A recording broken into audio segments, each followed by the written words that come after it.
now be seated.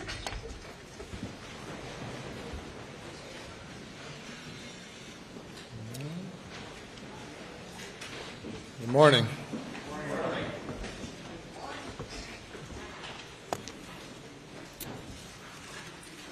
Ready.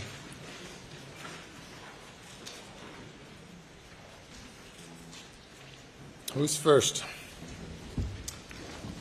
I'm happy to go first. Obviously, Your Honor, since we filed a memo and we have not added to it, I'd be more than happy for the Attorney General to go first. Yes, sir.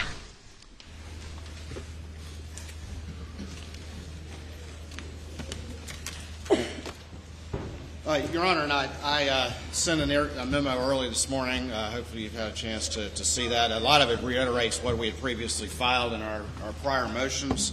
And again, as it relates to this particular evidence, as I argued yesterday, consciousness of guilt is a very recognized class of evidence as admissible evidence of motive and identity in South Carolina courts. Obviously, we've cited a number of cases in more classic senses of consciousness of guilt evidence, such as witness intimidation, flight.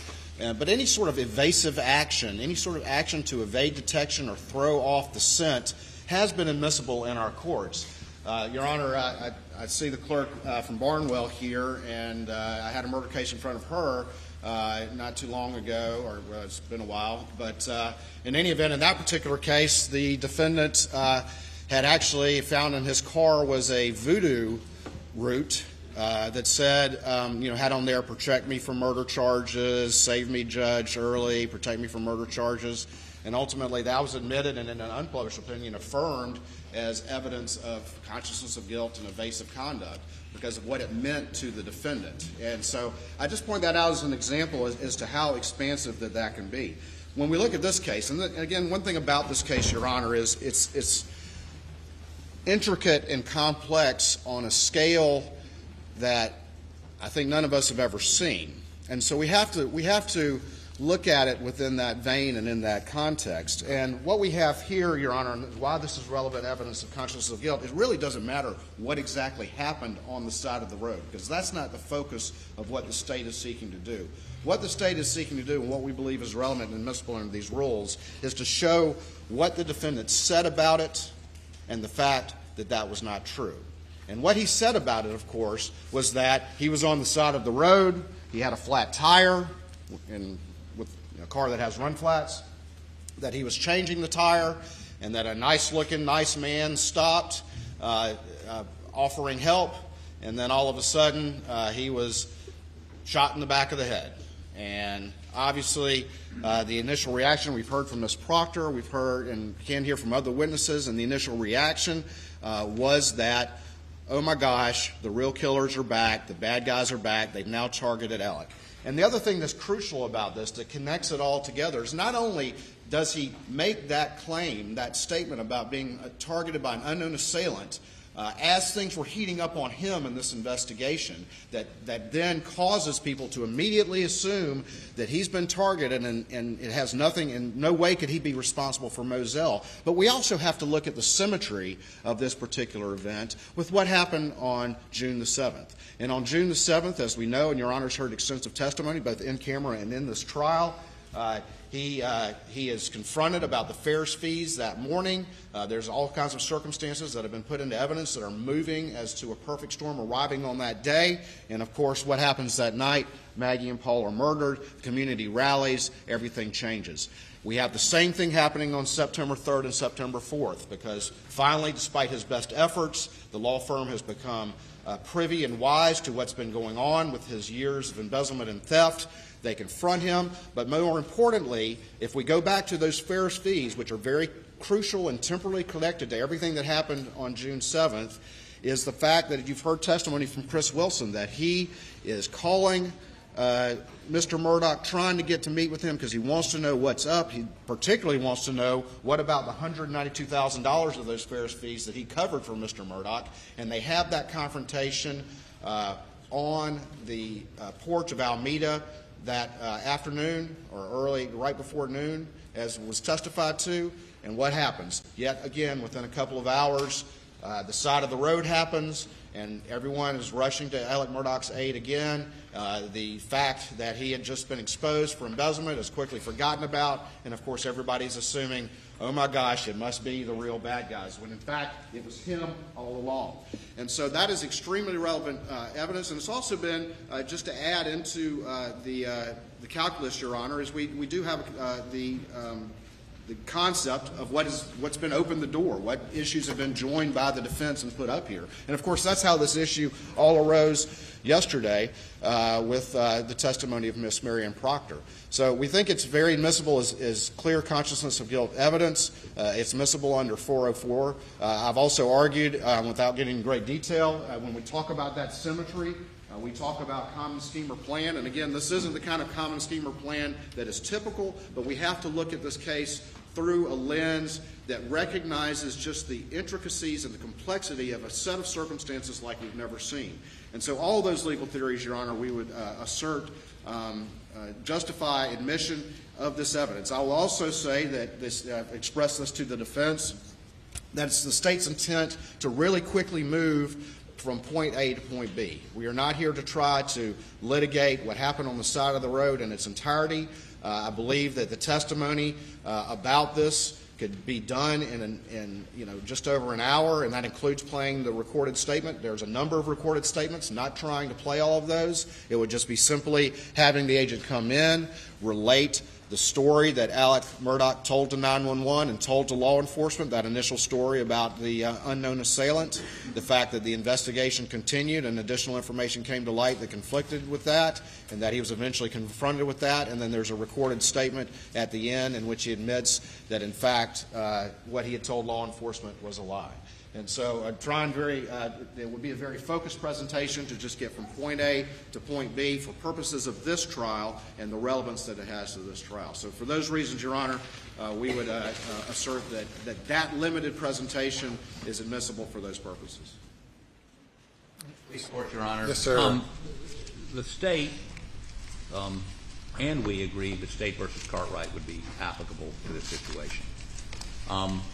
And it has 4 criteria about a suicide. They seem to think that the unmistakable nexus exists by clear and convincing evidence linking the suicide attempt to a guilty conscience about the murders. The facts are that he was confronted by the law firm on Friday, fired on Friday, and then persuades, I don't know if much persuasion was needed, Eddie Smith to shoot him in the head, thinking that it would get his son, Buster Murdaugh, $12 million in insurance money that would otherwise be excluded by the suicide exemption in his insurance policy. So all this is linked to is the financial crimes, not the murder. We're here trying to murder, and yet all the evidence, not all, but a significant amount of the evidence we've heard over the last 3.5 weeks has been about the financial crimes. This is guilty knowledge of the financial crimes, not the murder. And this under 404, 403 analysis under Cartwright would not be admissible. I'd further say this. If he's looking for a common scheme, that is, that when he's about to be found out or he's being found out, he would have killed Buster based on his theory to distract. This isn't a distraction. This is an end. And clearly, you haven't heard the taped interview that he initiated from Detox in Atlanta, in which he explained he was killing himself to get this money for Buster because his financial crimes had been found out. This is 3 months after the murder. This is in September.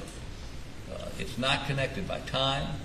It's not temporal under the 404, 403 analysis, and certainly it's not evidence of guilty knowledge about, his own statement would indicate it had nothing to do with the murder.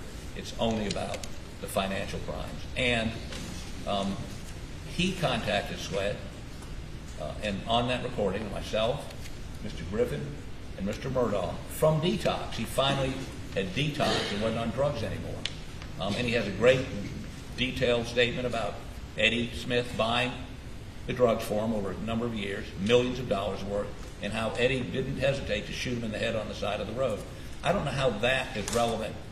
Maybe the drug piece is, but they've got statements from Eddie Smith about what drugs he bought and what he did with those. So we would oppose going forward on any roadside shooting evidence. We think the prejudicial far outweighs the probative, and we'd ask Your Honor to not allow them to do that. Yes, sir. Your Honor, very quickly, I do want to distinguish again between what Mr. Harpootlian keeps wanting to argue about, and that's the prospect of there being some sort of suicide on the side of the road. Again, the state's real focus is not exactly on what happened on the side of the road. What's important, and this is, I think, different from a typical court rape such situation, is what the defendant said about it. And the fact that he immediately tells this lie about him being targeted by an unknown assailant. And that is what directly connects it back to Moselle, and that's immediately what everybody assumed. The first thing that jumped in their mind is that connection back to Moselle. That connection and the next is unmistakable. So it's not as much about a traditional type of Cartwright analysis. That's not what I'm arguing here. What I'm arguing here is his explanation for what happened and the fact that that ultimately was not true. And that nexus, I believe, is very clear. I think the other one would be clear too, but that former nexus is the stronger one, and that is the focus of what the state is trying to offer here today. Your Honor, just briefly, this is character evidence, which is precluded under the only exception to 404, 403 Your Honor's allowed in is motive. Why did he do it? And it's just incredible because if you put this up, you're going to hear from one of the SLED agents when he woke up in the hospital and his skull had been fractured, he had a brain bleed. This is when he concocted that story. He expected never to wake up. So, this was a scheme to draw. No, if there was a scheme, it was created after Eddie Smith meant to shoot him. Actually, if he'd been a millimeter to the left, his brains would have been blown out. He just missed, but knocked him out, fractured his skull. That's all I have. Your Honor, those are not the facts. He's telling that story at the scene to people who show up. He's out of the gate. That's what he's saying, that he was attacked by an unknown assailant. There's an ambulance video where the deputy comes in, and that's exactly the story he tells. This is not... I would concede he's correct. Once he realizes he's still alive, he tells that story. But obviously he didn't intend to be still alive. In other words, it's not a scheme that was concocted at any point. The scheme, if it's a scheme, was concocted after he realized he wasn't dead. Well, the financial evidence was allowed on the issue of motive. This evidence, I find, goes beyond motive, or is not evidence of motive, but more toward common scheme or plan. It does not survive the logical relevancy test, and it goes more toward showing the propensity to commit violent acts, which would cause it not to survive the 403 analysis. I believe that to allow this evidence is a bridge too far, going down this path of allowing essentially any and all evidence in. We have guardrails. The court is to place guardrails to keep things within a reasonable realm, and I believe this, as I stated, will be a bridge too far. It does not meet the logical relevancy test. I agree with the defense that it would be admissible perhaps if the trial was a trial on the financial theft issues, but not on the murder. So I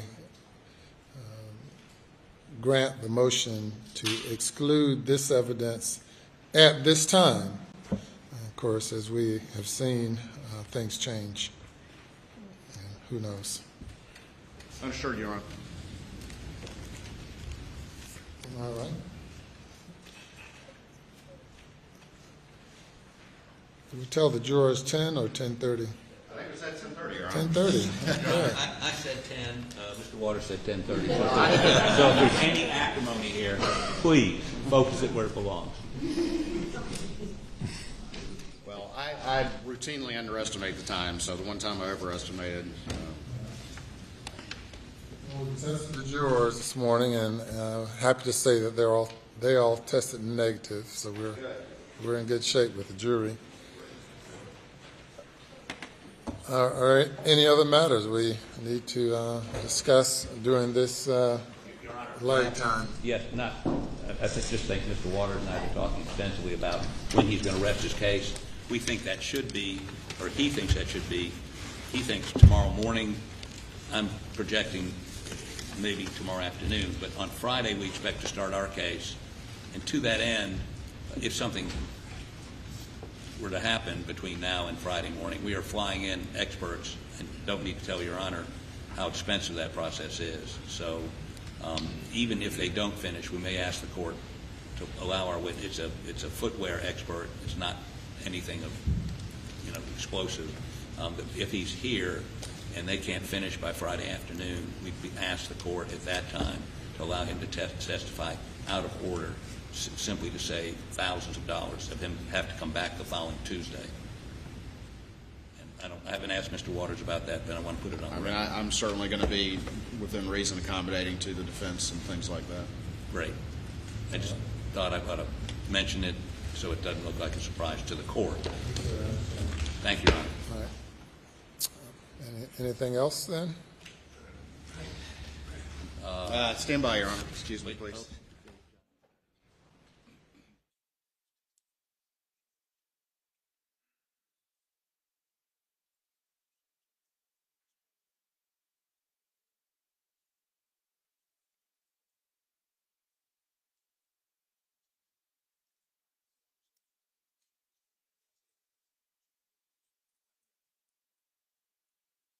We have anything, Your Honor. All right. We'll take a recess then for about 15, 20, or 30 minutes, or 37 minutes. The jury is here, so if you all are ready to go, we can start before 10:30. If they're all here, that's fine. If I can maybe just have about 10 minutes to reset and 10, 15 minutes, and then we can get started. All right. We'll take about 15 minutes then. All right.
May now be seated.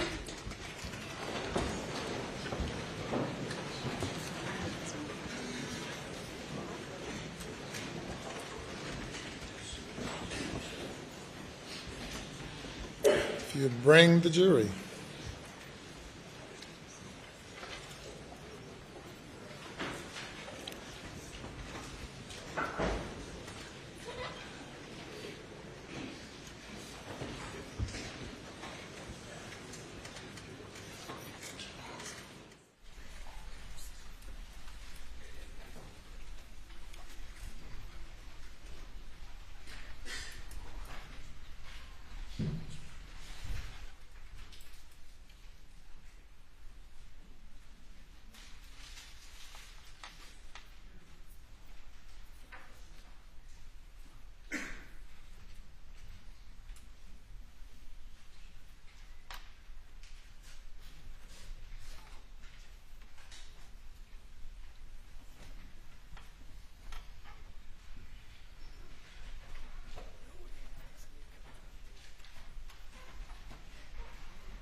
Very good. Thank you. Good morning. All right. Day number 18, state's case. I'll call your next witness. May it please the court. State of South Carolina, we call Special Agent David Owen to the stand.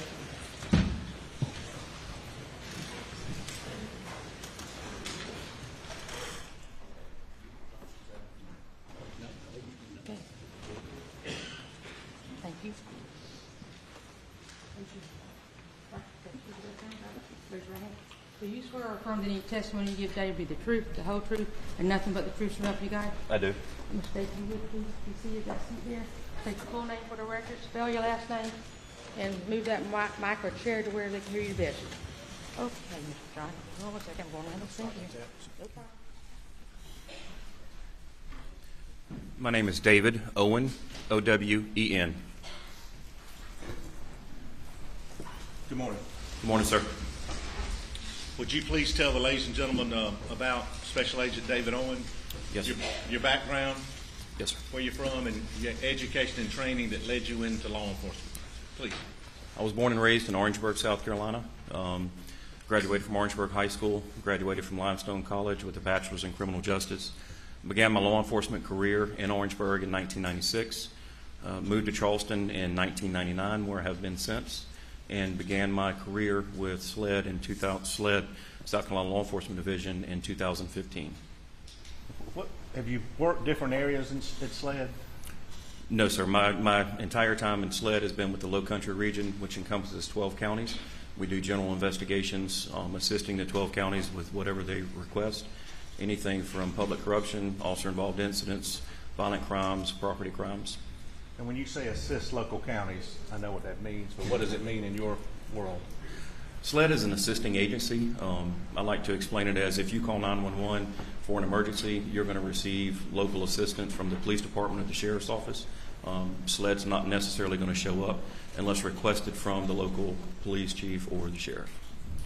And is that done regularly, and has it been done regularly in your career where you've been called upon to assist local agencies? Yes, it is. And just as an aside, as we've got to know each other recently, you've got some relatives in Anderson that I knew in high school, didn't you? Yes, sir. Small world. Small world. Let's go straight to June 7th, Special Agent. Were you on call June 7th of 2021? Yes, sir, I was. And how did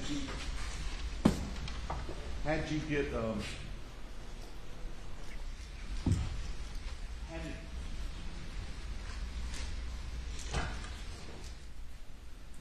specifically, how'd you get the call?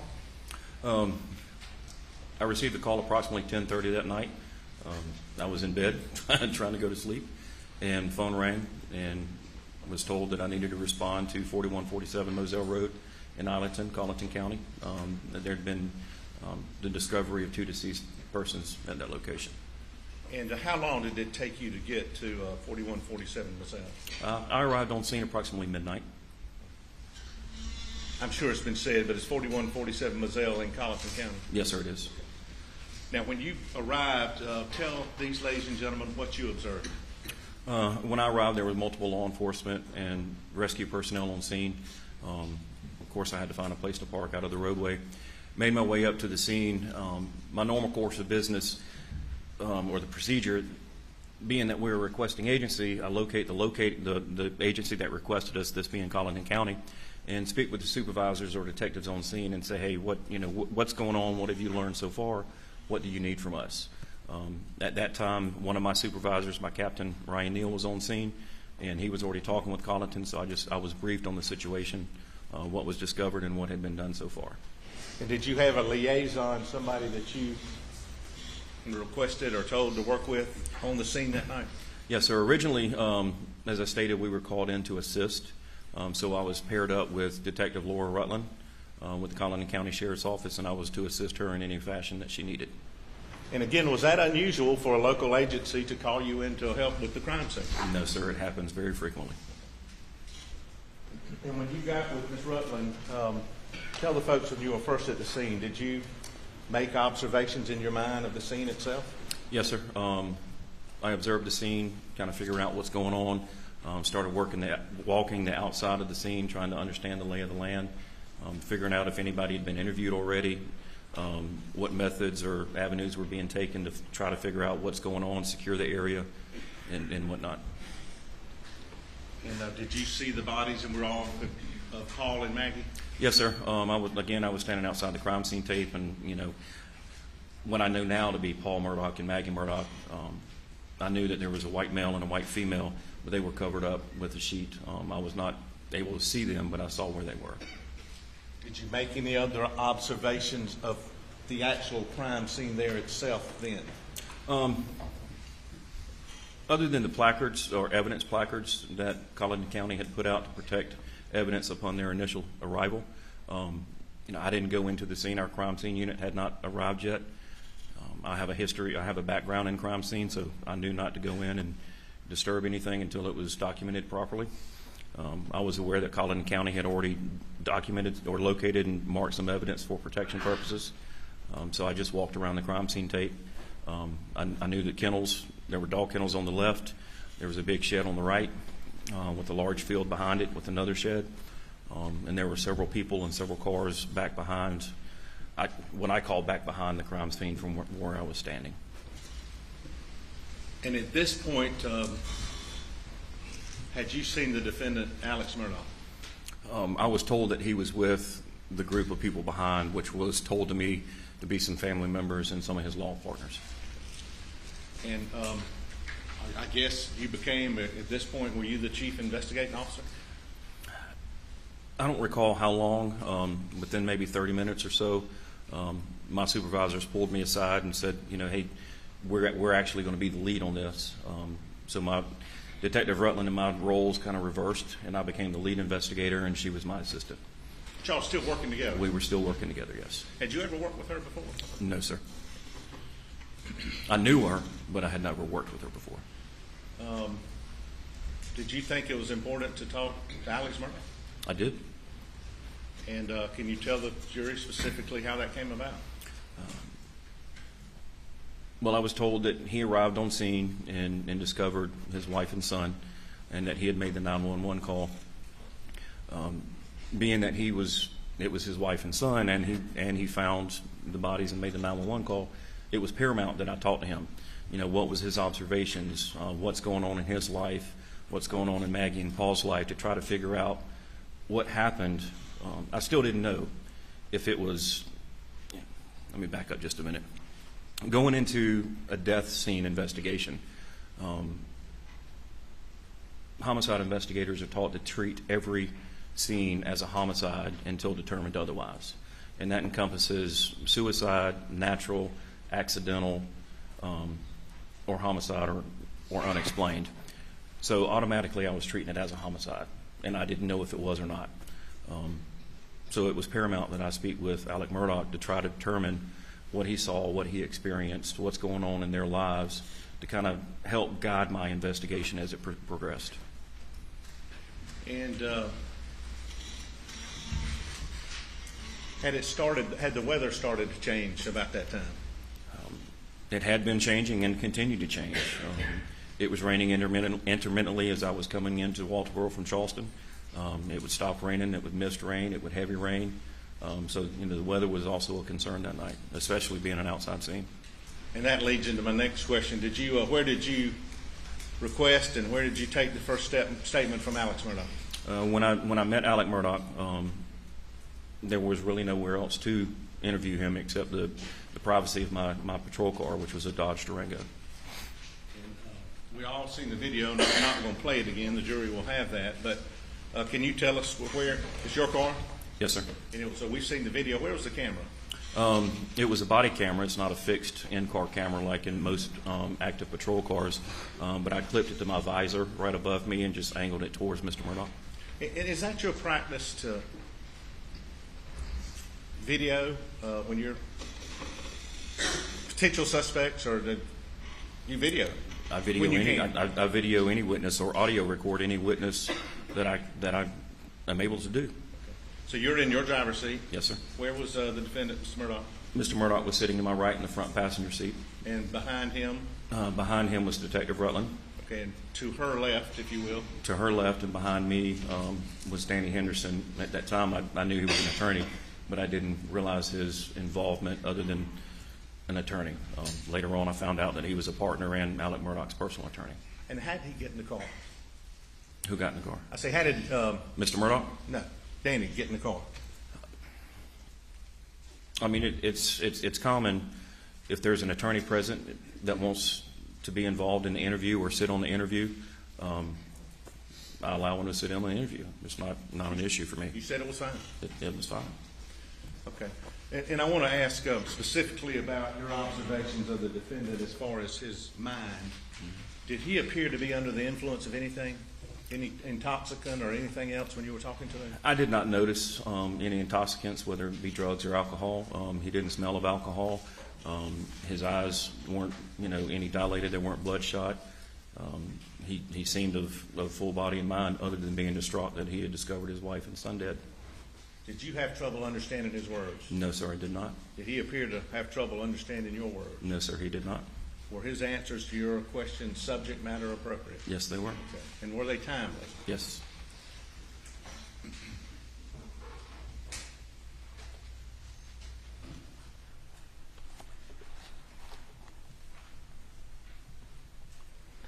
And again, without going into the details, did he tell you roughly what happened earlier in the evening, how long he'd been at the house, when he left, and when he came back? Yes, sir. We went over his evening. And after this statement, before that, when you were out, before you got in your car, were you able just to look at him? Yes, sir. Did you shake his hand? I did shake his hand. But did you come up to him and y'all shook hands like that? Yes, sir. I introduced myself. What did he say when you introduced yourself? How you doing? I don't remember exact words, but how you doing? I know you need to talk to me. That type language. And could you see anything just from your naked eye? I know you didn't have a microscope, but could you see anything that appeared to be? How did his clothes look? He had on a white T-shirt. I didn't notice anything out of the ordinary on his T-shirt. He had on green cargo khaki type shorts, and I think bright in color. I think later I learned they're orange or pink tennis shoes. I didn't notice anything out of the ordinary about his appearance.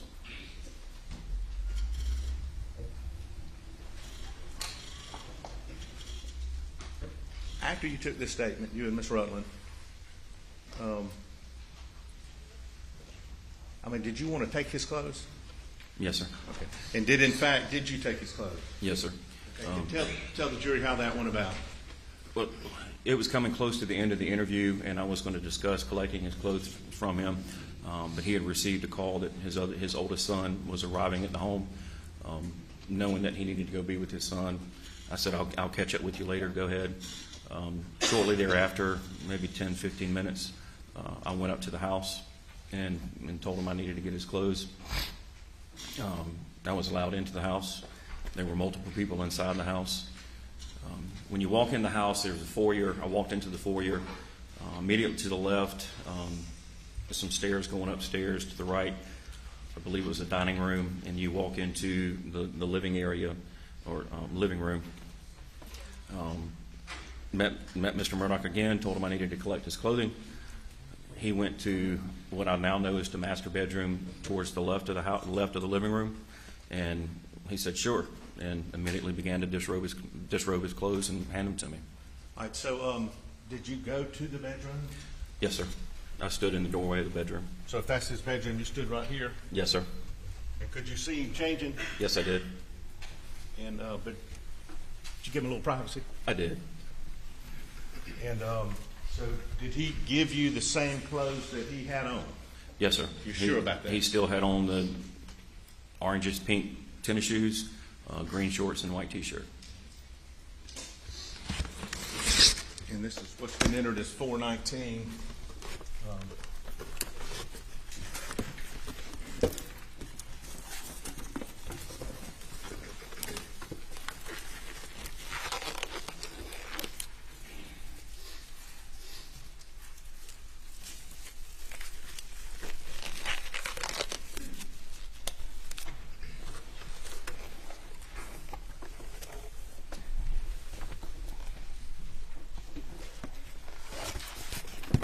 Oh, well.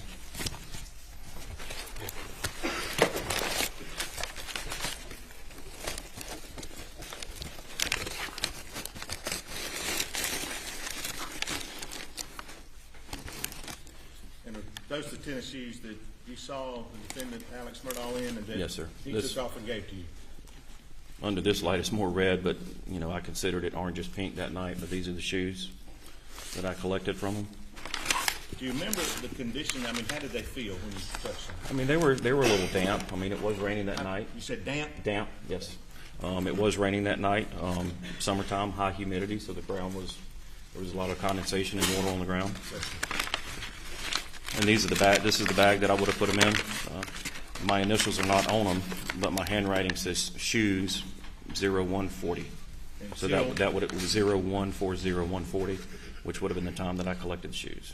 Is that 1:40 a.m. Yes, sir. on June 8th of Yes, sir. 2021? Yes, sir. Did you make any other observations? There appear to be any other stains to your naked eye on those shoes when you saw them at 1:40 a.m. on June 8th of 2021? No, sir. I did not make any other observations. If you'd leave your gloves on. Yes, sir.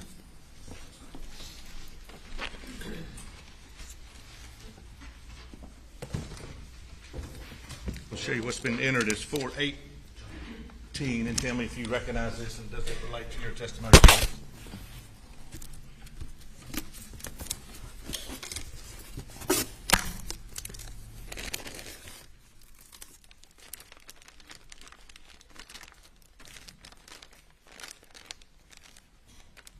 This is a bag that's sealed up, but I know that it's a T-shirt.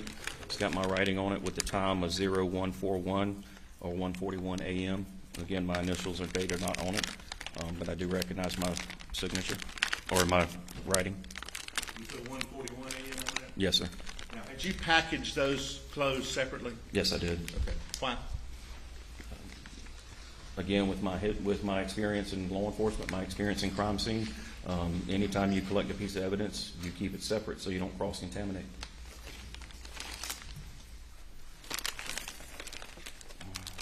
And that was the shirt? Yes, sir. Okay. And what is also contained in 418 that's been entered? Can you tell me what that is?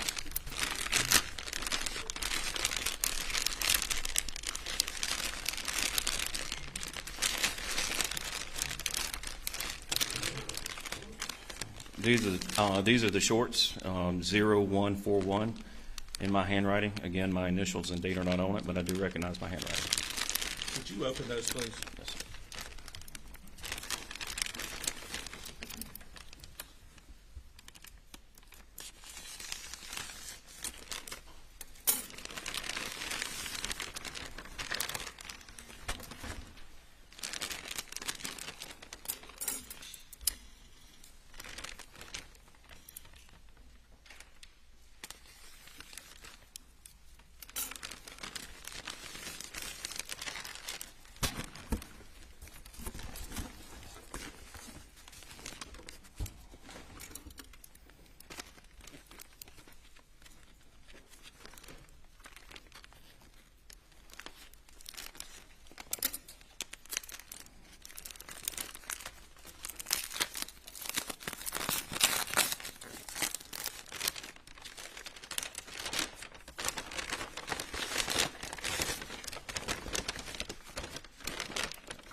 Are those the pants that you saw defendant Alex Murdaugh wearing on June 7th, June 8th Yes, sir. of 2021? Yes, sir. And those are the same pants that you took off of Yes, sir. Alex Murdaugh, is that correct? You want gloves?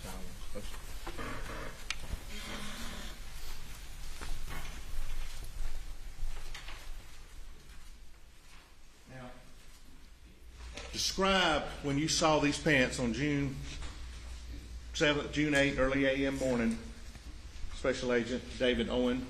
How did they look to you? Green shorts. I didn't notice any stains on them. Nothing was very apparent to the naked eye. They appeared just to be normal, clean shorts. And we've got these cuttings in the front. I know this. Those weren't there, were they? No, sir. They were complete shorts. Those cuttings were done during processing, evidence processing.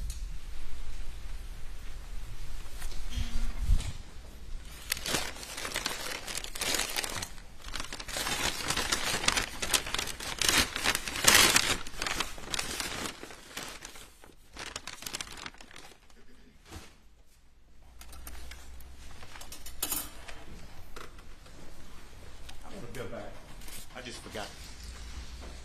That first interview. Yes, sir. At some point, maybe toward the end, I can't remember. I think it's toward the end. You kind of reach over and just do like this to Alex Murdaugh. Do you remember that? Yeah, I consoled him. He was upset. And that's just, you did that because that's you? That's just who I am. And when you got to the house and after you had collected these clothes, did you do anything else at the house? I didn't do anything at the house. Like I stated, there were other people in the house, law partners, family members, people moving about. I did look around to make general observations. Nothing seemed out of the ordinary. Nothing seemed torn up or out of place. It was the first time I'd ever been in there, but it didn't look like there was a fight or a scuffle or, going in, being observant. I didn't notice.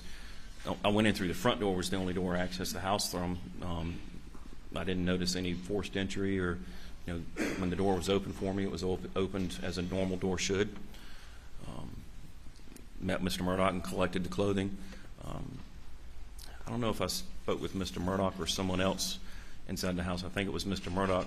Excuse me. He had indicated early on in in the initial interview that he had attempted to contact some of Paul's friends, and one of those friends was Nolan Tootin. And he had indicated that Nolan was at the house during that interview. So when I went to the house to collect the clothing, I asked if Nolan was present. He said yes, he was, and pointed to him. I noticed that he was sitting on a couch in the living room. So I introduced myself to Nolan and conducted an interview with Nolan, again, in my vehicle for privacy. So you had located Nolan Tootin in the residence and then conducted an interview with him in your car? Yes, sir. And how many people were in the house? We're into the early morning of June 8th of 2021, correct? Yes, sir. Okay, how many people were inside approximately? I didn't go in every room. I didn't see every single person, but 8, 10 people from first glance.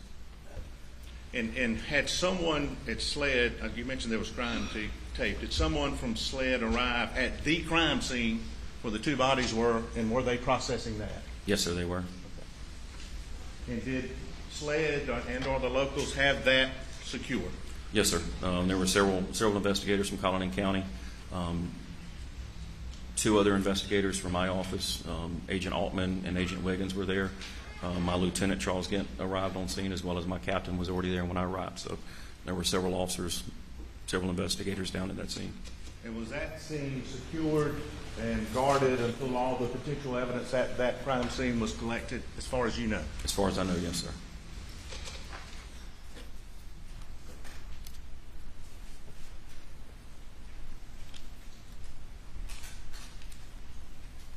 Now, there was also a vehicle down there. Did you determine where the defendants, if he personally had a vehicle that he'd been in that night? Yes, sir. There was a dark in color Chevrolet Suburban down there. What, if anything, was done with that vehicle that night? Early the next morning on Tuesday, June 8th, once we completed the scene, around the kennel area and sheds. That vehicle was secured and towed to the Colleton County Sheriff's Office so that it may be later processed. So it was taken into law enforcement custody? Yes, sir.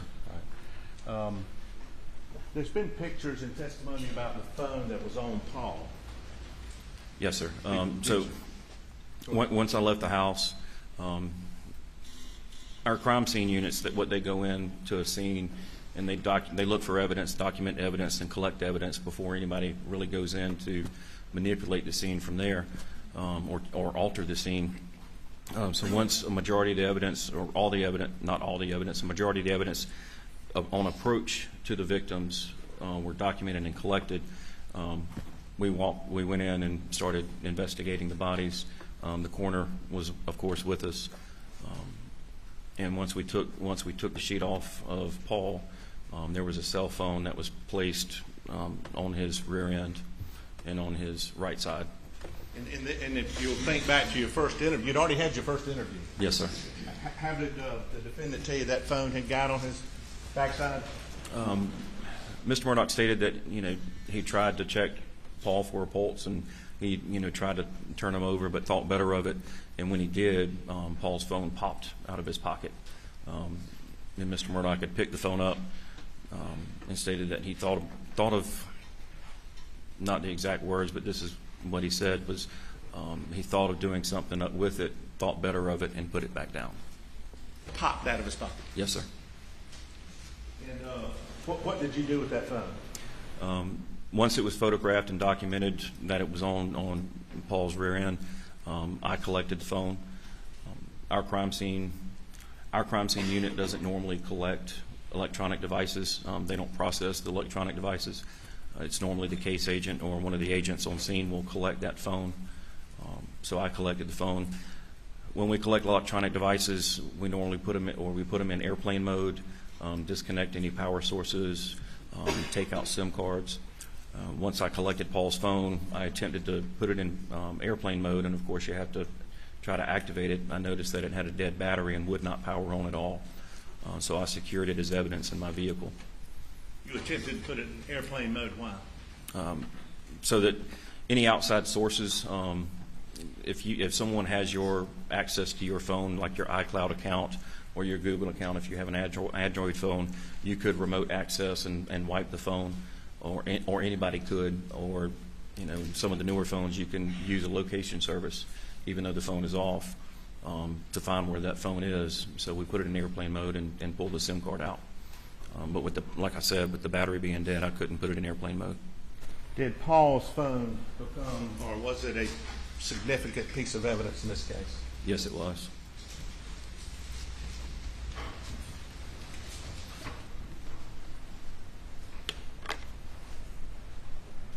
How long did you stay there once you got there? At the 4140 Moselle?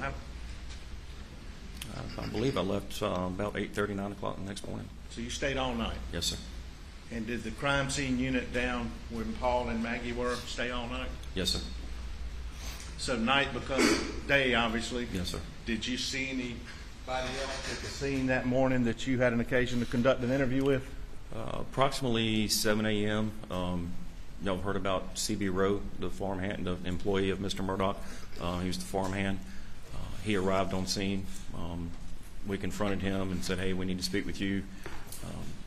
So earlier in the interview with Mr. Murdaugh, he said that CB had, or I call him CB, Mr. Rowe had not worked on Monday, that he had taken his father, and he relayed a story about Mr. Rowe having a conversation with Paul, where he was hired by FBI out of high school to be some killer operative. So of course that kind of piqued my interest, and I needed to figure out where he was on yesterday or even that night. So Mr. Rowe, when he showed up, immediately went into an interview with him, got his alibi, got his statement of his events on Monday, where he corroborated that he had to take his father to the hospital or to the doctor in Mount Pleasant on that Monday, and that he was not there on Moselle property. And let me go back just a minute.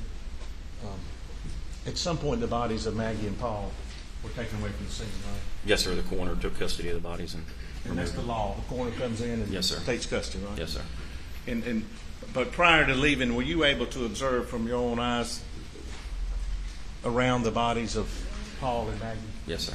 And how would you describe those? Very gruesome, very bloody. Bloody? Very bloody. Around the bodies, bloody. Yes, sir. And also around Paul it was more bloody because he was on concrete and in a rock driveway, and it had been raining that night, so you add the water to the bodily fluids. It's going to make them run a little bit more or spread more. Maggie was on dirt, grass, so it's going to seep into the ground. So there wasn't as much blood around her as was under her. And did you, and without going into what he said, I think he's testified, did you interview Rogan Gibson? I did not interview Rogan Was Gibson. he interviewed? He was that interviewed. morning? He was interviewed on June 8th, yes. Interviewed what? He was interviewed on June 8th, yes. Okay. So y'all are investigating, Yes, sir. working with the locals, Yes, sir. interviewing people. Yes, sir.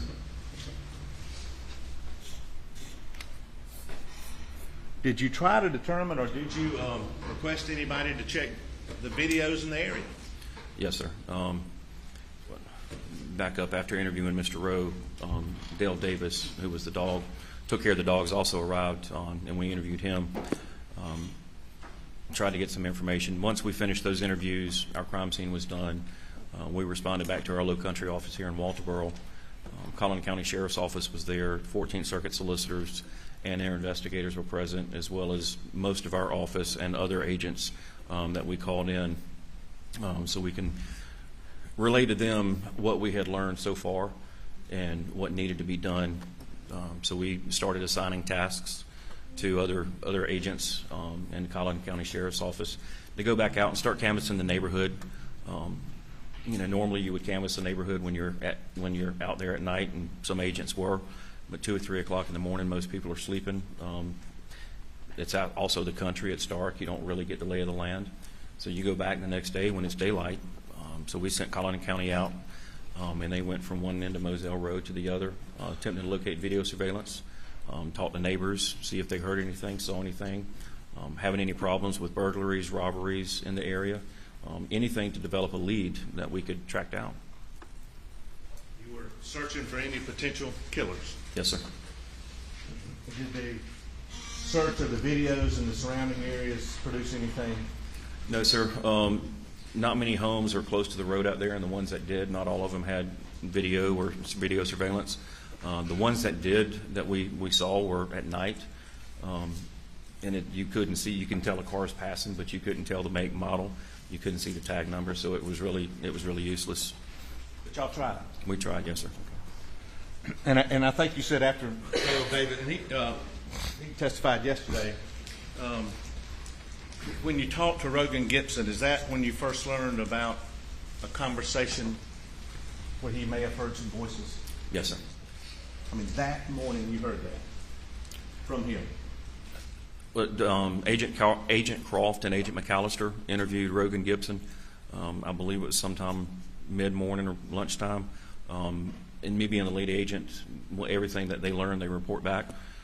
So I learned later on that afternoon that they had interviewed Mr. Gibson, and that Rogan had relayed a conversation that he had had with Paul on the phone about an injured dog, and that Rogan had requested a video, and that during the phone call, what Rogan had heard in the background. Paul, Maggie, and 99% sure Alex? Yes, sir.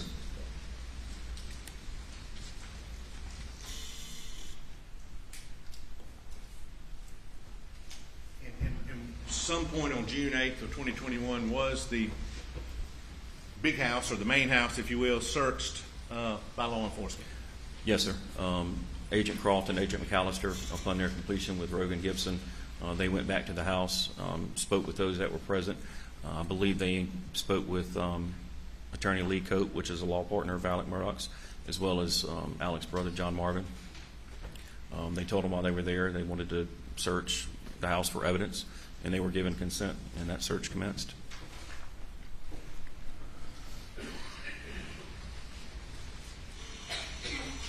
Did we get Alex's phone that night? No, sir. Now, June 8th becomes June 9th. You're investigating, correct? Yes, sir. Working with the locals. Yes, sir. Everybody's getting leads to follow. Yes, sir. Did you have an occasion to speak with Alex Murdaugh again? Yes, sir. On June 9th, I contacted John Marvin Murdaugh, Alex's brother, and stated that we needed to sit down and have a more proper interview. What do you mean by that, more proper? Right after a tragic event, you want to get as much information as possible. But you can imagine that speaking with somebody who's experienced a tragic event, they're not going to remember everything. Later on, once they have time, kind of memory reset, they're going to have more details. They're going to be thinking a little bit more clear. So we scheduled an additional interview, which took place on June 10th with Alec Murdaugh and his brothers to see what they may have known, what they may have experienced in their lives that may have led to this. I mean, you know, at that time, you don't have any information. You've got to go out and talk to everybody, or as many people as you can. And when you talked, we've seen it, and again, I'm not going to play it again, the jury's got it, but that second interview, who was there? With me was Alec Murdaugh again in the front seat. Agent Jeff Croft was sitting behind Alec, and Alec's attorney, Jim Griffin, who was at the defense table, was also in the vehicle too. And I think this was a voluntary statement by the defendant, right? Yes, sir, it was. Okay. No question that it was voluntary. He wanted to give it, and you wanted to ask him questions. Yes, sir. And I have to because it just comes out. Could you understand him? Yes, sir.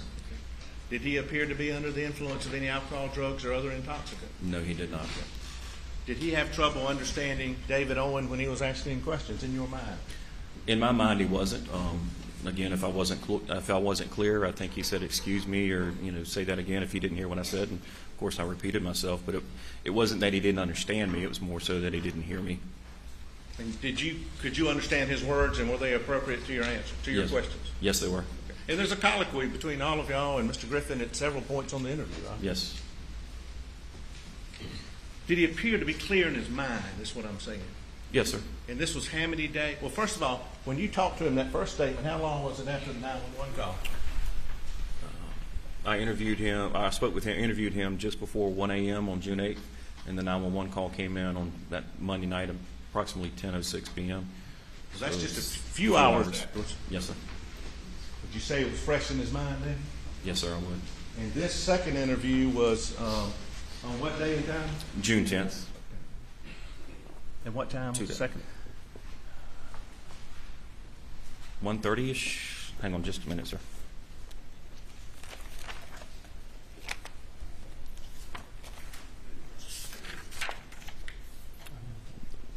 It began approximately 1:45 p.m.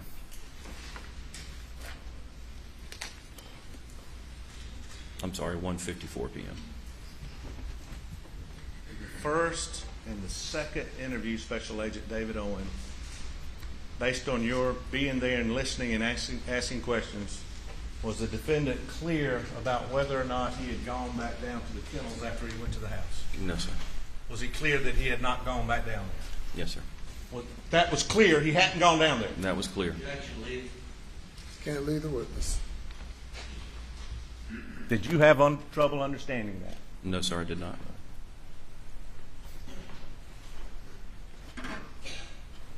And was he clear where he'd gone after that, Yes, sir. based on your questions? He went to visit his mother in Alameda. And when he came back? When he came back, yes, sir.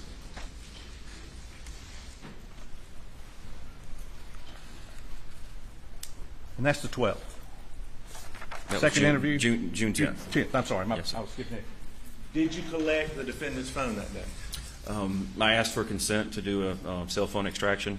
Dylan Hightower with the 14th Circuit actually conducted that extraction, and he conducted a logical extraction while Mr. Murdaugh was being interviewed. Conrad's expert on phones, but what's logical extraction mean?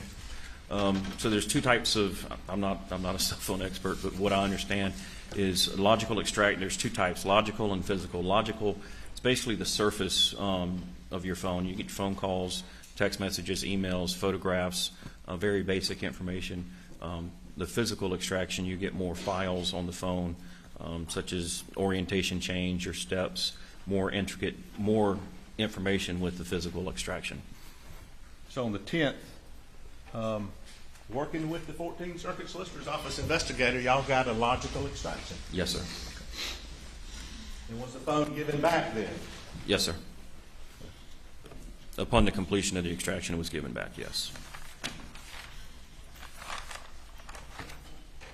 But you're working with the local officials at this point, correct? Yes, sir.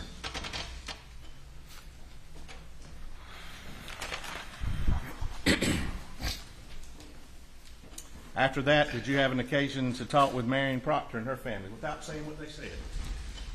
Yes, sir. I'm not sure the exact date, but it was sometime that week or the following week that I spoke with Marion Proctor and her husband.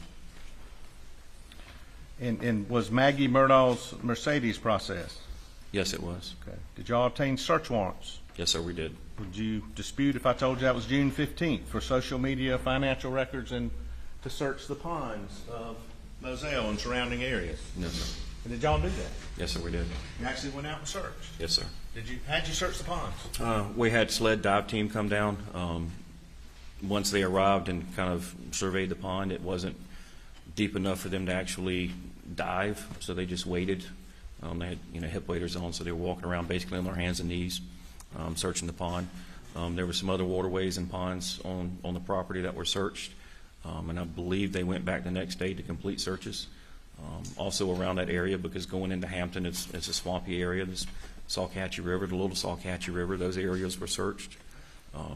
Also that same day that the ponds were searched, we did a land search in conjunction with Colleton County. They had ATVs, UTVs, 4x4s, and we were searching the property looking for any evidence that might help us develop leads or point us in the right direction in the investigation. So SLED's working? Yes, sir. Working with locals? Yes, sir. And was the property searched again on June 16th? Yes, sir. And where was that? That's when the dive team returned and completed their search of the waterways and ponds. And it's also, there were some blackout cartridge casings and some shotgun shells that were seized later, correct, also? Yes, sir. The pond that was, the first pond that was searched is by the shooting range or the shoot house across Moselle from the main house. So going back to June 8th, when Agent Croft went back out to the house and they conducted the search, he located some additional 300 blackout shell casings. We knew there was a shoot house by the ponds, so we went over there and located the 300 blackout shell casings inside the shoot house, as well as some shot shells from shotguns by the pond, and those were collected.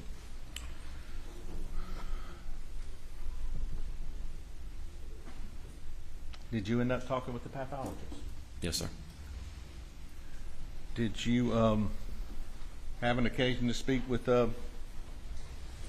where Maggie Murdaugh might have been on June 7th? Was any place she might have visited? Yes, sir. According to the statement that Alec gave me, that she was seeing that she had been to Charleston to see a doctor, and he gave me a name. I did some research, and being from Charleston, I was familiar with the doctor and the location. So I went by and spoke with the doctor, and they said they verified that she was there that day. She told me what she was. They told me what she was wearing, which is the clothing she was found in that night. She didn't appear to be in any distress. It appeared to be a normal visit. I didn't get into what the visit was, but it was a normal visit for them. And days are becoming a week, and you're moving on. Did you talk with the defendant, Alex Murdaugh, again during this time period? A few times, yes, sir. A few times? Yes, sir. Okay. Well, do you remember on July 28th meeting him at the Colleton County Sheriff's Office? Yes, sir. I believe it was a few days prior to the 28th. He had contacted me. We still had custody of his Suburban, and he was seeking to have his Suburban returned to him. I indicated to him that it was inoperable. I was unable to return it to him. And he asked to get some personal belongings out of there. I believe he had some clothing and some golf clubs in there, and he was going on vacation with Maggie's family and needed his golf clubs. So he called about his car? Yes, sir. I mean, that was the point of his phone call? He asked about the investigation as well. He asked about the investigation later on the 28th when I did meet with him, and to let him get some of the clothing and some of his belongings out of the Suburban. He indicated to me that he had some questions and wanted to know about the investigation. And at that time I indicated, I said, well, I have some additional questions as well. I said, I don't I think I had another interview scheduled. I said, I can't meet with you right now. Can we meet sometime tomorrow? And he stated no, that he was going out of town. And I said, well, go with your family, take a relaxing vacation. When you return, give me a call. Let's schedule something, and we'll sit down. A few days later, I believe it was August 3rd or August 4th, he returned my phone call and said, I'm back. Let's schedule something. And we scheduled a date for August the 11th. So he called, asked about the case, the car. You said you couldn't meet. I could meet with you tomorrow, and he said he couldn't. He's going on vacation. Yes, sir. He gets back. Y'all agree on a date for another interview? Yes, sir. And specifically, what had you told him about that interview, or what had he asked you about that interview prior to this? Prior to actually the interview? About setting up the interview? Yes, sir. He just stated he had some questions. He wanted to know what we were doing, where we were at, if we had any information. And I told him that we didn't have a whole lot, and I had some questions that I needed clarification on, and I needed to sit down with him. Now, and prior to this, had y'all collected a bunch of buccal swabs? Yes, sir. Okay. Why? Well, when our crime scene agents, when they process the scene, they look for touch DNA. Of course, you can't see it, so you're just thinking, okay, where could somebody have touched? I know they swabbed door handles and they swabbed different areas. Evidently, there was the shell casings and the shot shells.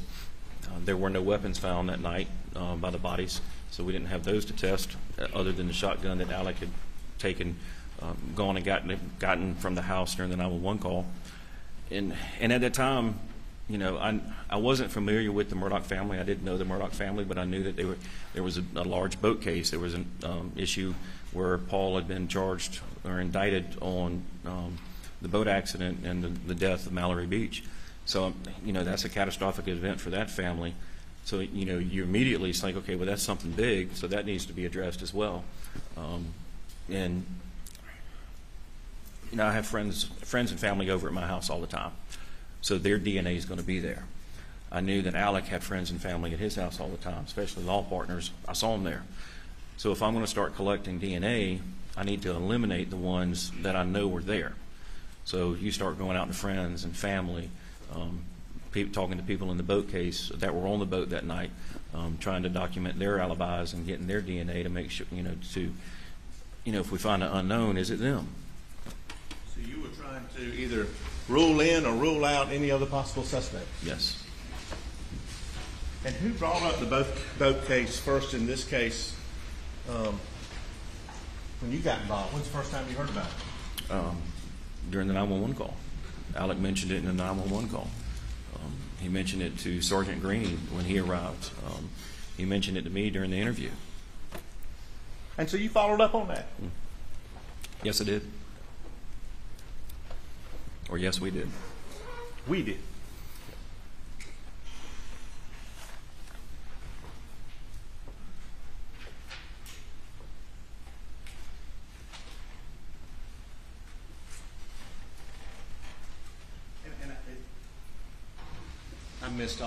I watched it, but some testimony with the pathologist about possible scenarios. What guns were found at or near Maggie and Paul when y'all got there? None. None? None. Other than the shotgun that was by Alex's truck that he retrieved from the house, but there were no guns found by Maggie or Paul. And that gun was given to you by Alex? Given to law enforcement? It was given to law enforcement by Alec, yes, sir.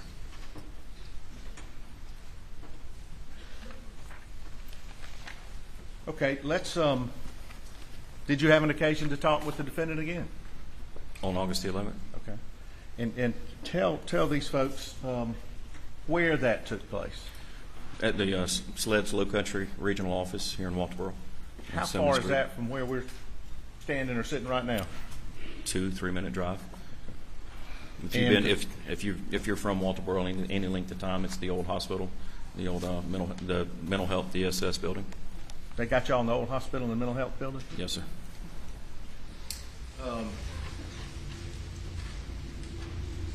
What time was it, the interview?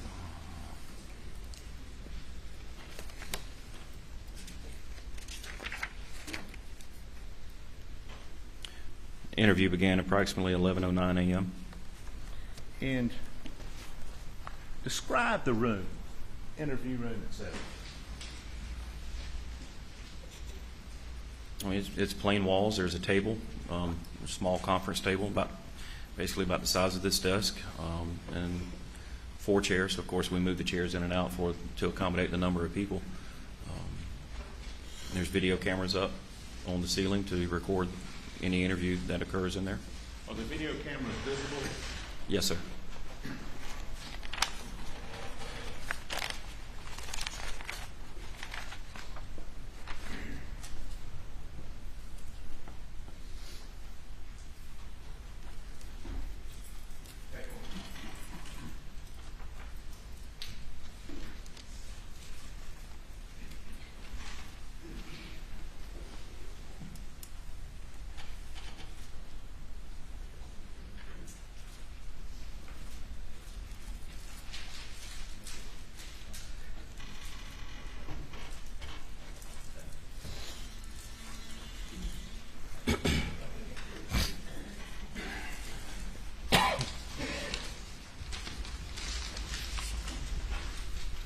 I'm going to show you what's marked states 511, 512, and 513. And just ask you, does that relate to what you're saying right now? Testifying to. Yes, it does. Your Honor, 511, 512, and 513, I believe, without objection. You're admitted. And the same put in the Elmo.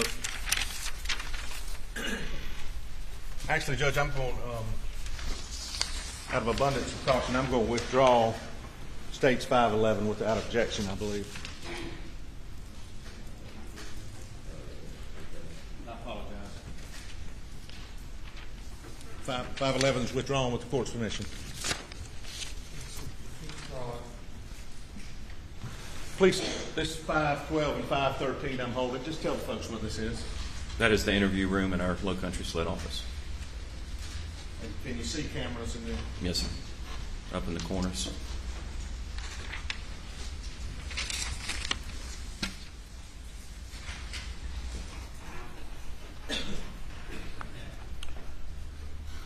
Judge, I didn't know if you wanted to take a break. We're going to play the interview now, which may be semi-lengthy, and I just want to bring that to the court's attention. So I hope you don't mind me saying that. All right, thank you, gentlemen. We have you go to the jury room for a short break.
If you bring the jury.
Very good. You may proceed.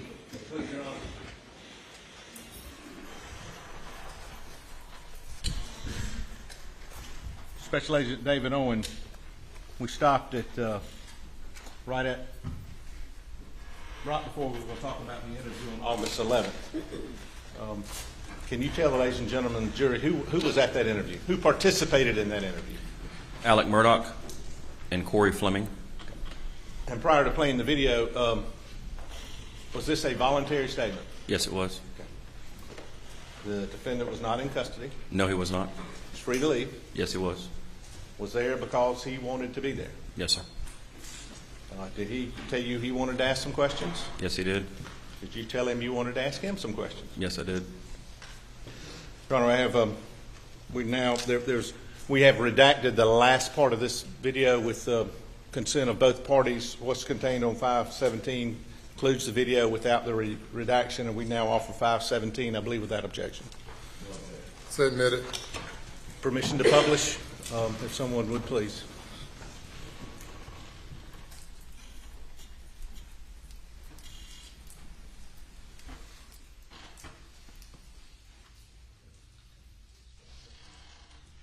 And before we get started, please, thank you, Phantom.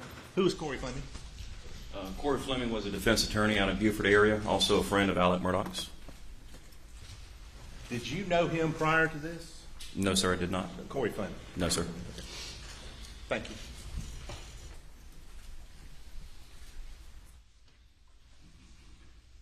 Thank you. Just a big old cake.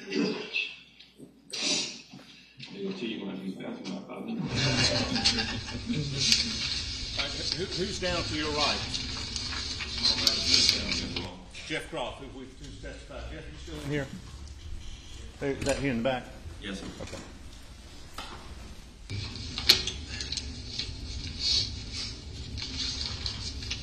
What time is this? It indicates 9:50. The time was incorrect on our recording system, but my notes, my report indicates it was approximately 11:09 a.m. Thank you. I'm sorry, Judge. One of the jurors is requesting something, Judge. This TV needs to be posted down so you can see it, and that box doesn't block on the other side.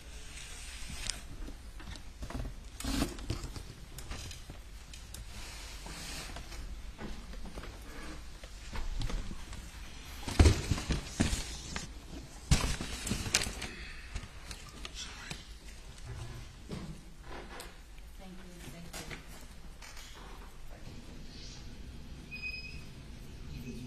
Doing good, man. Can't complain. Ready to see some cool weather.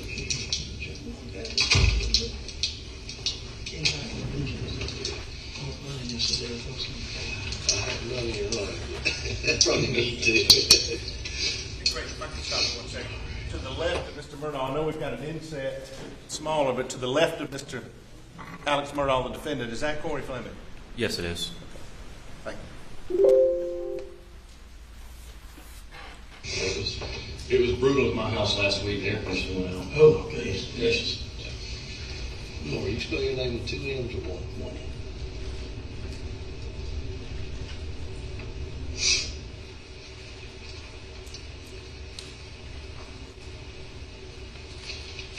All right, sir.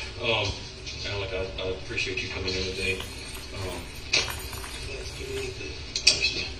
I know we got a lot to talk about. You have millions of questions. But before we get started with your questions, this has been going on for over 2 months, and we've done a lot of work. I know you have. And I've got some more questions that I need to get clarifications on. Sure. Okay. So we'll start with that. Wait a minute. Hold Yes, on. sir. Maybe I'm mistaken. I thought we were coming here so you can update him on what's going on. And I intend to do that as Okay, we let's go. do that first. Okay. All right, let's do that first. The update is I'm doing the investigation, and I have some questions that I would like some answers to. And I mean, certainly, if I ask the question, if you don't want to answer it, you don't have to answer it. No, I'm fine with that. I mean, it's more clarifications of the 2 interviews you've already given me. Totally understand. Okay. Just wait 1 second. Yeah. Wait 1 second. All right. I need for you to tell me, are you going to give us information, or are we just here for you to ask questions? I'm going to give you some information. All right. Why can't you give us information first? Some of the information that you're asking about are in my questions. And as we go through, you'll see. Okay. I don't mind. I don't I know mind. you don't, but I can't.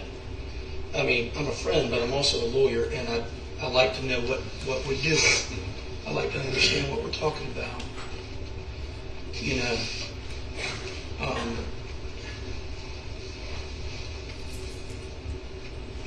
I need you to answer this question. Are you asking him questions to further your investigation, or are you asking him questions because you think that he's a suspect? I need a straight answer. I am asking these questions to further my investigation. All right. Does that mean that you're not asking him these questions as a suspect? Good. Because I'm not comfortable with you asking him questions as a suspect when I came here with the thought that you were going to be telling him where you are in the investigation, what it is you've done, seen, uncovered, whatever. That's why we came here. Well, let me respond to your question. It may not be a direct answer that you're looking for, and I've told Alec this when we first met. Any homicide investigation, you start with the closest person and/or the person who found the deceased. Both cases, that's Alec. Everybody stays in that investigation until we can get them out. And right now, because of the questions that I have that I need explanations for, I cannot get Alec out. Okay. All right. That's a reasonable statement. I don't have any problem with that statement. That's fine. I don't read it, but everybody in the United States of America has an opinion on this case. And because I know everybody, I know it's a bunch of bullshit. I can't imagine that y'all are going to be asking about nonsense in the internet. No. Well, I mean, just like you, I'm aware of what's out there. Yeah. I have not read every article. I don't care to read every article because they're not doing the investigation. That's right. I am. That's right. All right. Well, Alec, if you're comfortable and you feel okay, Yes. then that's fine. Do But anything to help. all right, that's fine. So I'm going to go back to Monday morning, and you went to the office. Okay.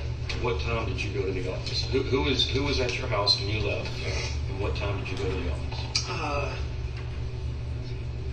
We had been to a ball game that weekend. I don't remember exactly what time. It would have been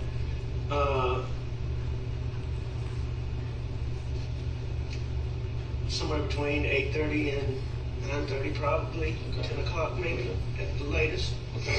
Something like that. And when I ask about time, I'm not saying it was Understand. 5:11 or something like that. Totally I understand. need ballpark That's as close as you can get to it. And if you need to know exactly when,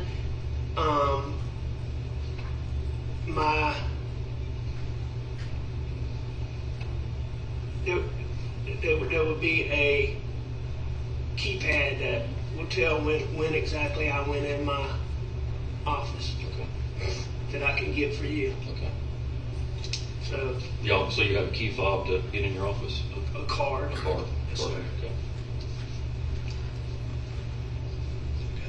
But, a little bit, it was probably a little bit on the later side of that. I guess I know Maggie got up early to get out of there because she had an appointment in Charleston. Just don't remember if I left right after she did or I piddled around. Okay. And I already know that Paul stayed at John Marvin's that night, so it was just you and Maggie at the house. That's correct. And I know when you were at the office, you were working on motions, and some of those motions you dealt with were for Paul's, the boat accident, or the boat case. I'm not really doing the legal work. I understand, but, you're Paul's dad, you're a lawyer, you're definitely going to know what's going on. Yeah. So what were those motions? Did it deal with Parker's, or was it the actual boat accident, or? It was the civil case. Okay.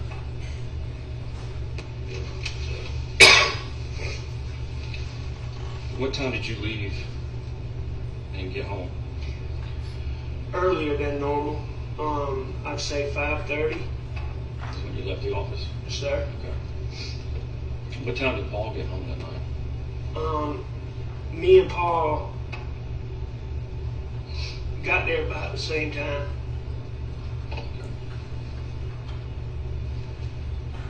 Maybe he was a little bit later than me, or maybe a little bit earlier than me, but it was close to the same time.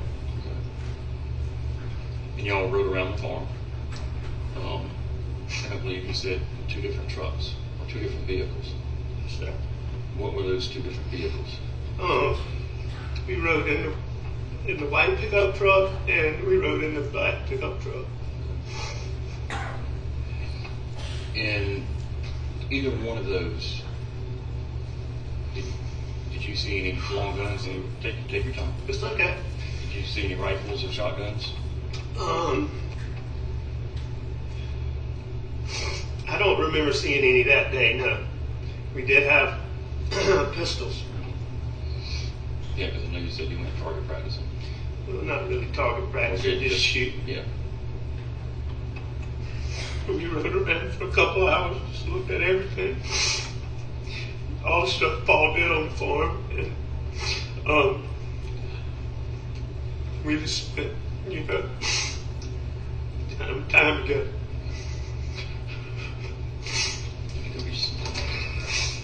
I'm sorry. No, don't apologize. Hey, you can do this? I can do it.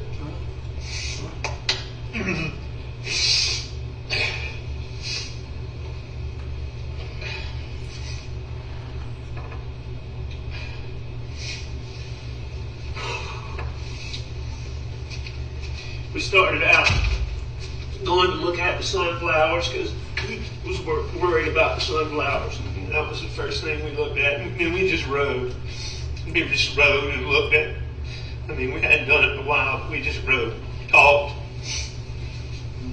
and rode, talked. What you talk about? Everything, just one of the main things, he'd been having trouble, his feet had swelled up, and we were worried about blood pressure and stress on him. And I mean, he handled all this stuff so amazingly, but I mean, we were just so worried about it. But I mean, we talked about that, we talked about the farm, we just talked about everything. Has Paul been seeing a doctor for this feet? No, sir. So y'all trying to get him to go? Trying to get him to go. And he was resistant? Yeah, he had been resistant, but much less so after his feet swelled up. I mean, he'd been having all kind of little problems, but much less after his feet swelled up. As parents, I'm sure you and Maggie stayed on him about going. How did he respond to you? To going out? No, going to the doctor. He did. When y'all talked about it. He's very resistant. Very, very resistant. I mean, we talked to him about seeing a doctor, about the stresses of everything with the boat wreck. He didn't think he needed to do that. I mean, we tried to watch him really closely. But he was resistant.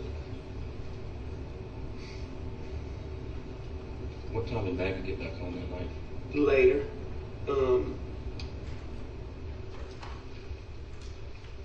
I'd say probably, the best I can tell, a couple hours after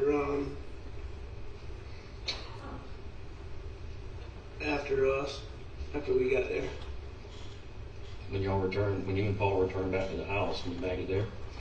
I can't remember if Maggie came by the shed when Paul and I were up there, or if we met her at the house. But, you know, it's not unusual for her, if we're messing around, for her to swing through up there. Mm-hmm.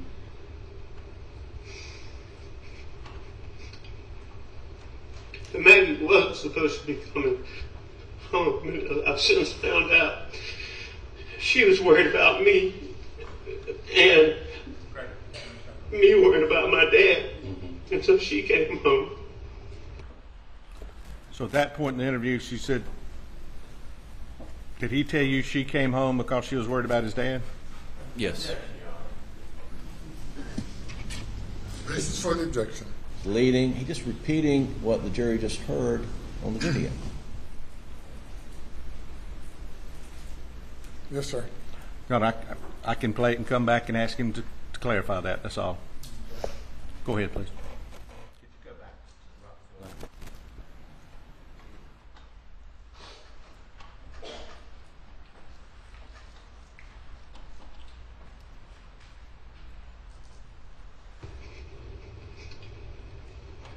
But Maggie wasn't supposed to be coming home. I've since found out she was worried about me, and me worried about my dad. Mm-hmm. And so she came home. Where was she going to stay that night? At Edison. We were having work done down there. And I wasn't 100%, but it's pretty well she was going to stay at Edison. So it kind of surprised you that she came back? That didn't totally surprise me. She'd let me know earlier that she was coming home. But then I found out later why she came home. She was concerned for you? Sir. What time did y'all sit down and eat dinner? Not too long after that. Blanc had made dinner. And so the three of us ate dinner together. What was the conversation around the dinner table? Normal. Regular stuff. I mean, I can't tell you exactly, but How was Maggie's appointment in Charleston that day? I think it had gone good. We didn't really get the chance to talk about it in detail. She's been having a couple of medical issues. I can't even remember which one. It wasn't anything huge. I can't remember exactly which one she went for.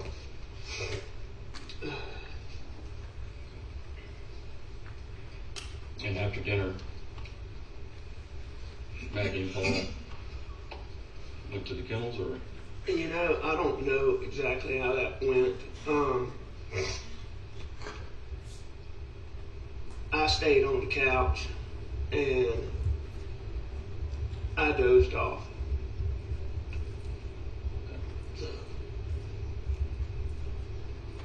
And then I got up. Did you watch TV that night? I know the TV was, I believe the TV was on. But I mean, I wasn't watching it, you know. I mean, We'll stop right there, please. And I'm not going to ask you to repeat that, but this next question regarding a tree video, had you confronted him with that before? No, sir, I had not. Okay, please go ahead. There is a video on Paul's phone of you and him on the farm that night, and you were in khaki pants and a dress shirt. You were playing with a tree. I don't remember playing with a tree. Yeah, I guess there was a tree sapling or something that had fallen over or bending over, and you were trying to get it to stand up. But I mean, the question in that is, when I met you that night, you were in shorts and a t-shirt. At what point in that evening did you change clothes?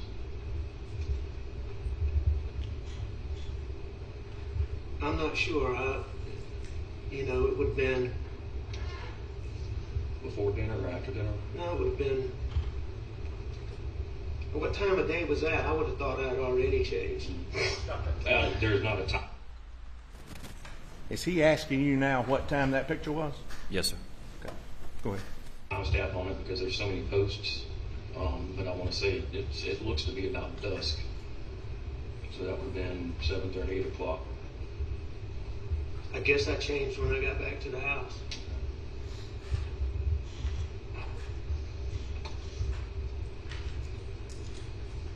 Earlier when we spoke, and you talked about waking up from your nap and going to check on your mother, and you tried to call Maggie, and you tried to call Paul, and then you sent Maggie a text that you were going to check on your mother. You also told me that Maggie didn't normally go with you to check on your mother, but that she might ride that night. Did you go by and check on her? Go by and check on my mom? Maggie, before you left to go? No, I didn't. With her not responding to you, and thinking that she might ride with you, why didn't you? I don't remember having plans that Maggie was going to ride with me. But maybe she had told me that she was that night. I don't recall that. I don't remember that specifically, but I mean, it wasn't. She didn't normally go with me.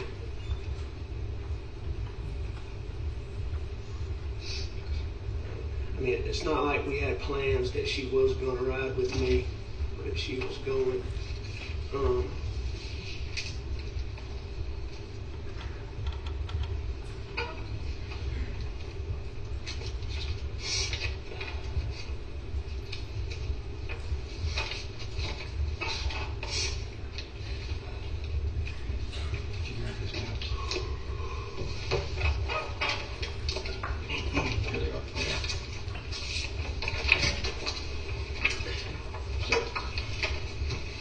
These are just some maps I pulled off of Google.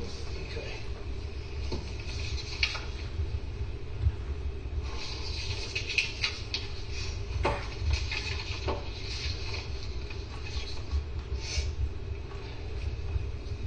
What route did you take from Moselle to your mom's? I would have gone to the right on Moselle Road, 63, into Barnville, turn left on the road, right before 278, 601, and then in front of the school, turn right. That's how I believe I went.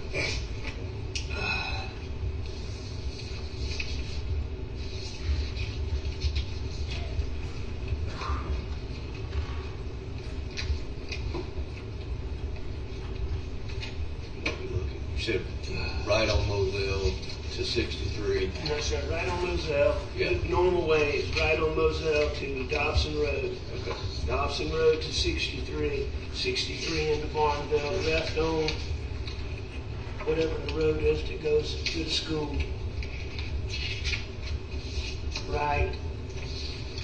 And then either 63 or left on the road that goes down and then on 63.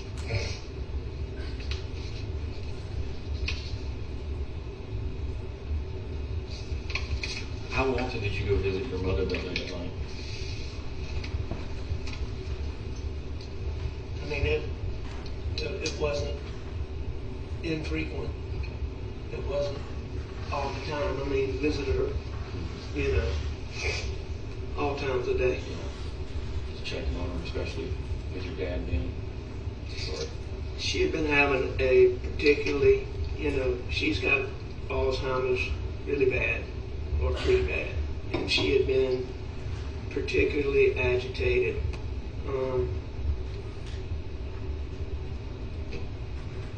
You know, with him not being there, and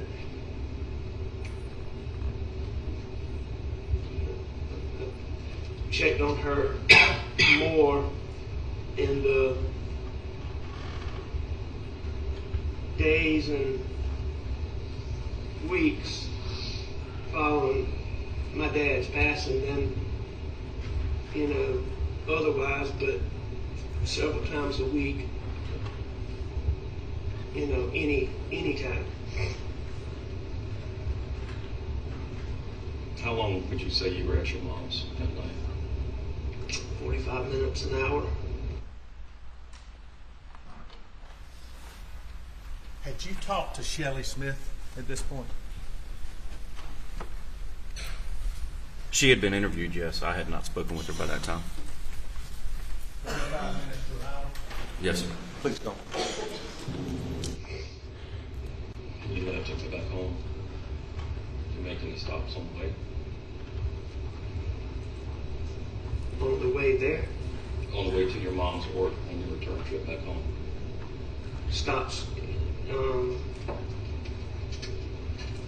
I didn't go anywhere. I went straight there. I did not. No, sir. I mean, earlier in the day when you were down at the shed in the kennels with Paul, did y'all discuss any injuries to any dogs? Did he and I? No, but Rogan Gibson told me about the dog's tail, and somebody saying his leg was broken. Stop it, please. Which one's his dog? Can you turn up Mr. Owens's volume? Video. Yes. Or turn up the volume.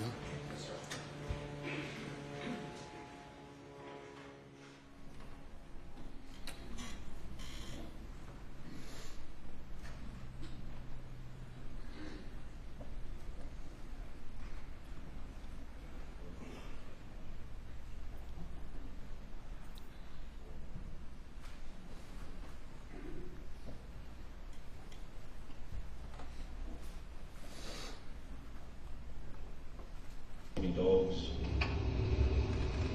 Did he and I? No, but Rogan Gibson told me about the dog's tail, and somebody saying his leg was broken. So right here in the interview, your question was, did Paul tell you that? So did he deny that he'd had a conversation with Paul about that? He never said he had a conversation. What did, What, if anything, did he say about whether he'd had a conversation with Paul about that? He didn't indicate that he had a conversation with Paul. He said he had a conversation with Rogan Gibson. That he'd heard that from Rogan? Yes, sir. Which one's his dog? It's a chocolate puppy, I think. Okay. Was the leg broken? Not that I know of. I can certainly see why something might be wrong with his tail, because when I was out there, he was chasing his tail and looking through the fence and trying to grab it. Yes, sir. That was kind of puppy energy. When you got back to Moselle, which driveway did you enter?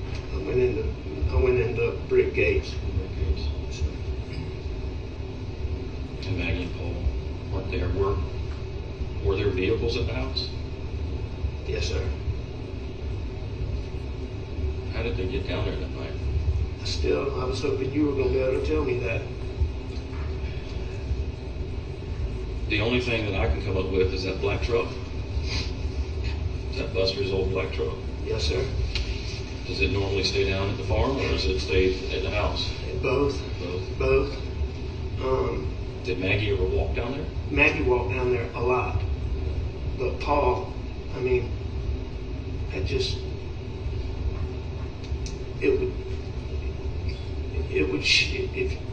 you showed me some proof that Paul walked down there that night, I would be surprised. Absolutely surprised. Well, thinking about Paul's health concerns, do you think Maggie could have gotten him to walk that night? Say, come on, let's walk with me this one time. You know, it's possible, but again, that would be highly, highly unusual. He would have talked her into riding.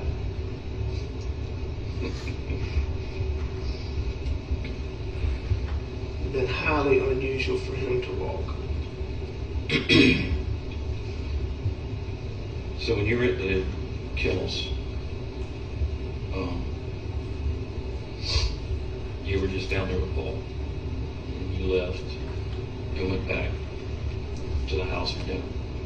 You know, I mean, Paul and I were just knocking around up at the shop, the shed, the kennels, and just the whole property. And that was before dinner, yes, sir. And you didn't go back down there after dinner until you returned trip from visiting your mother? Yes, sir.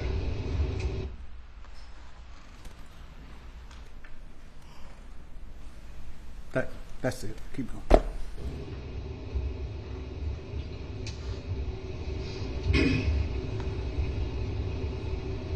I've got information that Paul was on the phone. Had you confronted him with what you're about to ask him prior to this? No, I had not. And the question you had just asked him, did that deal with whether he went down to the kennels or not after supper? Correct. And he said he had not. He had not.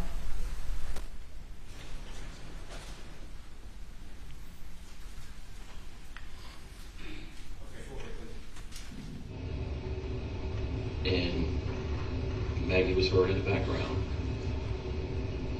and you were heard in the background. And that was prior to 9 p.m. I heard Rogan Gibson ask me if I was up there. He said he thought it was me. Was it you? At 9 o'clock? Yes, sir. No, sir. Not if my times are right. Who do you think it could have been? I have no idea. And Rogan's been around your family for pretty much all of his life. Oh, absolutely. And he recognizes your voice, and you have a distinct voice.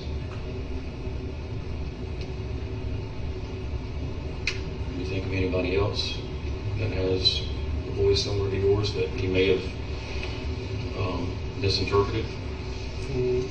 No, sir.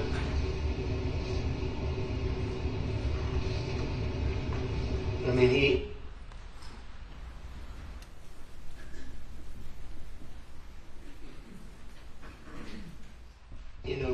talking, he had asked me that. So, and I mean, he had told me that he thought I was up there. Did that surprise you? Yes, sir.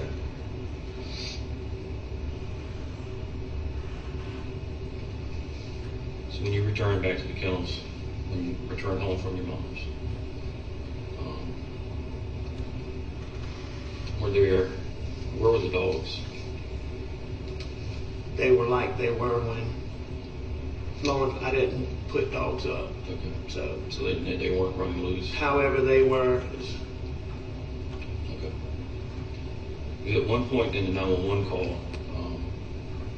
you say here, like you're talking to somebody else or something else. I say here? Here, yes, sir.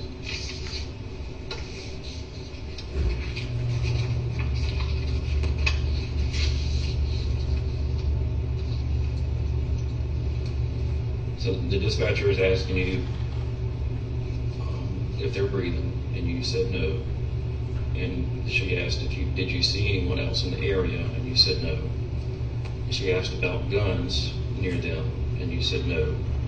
And then you kind of stutter and start moving around, and you said here.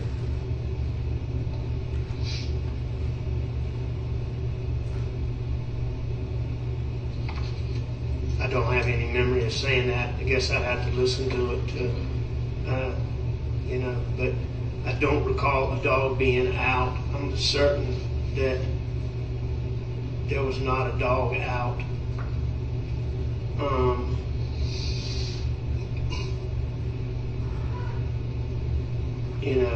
There's other things people have told me about that 911 call that I don't remember.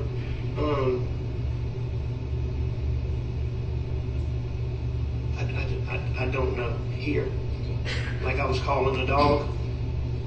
Calling a dog, talking to somebody else. I don't know. That's why I'm asking. Yes, sir. And there obviously was nobody else out there. Okay. And I'm certain that there was not a dog loose. But I don't remember saying anything about Buster would know. Something about threats. I was asked about that later. If I had information about, or if Buster had information about threats that I had said he would know.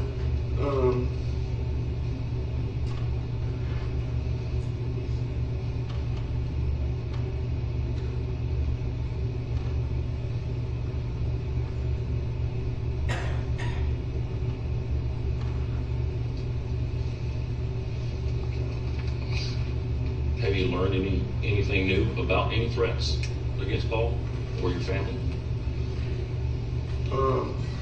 Nothing really new, no sir. Outside of things that Randy's told you, or there was just so many things on the internet that just.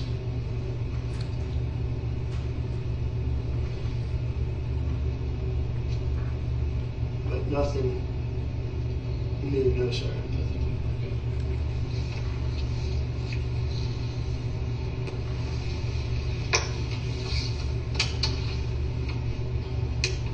So during the 911 call, and we also talked about that that night, you returned back to the house to get a shotgun. Yes, sir. What door did you enter? The best that I can remember, I went in the side door, and I went straight to the gun cabinet. Were you focused on any particular shotgun, or you just grabbed one? I just grabbed one. How do you normally load your shotguns? Avid hunters load shotguns special ways, different types of munitions, and I'm just asking you how you load yours. I normally put it in the chamber and push the button. What type of shot do you load? All kinds. I mean, I've loaded bird shot, buck shot, slugs, skeet shot. At the same time? I mean, would you load like a bird shot and a buck shot in the same load? Not normally. I mean, normally you're putting in, a load for whatever you're hunting. Mm-hmm.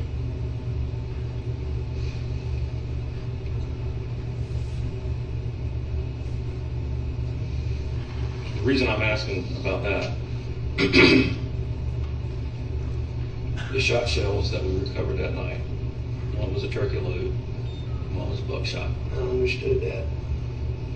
The shotgun that you had with you that night, there was a bird shot and a buckshot. When Jeff went back the next day, I'm not sure which attorney it was, pointed out that there had been a shotgun laying on the pool table that he had put away, and pointed out that ammunition that was with that, and it was a buckshot and a bird shot. And then the shotgun that we took for potential comparison, it was also loaded with a bird shot and a buckshot. So I have all of these consistent loads along with what's that in the feed room. I call it the feed room at the kennels. Is that what you call it? That's okay. Fucking good enough. Okay. If I say feed room, I just want you to know what I'm talking about. The night I grabbed the shells that I could get my hands on, I don't, I had no idea exactly what I had. Okay. Also, when we talked, I asked you if it was normal to keep guns down at the kennels. And you said you would have to check. Have you been able to check to see what was missing from your collection? I have. Yes, I know what's missing from what I believe is missing from our guns. Okay. And what are those? There's 3 guns that I think are missing. Okay. And what kind of guns are those? It would be a Benelli shotgun, a Browning shotgun, and a pump shotgun. The Benelli and the Browning, are they pump or autos? The Benelli and the Browning are automatic. And the pump shotgun, what brand is that? I believe it's a Remington, but I'm not positive. Are they like standard brown and black, all black, or camo? The Benelli is black. The Browning is camo, and the pump is camo. Would you have those serial numbers recorded anywhere? I don't have them recorded, but I'm sure. I don't know where the pump shotgun exactly came from, but I should be able to have the Benelli and the Browning. Okay. Because we don't know if they're stolen or where they are. So I really can't get them entered into NCIC. But go ahead. But I could alert the ATF to where if that gun is run, that there would be an alert on it, and it would get me at least back to the gun and the person that may have had it. Absolutely. So if we could work on that and get those as soon as possible. Absolutely. You said the Benelli's black, the Browning's camo, and the pump is camo? Yes, sir. Okay. The Browning is a brown camo, and the pump is a green camo. And, I understand also that a 300 was used that night. And I know there's been some, I understand John Bedingfield said he only had 2 of those, one of which was lost 3 a long time ago, but I'm telling you, now I am certain that we replaced that gun. All right? Actually, John knows that he sold Maggie a 3rd gun. Okay. Okay. And the story was that she was supposed to let you know that she paid for it for you to go sign the paperwork, and that never occurred. Okay. So that's why there wasn't a number. Mm-hmm. Okay. Well, he has the number. He just doesn't have a final sale on the ATF paperwork. Okay. That was replacing the one that Paul lost. Yes. That's correct. And both of those 300s, those serial numbers, are with the ATF and flagged in the system. So when they pop up, it'll get me to those. Okay. And that's, we've talked about the shot shells. So the cartridge casings were 300 blackout cartridge casings that were found by Maggie. There were also cartridge casings found by your house, by the side door to the gun room, and at the shooting range. You're now asking about shell casings that were found by Maggie. That's Maggie's body, correct? The cartridge casings found by Cartridge Maggie, yes. Had he ever been confronted with this information prior to right now that you know of? Not that I'm aware of. Okay. Okay. I believe he was, but not by me, I don't think. Maggie. There were also cartridge casings found by your house, by the side door to the gun room, and at the shooting range. Okay. And the ones by the house and some of the ones found at the shoot range are confirmed matches to the ones found by Maggie. Okay. So, which gets another concern. I've got the same load as the shot shells in multiple guns and 300 blackout that match ones found on your property. So you now believe that those guns, that Paul's guns, were used? Yes. Okay. And missing. And I understand that somebody had seen that gun recently, but, and I'd asked Buster about it. I believe that gun has been gone since back before Christmas. Mm-hmm. Nolan recalls Paul's first 300 going missing around Halloween at a party at Hampton. Halloween of 2020? When did y'all? No, no. It was years. Yeah, it was whatever Christmas he got it. So it was 17. Christmas of 17. So it was the Halloween after in 18 is when Nolan believes it was taken out of Paul's truck. There was it would take me a while to find those notes, but Mark Williams or Matt Williams is a family friend, and I may have the name wrong, but there was hundreds of people at this Halloween party. Nolan says adults were there, kids were there, and Nolan knows that the gun was in Paul's truck when they got to the party, and when they went to leave the party, it was gone. So that's the timeline on when that gun goes missing. Okay. I knew it had been a while. Mm-hmm. And I think in April of 19 is when 18. April of 18.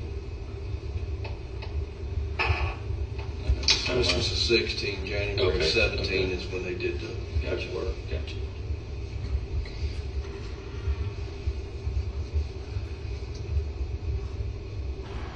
Another part in the 911 call, you made the comment, I should have known. And the questioning that surrounded, dispatcher's asking, is anybody else supposed to be at the house? And you said, no ma'am, please hurry. And she says, we're getting somebody out there to you. And your next comment was, I should have known. What are you referencing in that statement? I don't remember saying that, but I guess, all the threats and, I had been convinced that this was something to do with boat wreck and, all of that.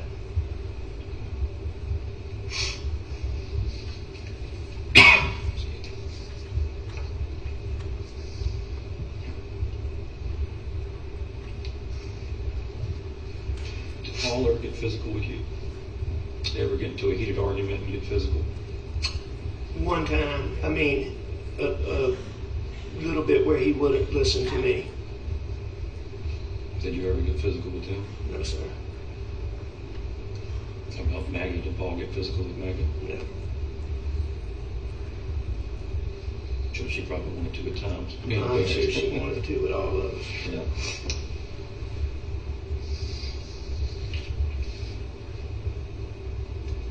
And the one time Paul did that, he had had too much to drink. And it was a very isolated incident. Where was that? Was that at Moselle or Edisto? That was at Moselle. So that was pretty recent? No, sir. It had been a while.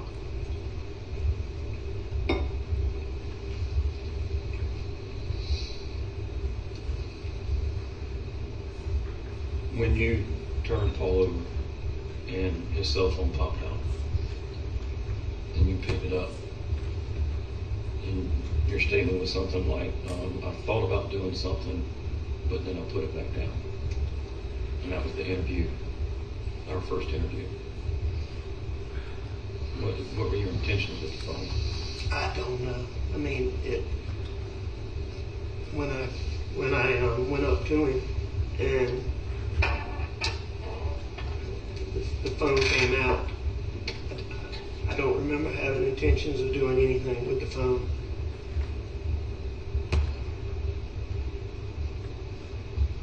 Did you say when I went up to him, the phone came out? Yes. Phone popped out when you told him for review. Okay, thank you.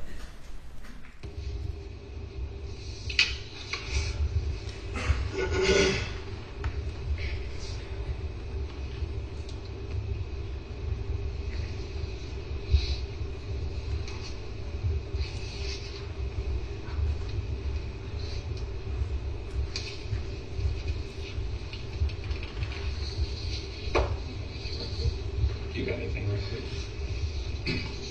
Going back to when y'all ate dinner together after Miss Maggie got home and you and Paul got back from riding around. Sir. Can you estimate about how long y'all would have been at the dinner table or ate at the dinner table? I mean, it wasn't any long drawn out dinner. You know, just. I mean, just a guess.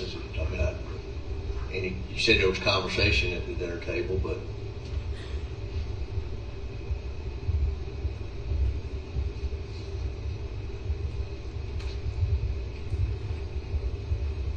15, 20 minutes. However long it takes to.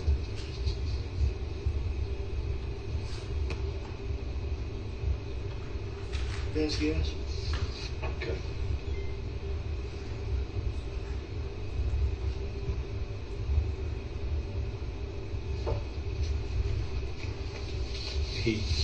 David asked you just earlier about when y'all were riding around the farm, and you said y'all had the pistol in the truck. Y'all had shot a few times, really not target practice, but shot a few times. You said that you had on that day you didn't see any long guns, rifles, or shotguns in the vehicle. Prior to that, how long prior to that do you recall seeing guns or any guns in that vehicle? I mean, Paul always had guns. Okay. So, I mean, it was very unusual for Paul not to have guns. And when you say guns, rifles or shotguns or Everything. both? Okay. Yes, sir. His truck that he normally drove, I believe it was the Platinum, went into the shop that Friday prior to. I think Mark Ball went and got some video from Jimmy Butler's that shows Paul dropping the truck off and not removing anything from it. So basically, he would have taken the rifles out at home. Do you know what he did with those rifles? If he would have put them in a different truck, or if he put them in the house, or would he have, so the truck that he drove, where was it parked on that Friday? So where would he have swapped everything out? I'm not sure. I'm not sure where the truck that he drove on Friday.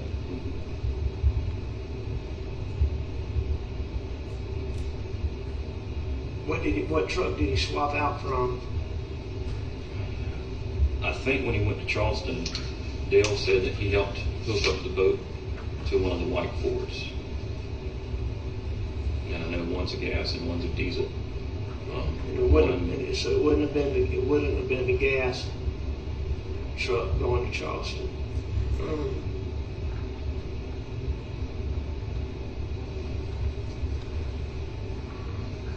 I'm not sure. So this occurred the Friday before everything happened? Yes, sir.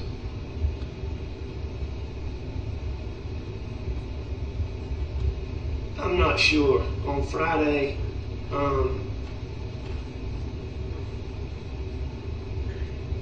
I had gone to stay in the hospital with my dad. I don't believe that I saw Paul.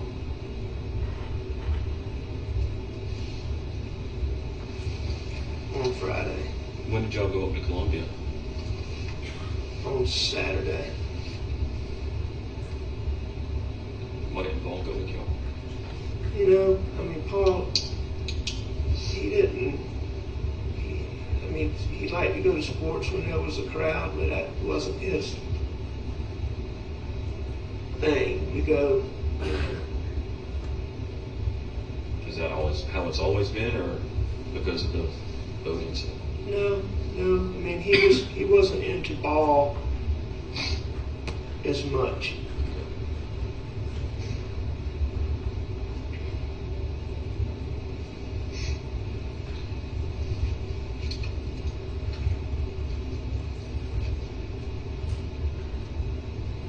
One thing that I'm trying to understand is your timeline. You said you probably went to the office 8:30, 9 o'clock, 10 o'clock, and you left early around 5 or 5:30. And there's been some other timelines or times that we've talked about and you can't quite remember what the times are or what time of day it was. When the dispatcher asked you when was the last time you saw Maggie or talked to Maggie, you said an hour and a half, 2 hours ago. To me, that's, a set, without thinking about it, you rattled off that time. We're sitting here trying to figure out a timeline. Your question was, you told the dispatcher hour, 2 hours ago? Hour and a half to 2 hours. Hour and a half, 2 hours. What time was the 911 call? 10:06 p.m. Hour and a half, 2 hours prior to that. Yes, sir. Go ahead. And you're having trouble coming up with a specific time. Oh, man, that's fair.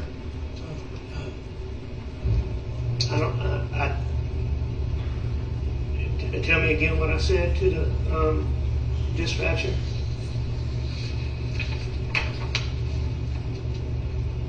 You said an hour and a half ago, probably 2 hours. And what time was that?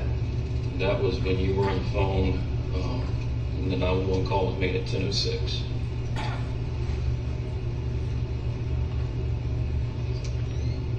So given 2 hours back, that would have been 8.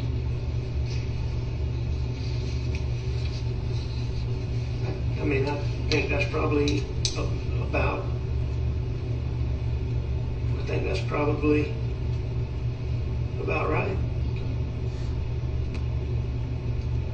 So, what do you believe I'm giving you an inconsistent answer? No, I'm just trying to wrap my mind around it when I'm asking you what time you went to the office that day, what time you got home. Can I ask you a question? Yes. At this point in the investigation, did you have the video back from Paul's phone showing the dog at the kennels? No, sir, I had not.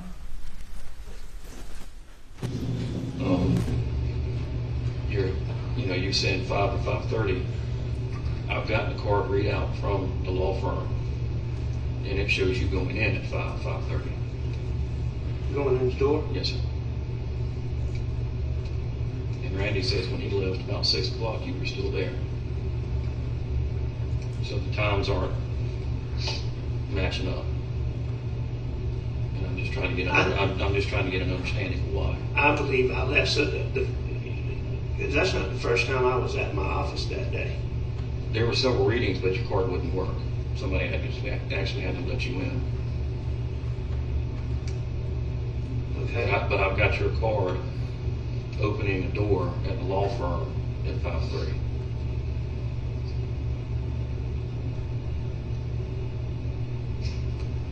And then Randy saying when he left at 6, you were still there. I'm trying to understand. You know, I left the office earlier than I normally do. What's your normal time to leave? I mean, it's not unusual for me to be there till dark. You know, I try to get home when Maggie's home, before dark. She don't like staying out there by herself in the dark. That's right. So,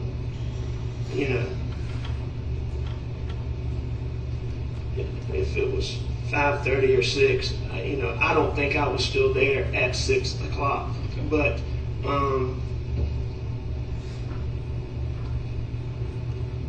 if I was, it wasn't long after that.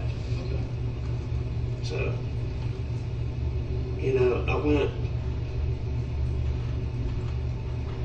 I believe that I went straight home. So, my car, have y'all been able to get Chevrolet to download my? We're still working on that. Okay. It's a long process. Well, I mean,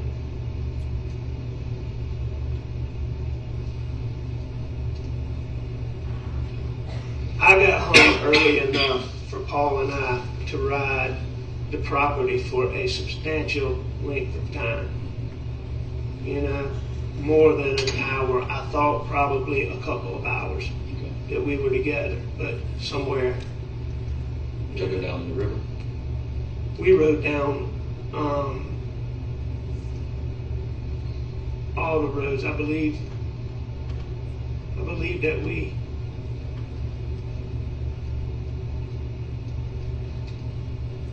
rode all over.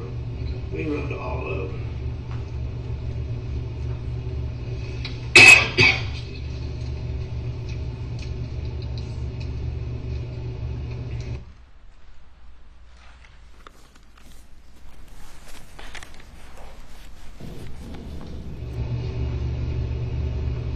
Have I been able to answer some of your questions? I know you probably have more. But with my questionings, trying to get some things cleared up, have I given you some answers? Well, I do know more than I did, for sure. So, yes, some of those questions have certainly, yes, sir. What other questions do you have that?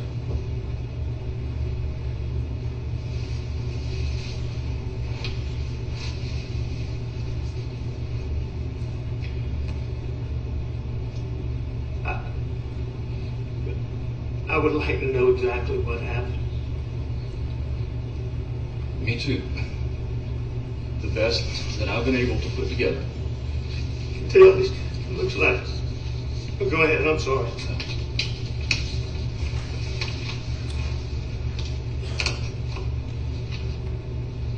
I believe Paul was shot first. For the simple fact of where he was located. How many times was he shot? Twice.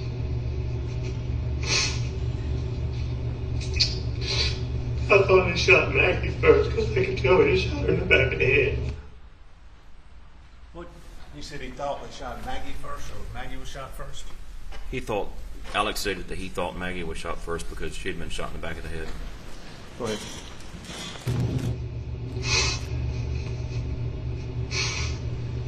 We may honestly never know who was first, but I think it was Paul for the simple fact he wouldn't have, if he saw his mother getting shot, he wouldn't have run to that feed ring. Unless that's where one of the guns was. But, we've already established family guns were used. And if they came from Paul's truck was at the house. So where were they? And how did they get down there? And how did they get down there? Did you just ask him, we've established family guns were used? Yes, I did. Objections overruled. Proceed. What was his response? Sorry. Would nothing be the answer? Correct. Go ahead.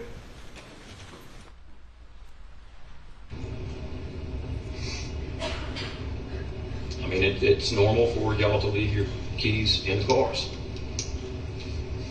However, if somebody showed up and did this, you're not going to take Paul's truck back to the house and leave the key in it. I mean, do you,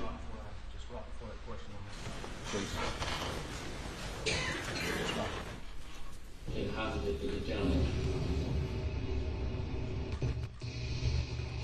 We've already established family guns were used. And if they came from Paul's truck was at the house. So where were they? And how did they get down there? And how did they get down there?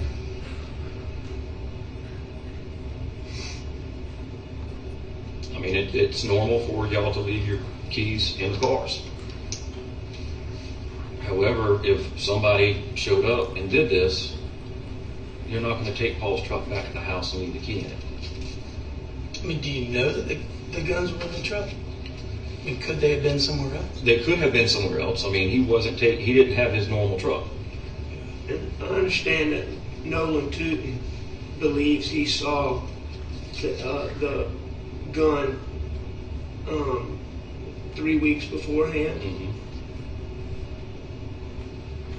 And I haven't talked to him, but is he believes it was the one that, not the one that was at the house?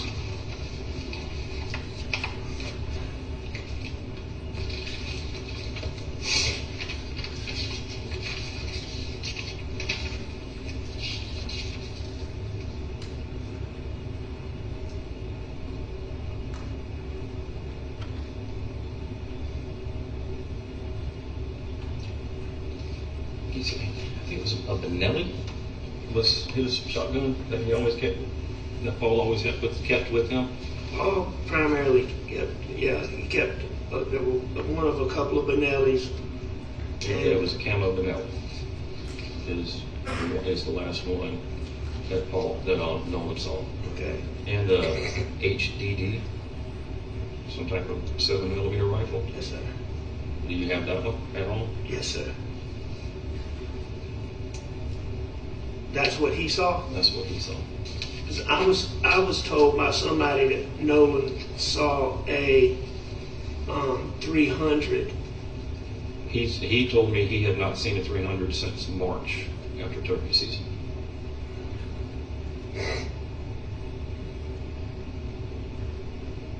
Okay, well, then somebody. Well, those were the go-to guns, and those are the last ones that he saw. The He said he had, HDD and Benelli. He had not seen the 300 since March during turkey season.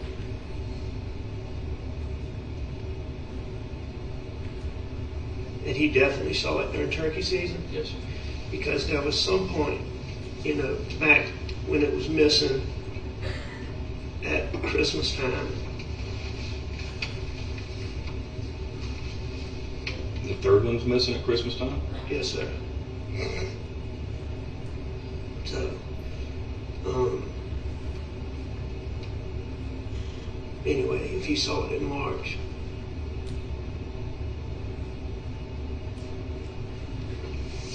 Did y'all get any kind of forensic off of anything that y'all found? Just the rain and the... I mean, we got plenty of DNA from the scene, but Yeah. it's Nolan's, it's Rogan's, it's Alex, it's Paul's, it's Maggie's, it's Buster's. Everybody's done. Yeah. David, can you tell me for sure? Did either one of them live after they were shot the first time? Not long. What's that mean?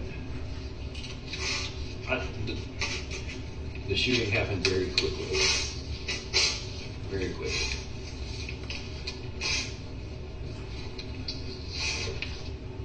Is this one person, two persons, three persons? Is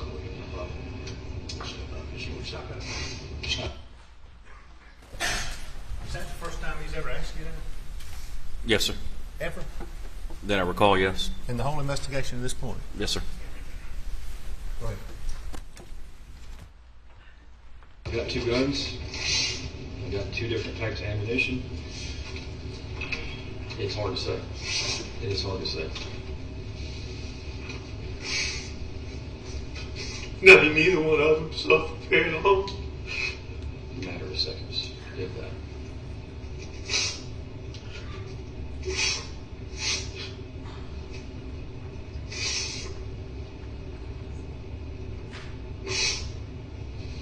Thank you.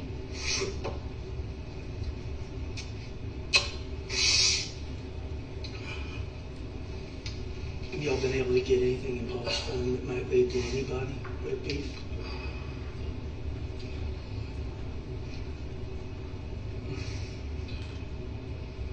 Let me ask you this question. It comes from Randy. I feel like I need to talk to you about this, but it's okay. You know, they got a lot of friends in the community. You know, from the upper echelon to the lowest socioeconomic level. They think that they can ask people to keep ears out, you know, loose lips, talking, that kind of stuff, but they don't want to reach out to anybody. Not purpose, unless y'all think it's okay. I'm not talking about paying people to do stuff, investigators. Yeah. Well, I've talked to Randy about this as well. He posed that question to me. Right. I'm not going to ask anybody in the law firm or anybody in the family, hey, go out and see what you can find and report back to me. Sure. Because then it can be construed as they're working as an agent of the state. Sure. And I understand that completely. You don't even have to explain that. I understand it. So, I mean, I told Randy, I said, I certainly can't stop you from going out. But I wouldn't ask them what they know and then report back to me. Tell them to call me. Tell them to call the tip line we have still set up. Or if you hear somebody talking about it, encourage them to call. Or give me the name and I'll go call. Okay. I hear what you're saying. So, David, we don't have not anything substantive that really makes you think, hey, this is a good...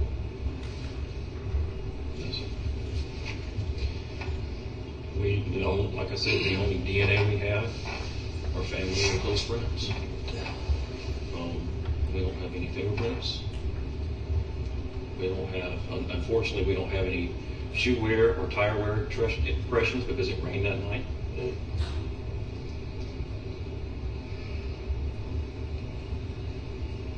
The only thing that we can go off of are the cell tower dumps, or I know the FBI was out and they were out on your property on Friday riding around trying to get some cell phone data. Unfortunately, all of that takes time. And y'all had to send because his vehicle's new, you had to send that off? Yes, sir. So it's not like when we hire experts and they come in and just download it. It's 2021 and they don't have the systems for it yet. Gotcha. But they're working near creating a system from what I understand. Okay. Okay. Now, I don't know exactly how the OnStar thing works. I know how the control module does, but this is something different, right? Or is it all contained in the same thing? There are two different systems that we took out. Yeah. One is OnStar, and the other one is the telemetry system or infotainment center. Yeah. And the FBI says there is information there. Yeah. They just have to be able to extract it and put it in a report. Sure. So you're just waiting for that? I'm waiting. I'm waiting on the search warrant from OnStar Okay. to see what kind of information they can give me. Good. There's You need if us signing something expedites that. I told you we'll get. I know. I don't own the car, but whoever we need to will sign whatever authorization you need.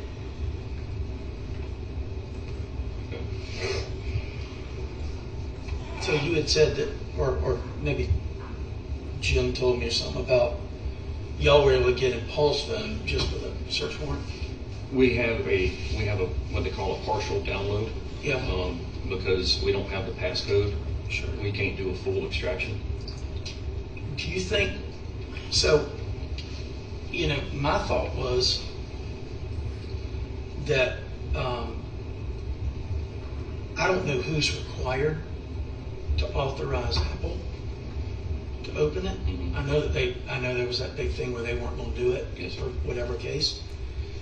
But I thought that if we, I think Maggie owned the phone. I think it was in her name. The account was in her name. Well, you have to have your own separate iCloud account for each phone, and we've done that for Maggie's, Paul's, and Alex. Okay. iCloud accounts. Yeah. To see if there's anything in there. Yeah. There was nothing in Paul's. I'm still waiting on Maggie's. Maggie did back hers up and stuff. I know that. Does that mean Paul didn't back his up? Probably.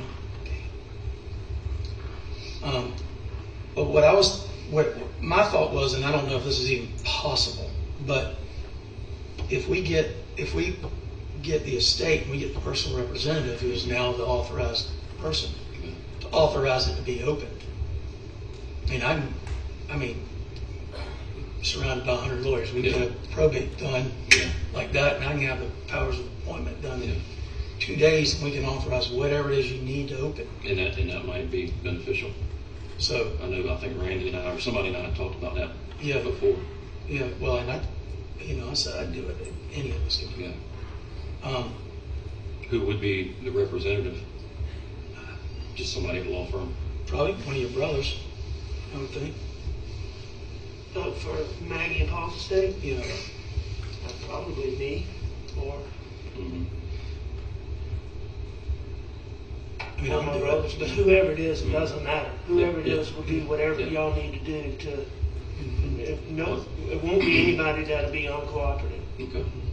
Well, if y'all would go ahead and start working on that, then we'll reach out to Apple and figure out how we get that accomplished. All right. Because gotta be something there. Gotta be something there. I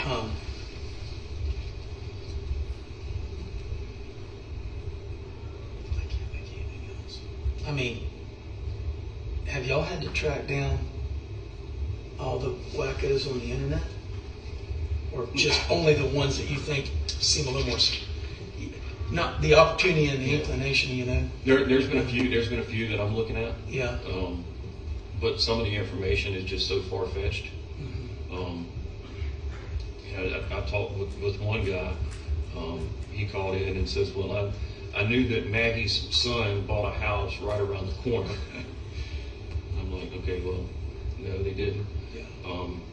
That Maggie had left her husband some time ago and was going to move to Florida to be closer to her father because the mother was dead. And I'm like, okay, thank you, God. So it's a lot of that stuff. Yeah, people that want to get involved. Yeah. People that think they have some information. Especially the matter of death. They're all over the place. Well, mean, y'all been taking a licking in the press about not disclosing stuff, but Jesus Christ, man. I don't have anything to disclose. Well, and why are you going to tell the bad guy what you got? Thank you. I mean, I just don't understand it. I mean, look. Nobody wants to know more than this man right here and this man right here. I know. Everybody else. I believe that. Everybody else. David, how far apart in time were the the shots? Either one of them know the other one was dead or had been shot? I think it's impossible to answer that question.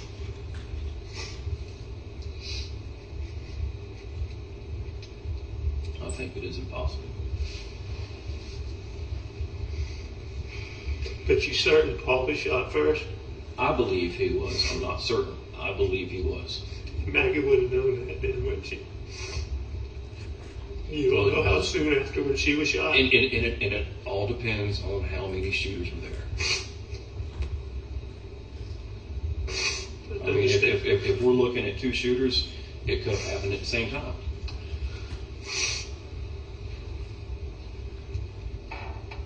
If we're looking at one shooter, it would have happened.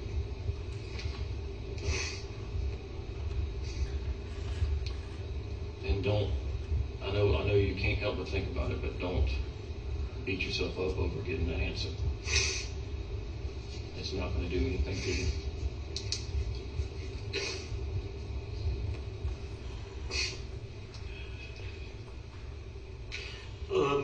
When I asked you, now that you talked to me, are you willing to, if some of my family, Maggie's mom and dad or sister, are you willing to talk to them? Yes, sir.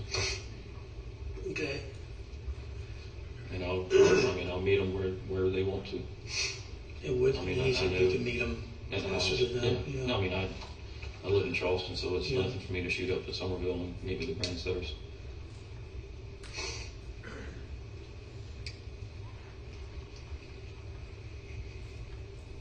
Thank you. I know y'all are doing everything you can. And I don't take any personal offense at asking me these questions. I know you got to do what you got to do. Well, I mean, and I hate to give any credence to the media, but with the media keep throwing you in there, then you gotta ask the questions. If I can get every bit of evidence possible, that's going to exonerate.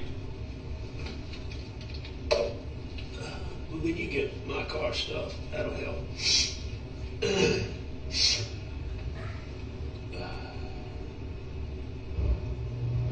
You said earlier Maggie didn't like staying out there by herself. Yes, sir. Was there any kind of, I know we asked you once before in one of the earlier interviews about cameras, and have y'all talked about doing any kind of camera system out there, stuff getting missing, Maggie talking about stuff getting missing. We're hearing that type of stuff, so. We never really had problems with stuff missing, but we still talked about getting, cameras and, doing all of that, but we just hadn't done it. We talked about it for a while. But not really any conversation about stuff up and walking away or getting missing between you and Maggie. Any conversations between me and Maggie about stuff? You and Maggie, or you and Paul, either one about stuff that had been missing, or had somebody came up and taken from the bar or from the house or anything like that? Only thing that I can remember being discussed missing was some drills and some Milwaukee tools. How long ago was that?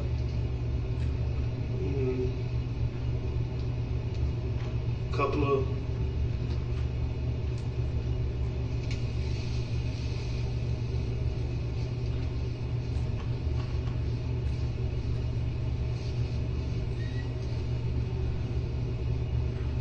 it was since CB got hired, I'm pretty sure. Okay. Because that was one of the things Paul when he was looking for him, was going to ask CB. And I'd had a boy working out there for just a short period named Matt Luce.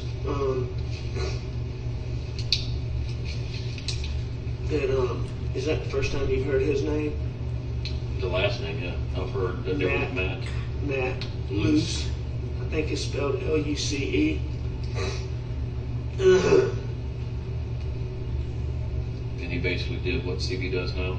No, Or something? he came in and was, just trying to, because I didn't have anybody working out there, just to kind of keep things from getting totally out of control. He came in and, he does that for another friend, works with another friend, and he's just kind of coming in to help me, probably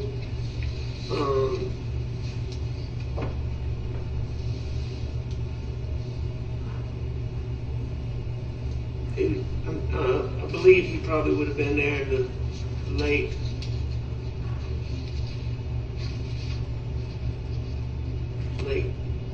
fall, probably, I'm guessing. Is he from Hampton or Walterboro? He's from Beaufort, I believe, originally, but he lives up in, he lives between Beaufort and, I'm trying to think of the name of the plantation that my friend Barrett Bowler has. That's who he works for. Barrett Bowler? Yeah, Junior.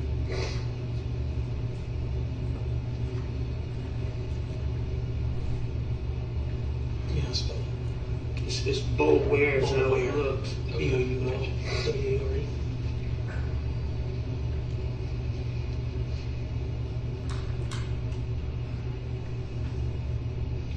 Ken the Tom Bowler, Tom Bowler. Yes, sir. He was like one of my granddaddy's contemporaries, and now there's a Tom Bowler that's kind of just retired, and they are. I think that's they're kin, but not super close.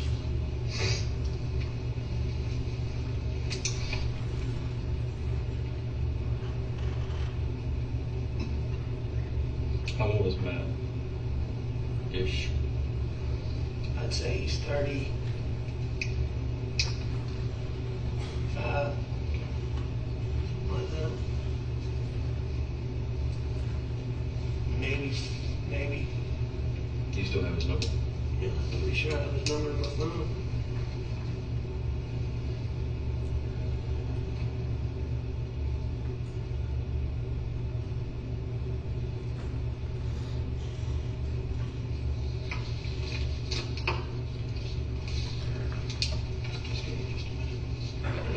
Yeah, I didn't have it, but I can get it.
Where'd you go? I had to step out and use the restroom. Okay, sorry. Go ahead.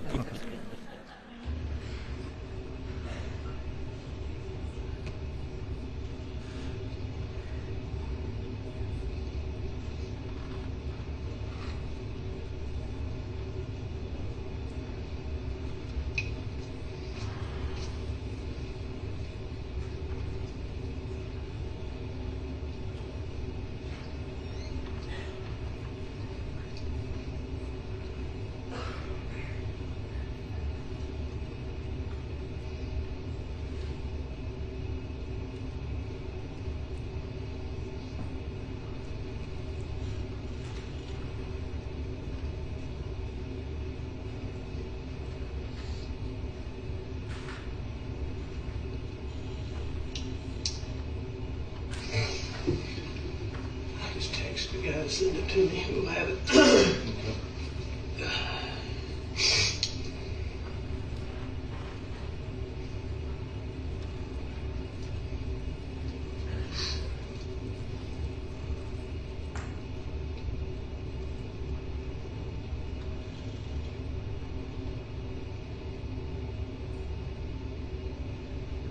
Can you think of anything else you want to ask questions about?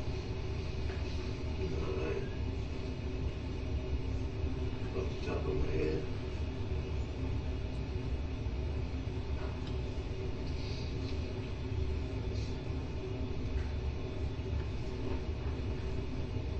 The pair of guns that you bought for the Christmas presents, they were matching set, correct, other than color. Am I right about that? Yes, sir. They were exactly the same. With thermal night vision and stuff like that. The one that you purchased to replace the lost one, did it have any kind of optics on it? Night vision, scope, anything like that? It doesn't have a night vision scope. And I don't know if Paul had put something on it. He would move scopes around from gun to gun to gun, but I'm not. Oh.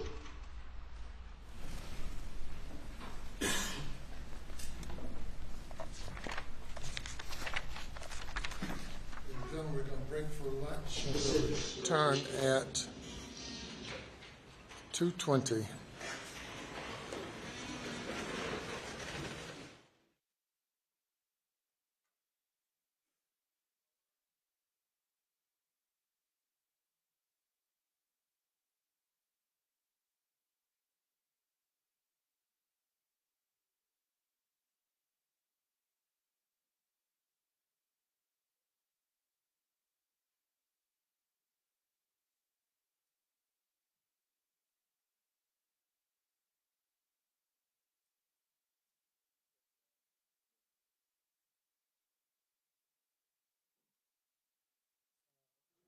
How long more is this video? All right.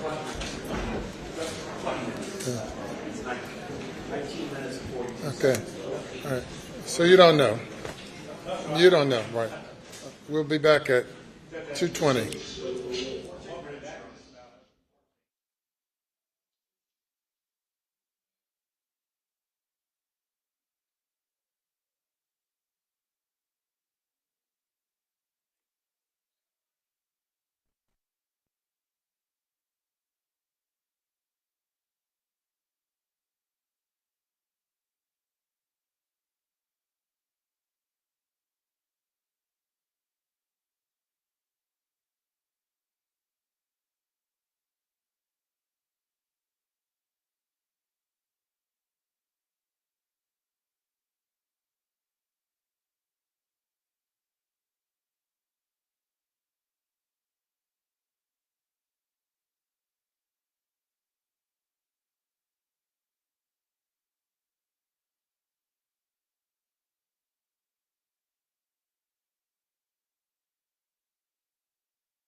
Be seated.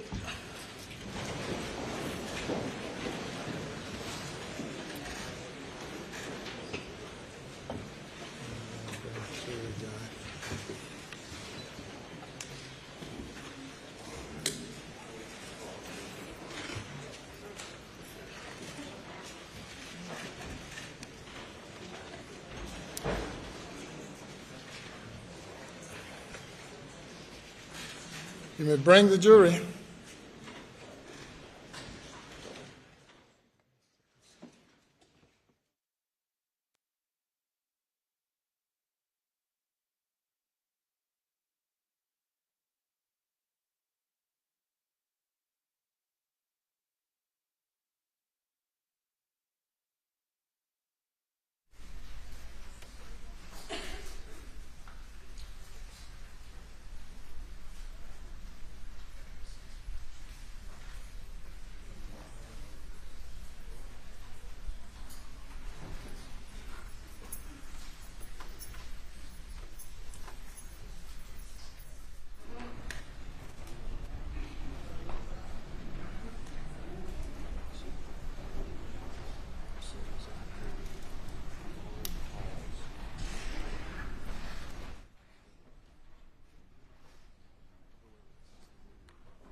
Thank you. You may proceed. Yes, sir.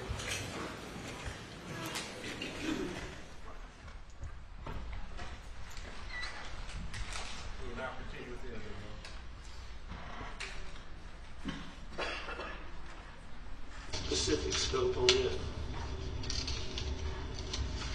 I'll know if you had, or we ask, when was the last time that gun had been seen? Do you know of? I know that we looked for it around the Christmas holidays, or we went to get it around the Christmas holidays. I asked about it around the Christmas holidays. Of 20, this past Christmas Yes, sir. holidays? Okay. And that was the replacement, what I guess we call it. Or, That's correct. okay.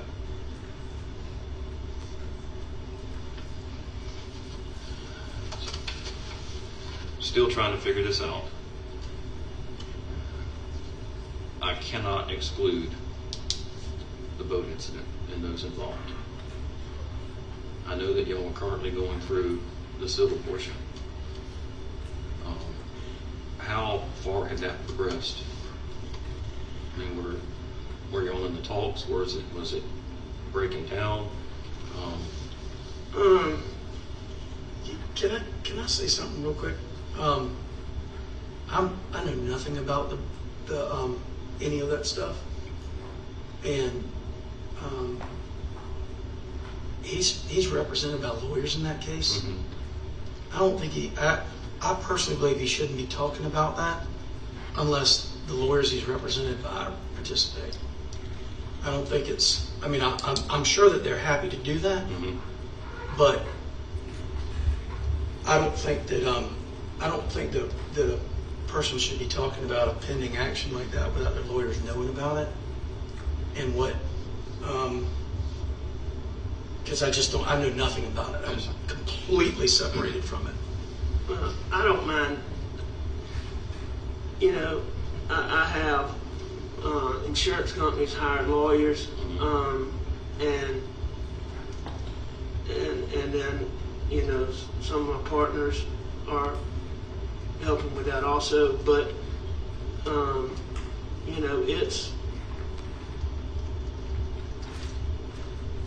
it's made some progress. It's still unresolved, but it's not in its initial stages by any means. Okay. And what I'm getting at with this, it's in progress. I just want to make sure that it's not make sure. Bad word there. Did one party say this and y'all countered or something like that, that where the other people are pissed off. And now we have somebody out there with more motive because now they're thinking, you know, Paul's going to get away with this. And I mean, I'm not aware of any of those discussions. The only thing that I am aware of is that I've learned that one of the daddies of one of the kids in the boat wreck went to lengths to, or maybe it was his son, I don't know, but I was told that there are people out there that were being told you can't be friends with Paul and the Murdaughs and with us. You got to choose. And that was a dad going out telling. I don't know. Or I don't. It was that dad or that kid going out saying this stuff. I don't know that. I was told by a person who had been told that. It's Nate Tootin is the boy's name. So is that, you can find out from him. Any kin to Nolan? It's Nolan's younger brother. Okay. It's Nolan's younger brother. So.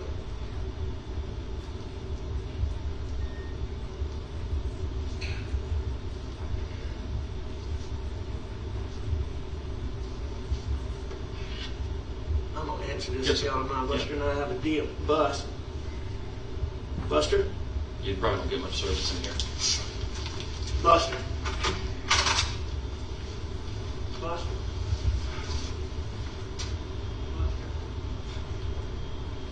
If you go outside, hit that green button on the right.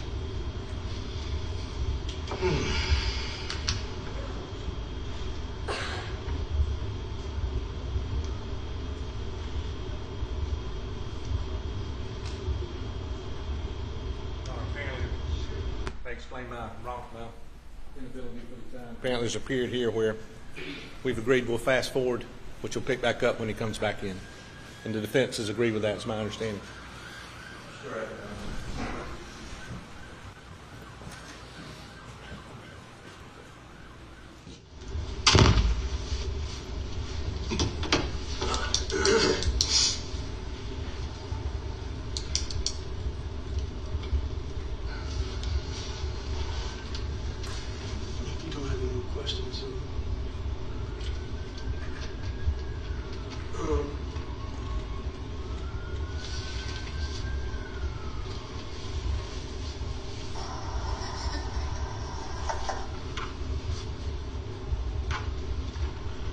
This is the Snapchat video that I'm talking about from Paul's phone. Okay. It just kind of brings back here. Okay, I tell you what. Yeah, we were laughing about that because he's laughing because I'd gone to great lengths to try to, that tree had gotten knocked over, and I'd gone to great lengths to try to get it to, be upright. Okay. And was that night? Because the friends that we talked to said it was posted that night.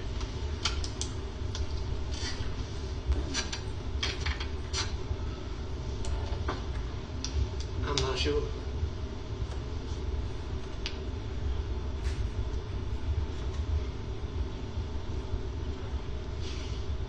Somebody's phone? Sorry? Somebody's phone? No, it's somebody's phone. I hear like somebody talking in the background.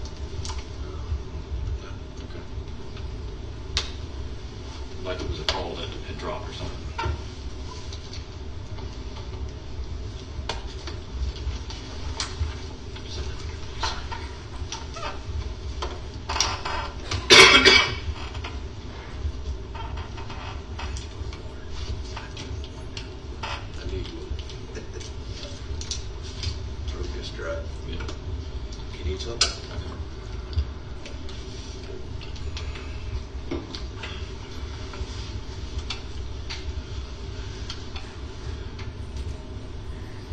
Anybody from the boat or their family that you've heard or know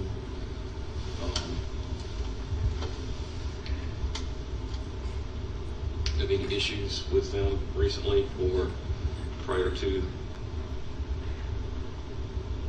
this incident? Like any confrontations? Or them saying anything in the community about the lawsuit or the pending charges, anything that would kind of lead me? I mean, David, I told you about the,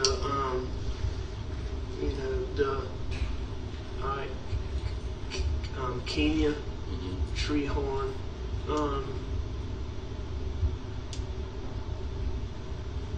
a month or so, maybe 6 weeks before this happened, called me, just all out of sorts, and told me, I told you about that, Yes, sir. right? We've interviewed her, yes, sir. So, I mean, she said she'd heard it from 2 different places that the family from the boat wreck was, it was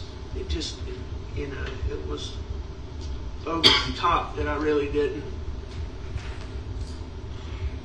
pay it a bunch of attention.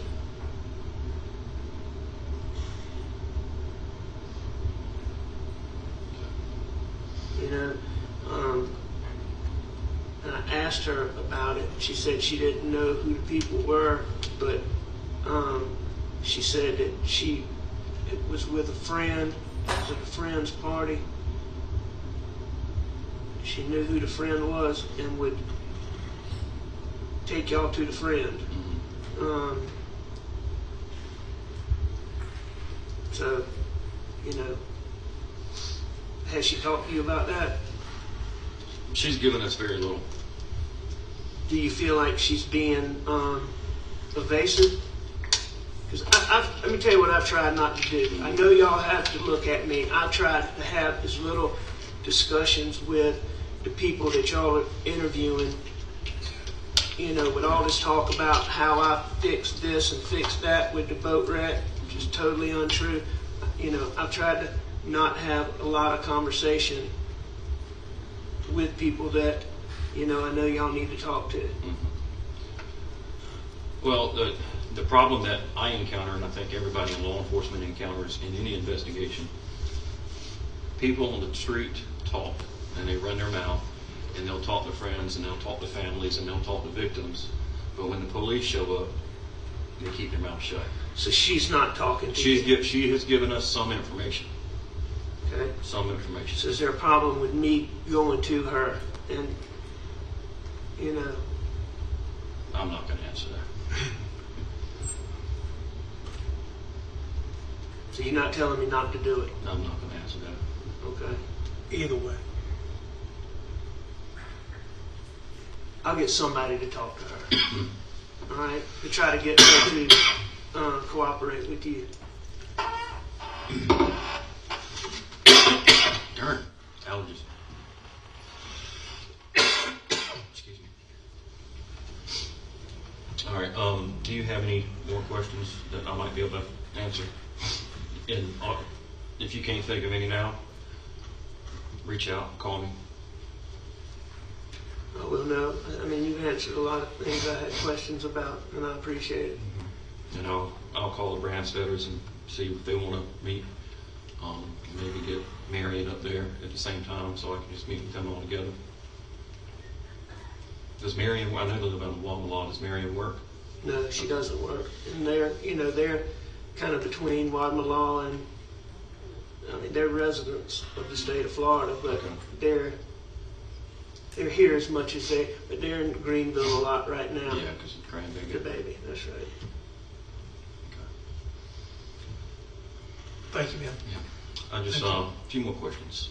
Okay. Did you kill Maggie? No. Did I kill my wife? Yes, sir. No, David. Do you know who did? No, I do not know who did. Did you kill Paul? No, I did not kill Paul. Do you know who did? No, sir, I do not know who did. Do you think I killed Maggie? I have to go where the evidence and the facts I take me. understand that. And you think I killed Paul? I have to go where the evidence and the facts take me, and I don't have anything that points to anybody else at this time. So does that mean that I am a suspect?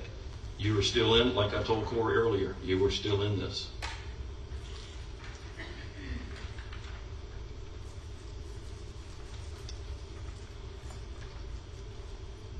With everything that we've talked about, with the family guns, the ammunition,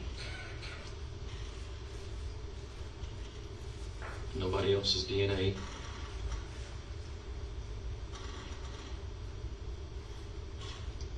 I have to put my beliefs aside and go with the facts.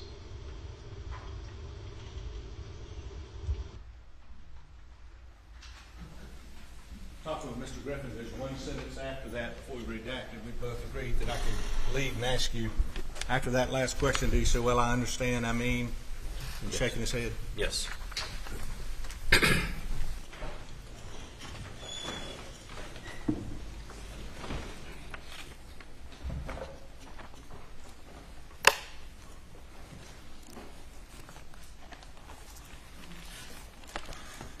So on August 11th of 2021,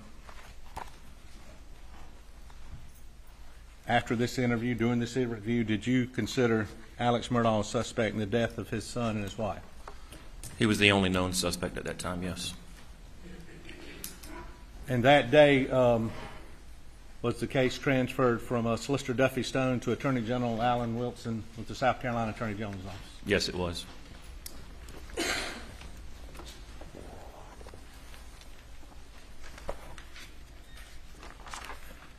I just want to go back right before we ended, and I'm not trying to get you to repeat this, but do you remember when you asked, or do you remember when he told you, I know y'all got to look at me, and I've tried to have as little discussions with people that y'all are interviewing, you know, with all this talk about that. You remember that? Yes, I do.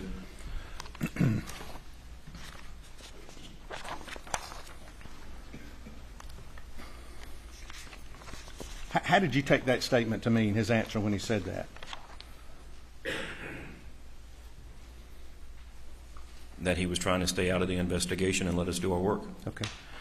In early in the investigation, he asked you about, that tree going back and forth. And was he clear on when that video was taken of him in that clothes on the tree? Was he clear? He didn't recall. At this point, had you already talked to Blanca Simpson? Or had she been talked to, reference? She had been interviewed, yes. Okay. And at some point after August 11, did Blanca System also provide some information in investigations about a conversation she had with the defendant, Alex Murdaugh? Yes. Okay. And was that concerning a shirt? Yes. Several months later, she provided information that she and Alec had a conversation about go ahead. About what he had been wearing that day when he left to go to work.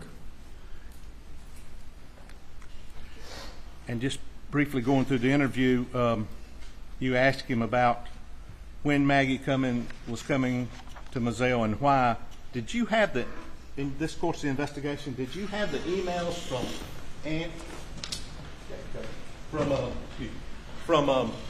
Blanca and or Maggie's phone to each other then? No, I did not.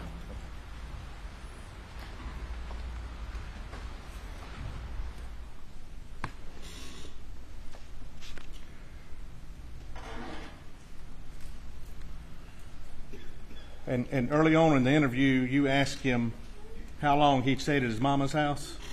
Yes, and he stayed approximately 45 minutes. 45 minutes, an hour? Yes, sir. 45 minutes to an hour, yes. And at that point in the investigation, had you talked to Michelle Shelley Smith about a conversation she had with Alex Murdaugh and the amount of time that he said he was there? Yes, she had been interviewed by that time. Again, there were so many agents going out and doing interviews and reporting back to me. But she stated that it was somewhere around 20 minutes. I don't have her report. I don't remember exactly what was said, but I know in our first interview, he had stated that it was around, he had spent about 20 minutes, 20, 30 minutes with his mother. And did your investigation reveal inconsistencies regarding what Mr. Murdaugh had told you? Yes, I did. And was that significant to you in your investigation? It was, because it wasn't one inconsistency, it was several inconsistencies over a period of time that were repeated. Now, you asked him about a list of guns several times in these interviews. Did you ever get a list of guns from Alex Murdaugh? I have not. Between June 7th, 2021 and August 11th, 2021, this interview, how many times did he call you asking about the investigation? We spoke approximately 5 or 6 times.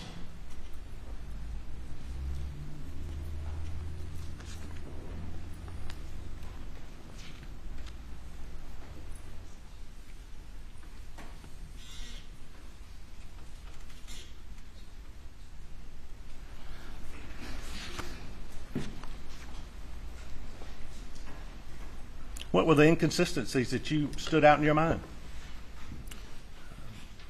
The times, for one, from the first interview with where he went to his mother's, refer back to my notes.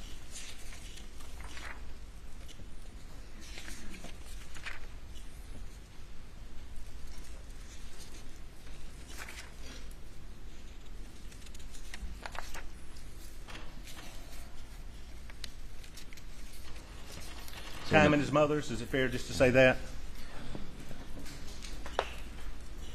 So when the first interview in June, he stated that it was at his mother's for approximately,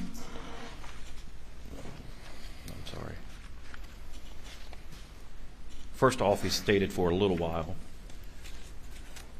And then the second interview on June the 10th, it changed to,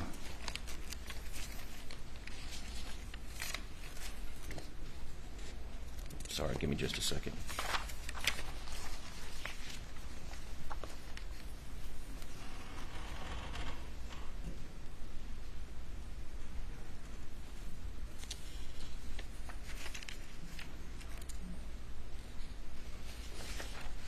It's about 25 or 30 minutes, and then the third interview, it was 45 minutes to an hour.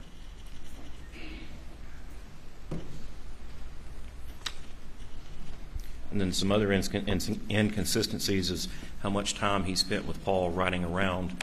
The first time it was 45 minutes to an hour. The next time he talked about riding on the farm anywhere from an hour and a half to 2 hours. And then the inconsistencies, I had the information from Rogan Gibson that he heard Alec. He believed he heard Alec in the background. And on the 3 interviews, Alec had never indicated that he was at the kennels, that he was at the house either taking a nap, playing on his phone, or watching TV, and this was after dinner. Bless you. Was he ever inconsistent about whether or not he went down to the kennel after supper that last? Yes.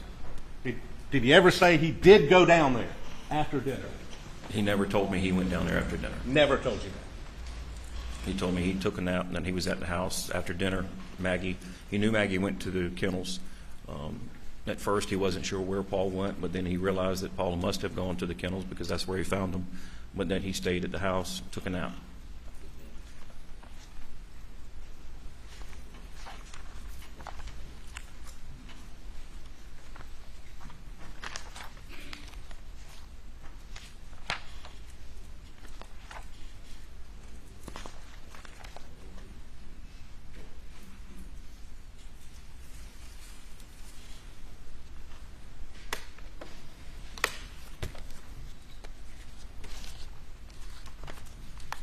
Now, there's been some discussion, and I think your testimony was he brought it up on the 911 case about the boat case. Yes, sir. And that happened in what year? February of 2019. 2019. And was that case null prosequi, dismissed by the Attorney General's office in the after Paul's death? Can you prosecute a dead man? No, sir, you cannot. And it's my understanding that the Attorney General's office null pros Paul's case in August of 2021. So that case, criminally, like we're in a criminal courtroom, was over? Yes, sir.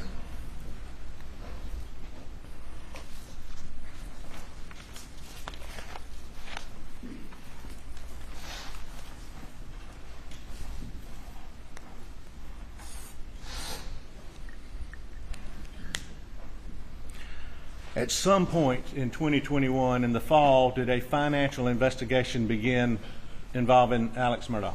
Yes, sir. Would it be fair to say that overlapped with this investigation? It did. Would it be fair to say those investigations fed off each other? They did. From the information that I was learning from that investigation into the finances, it gave me additional people to consider, to look at, and consider even to look at Mr. Murdaugh as, a reason why or why not. Were there individuals in the financial investigation that you also interviewed in reference to this investigation? I did. Did some of that information you learned from interviews or grand jury testimony? Yes, I did. Did you then follow up on some of that information? Yes, I did.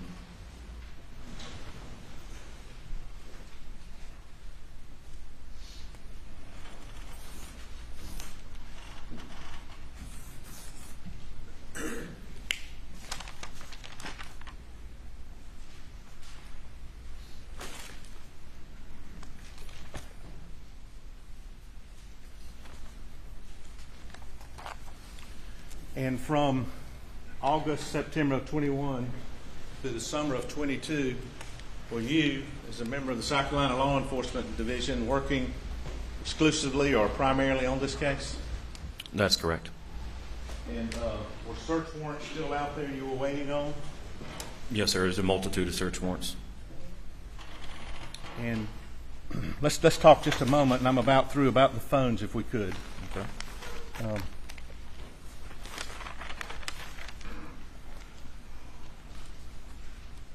You, law enforcement, got Maggie Murdaugh's phone when? I mean, when did you actually take physical custody of it? Maggie Murdaugh's phone was recovered on June 8th, 2021 on the side of Moselle Road. And what, were you able to do you, law enforcement, you know what I'm talking about, able to get how much information did you get from Maggie's phone in this investigation? The family gave us, I believe it actually came from Alec or either Buster, but we got access to her phone via her password, so we were able to do a full extraction from her phone. Full extraction? Yes, sir. And some of that is included in the timeline that's already been entered. It's going to be entered by Mr. Waters in a little bit, right? Yes, sir. Full extraction? Full extraction. Now, how about Alex's phone? Was it initially taken on June 7th or June 8th? It was not taken on June 7th or June 8th. We got an extraction on June 10th when we met for our second interview. But that, again, that was just a logical extraction, not a full extraction. Which was, I don't really understand, but that's the surface, right? That's just the surface. Off the top. All right. Did you ever get that phone back? In September, yes, sir. September. And at that point, was further information attempted to be gathered from Alex Murdaugh's phone? Yes, sir. And how successful was that? Being the time difference between June and September, a lot of the earlier on information had been overwritten. Just the way the computers work, you have to clear out memory to make room for new memory. So some information had been not erased but cached out. So we were able to gain some information from the logical in June and compare it to the full extraction that we got in September. And were you able to determine what had been erased also? There were some phone calls that had been erased, yes. Now let's talk about Paul's phone. And to go back in the interview just very briefly on Paul's phone, I'm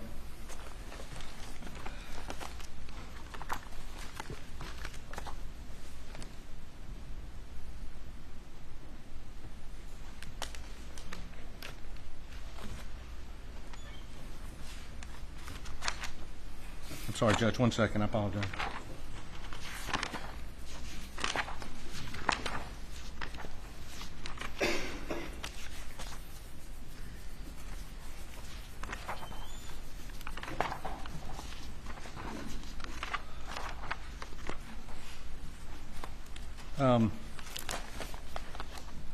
You would ask him when he turned Paul over and his cell phone popped out. Do you remember that?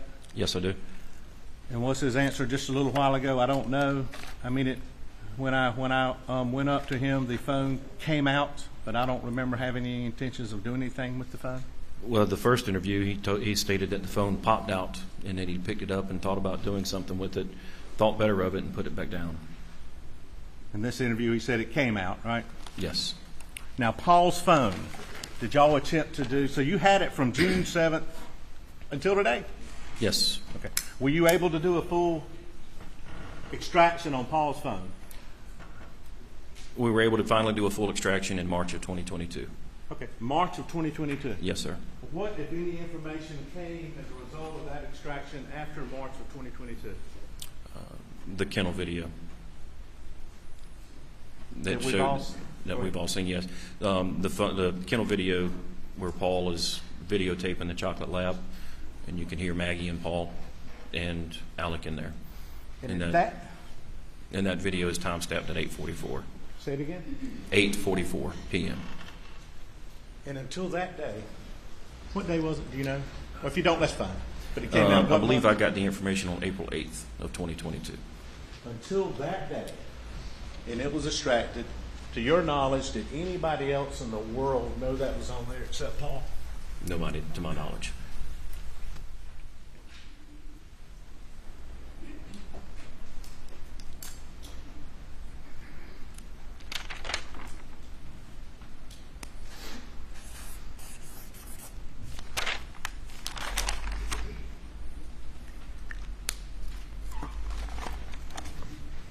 And up until this past, well, was information in this investigation gathered up through last weekend? Yes, it is. And what was that? The General Motors information from Alex's 2021 Suburban. So SLED from June 7th in combination with the locals, the feds have been investigating this case nonstop. That is correct.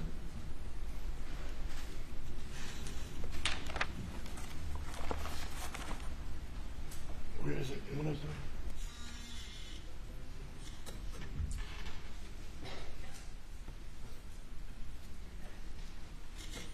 I believe there's a housekeeping matter that Paul's shoes moving into evidence 103. I don't believe there's an objection to that. Did they talk to you about that?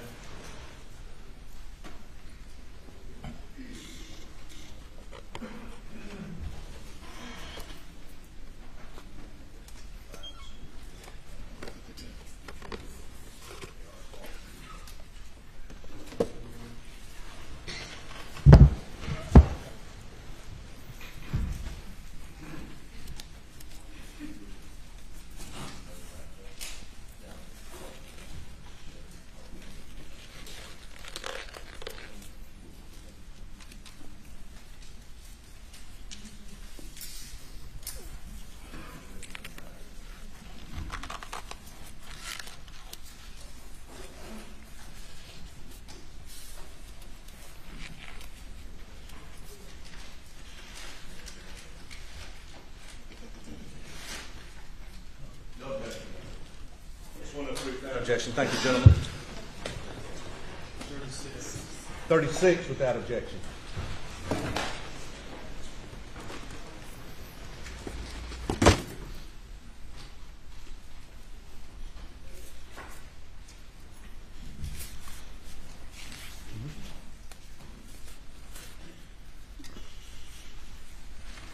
Submitted. Any further questions?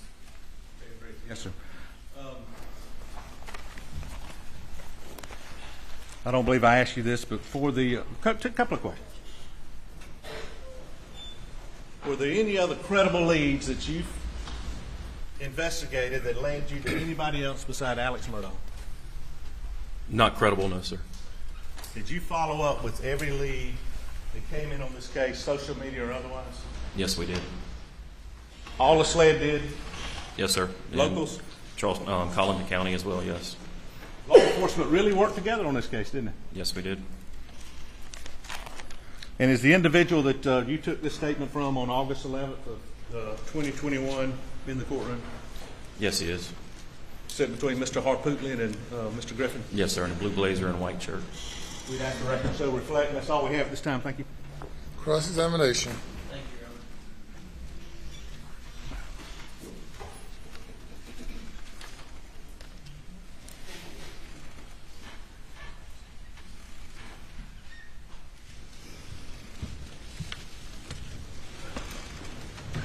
Good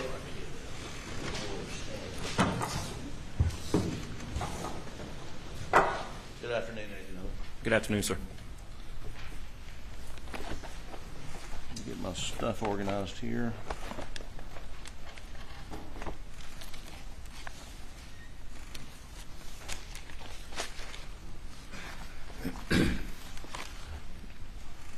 We've heard you explain, and I think Agent Croft explain about sort of the investigative circle.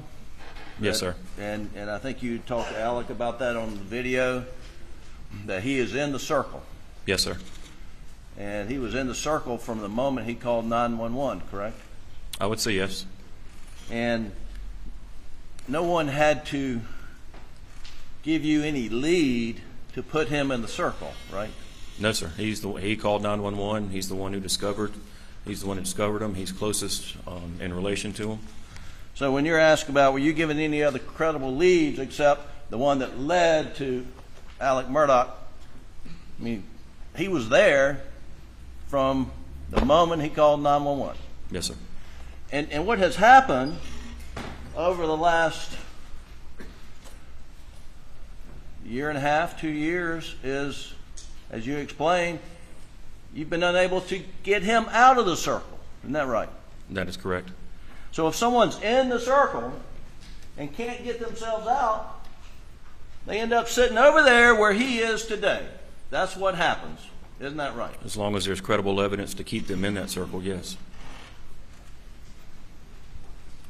Well, we're going to get to that.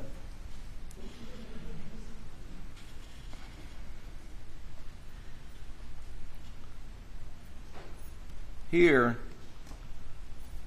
SLED failed to take immediate steps. I mean, maybe it's not all SLED, but SLED and the Colleton County Sheriff's Department failed to take immediate steps to preserve evidence that could possibly exclude Alec Murdaugh from that circle. Would you agree with that? I don't think it was a failure, no, sir. Well, let's get this right. Your investigation, as I understand it, leads you to conclude that Paul and Maggie were murdered sometime between 8:50 p.m. on June the 7th and 9:06 p.m., correct? Yes, sir. And whoever murdered Maggie and Paul would, at a minimum, have in their possession an AR-15 style assault rifle and a 12-gauge shotgun, correct? Not unless they got rid of it. Well, the moment they were murdered, Yes. someone had to have, one person or two people had to have murder weapons, right? Yes. Paul was murdered with a 12-gauge, right? Yes, sir. You would agree then that the murderer had a 12-gauge shotgun. Yes. You would agree that the murderer had some AR-15 style assault weapon that killed Maggie, right? Yes, sir. Okay. And you would agree at the time they were murdered, they would have those weapons. Yes. And would you agree that whoever murdered Maggie and Paul would likely have blood and biological material on them following the shotgun blast that essentially blew Paul's brains out of his head? They would have some, yes. And on the night of June the 7th, you said it was after midnight, so it would go early morning hours, but 1 a.m. on June the 8th, you interviewed Alec, and he told you that he had left Moselle sometime between 9 and 9:10 to check on his mother. Is that right? That is correct. So if Alex was the perpetrator, as alleged, he would have had to brutally murder his wife and son sometime after 8:50 p.m. and 9:06, dispose of the murder weapons either somewhere on the Moselle property, within the Moselle residence, along the drive to Alameda, or at his mother's residence or property at Alameda. Is that correct? Yes. Now, immediately when law enforcement arrived, they secured the immediate murder scene. That is my understanding, yes. Down at the kennels. And they eventually thoroughly searched the Moselle residence. There was a search of the Moselle residence the next day, correct? That is correct. Do you know what time that was? Early afternoon, late morning? That's approximate time, yes.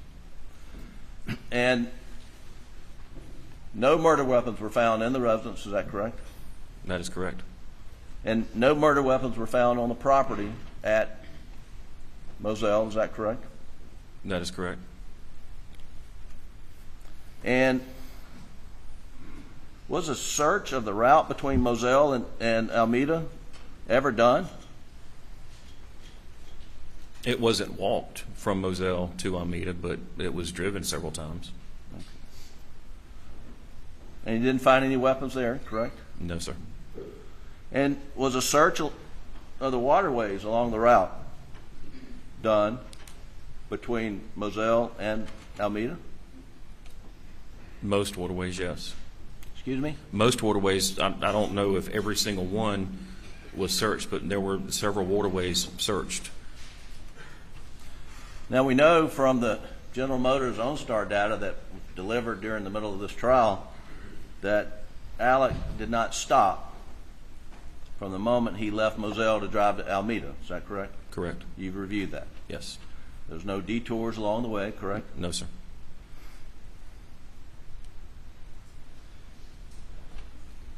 And you never searched the Alameda property for any signs of murder evidence, guns, bloody clothes, or anything until well after sometime in mid to late September. Is that correct? That is correct. You could have searched Alameda that night, correct? If I had probable cause to, yes, sir. Well, was anybody denying consent to search? When I say anybody, Alec Murdaugh gave you carte blanche consent to search anywhere in those properties, did he not? Yes, he did. And John Marvin was assisting SLED and facilitating wherever you wanted to look. Wasn't he doing that? He was, but the night of June 7th, even though Alec was in the circle, basically by default because of his close relationship with the victims and finding them, I did not consider him the main suspect or the only suspect because I had no probable cause and no evidence to support that he killed his wife and son. Well, if a thorough, tight, quick, prompt investigation had been taken of the Moselle property, the route to Alameda, and the Alameda property, that could have possibly excluded Alec from this circle, couldn't it? If you found no evidence of guns, bloody clothes, or anything, right? If you know what you're looking for and where to look, and have some type of information that would lead you to that area, yes. And that opportunity was missed. Would you agree with that? I wouldn't say it was missed because it wasn't known about, other than several hours later when we get to the bodies and there are no weapons found. It wasn't until the casings and the shot shells were recovered that I actually knew what the calibers were. No, I get, okay.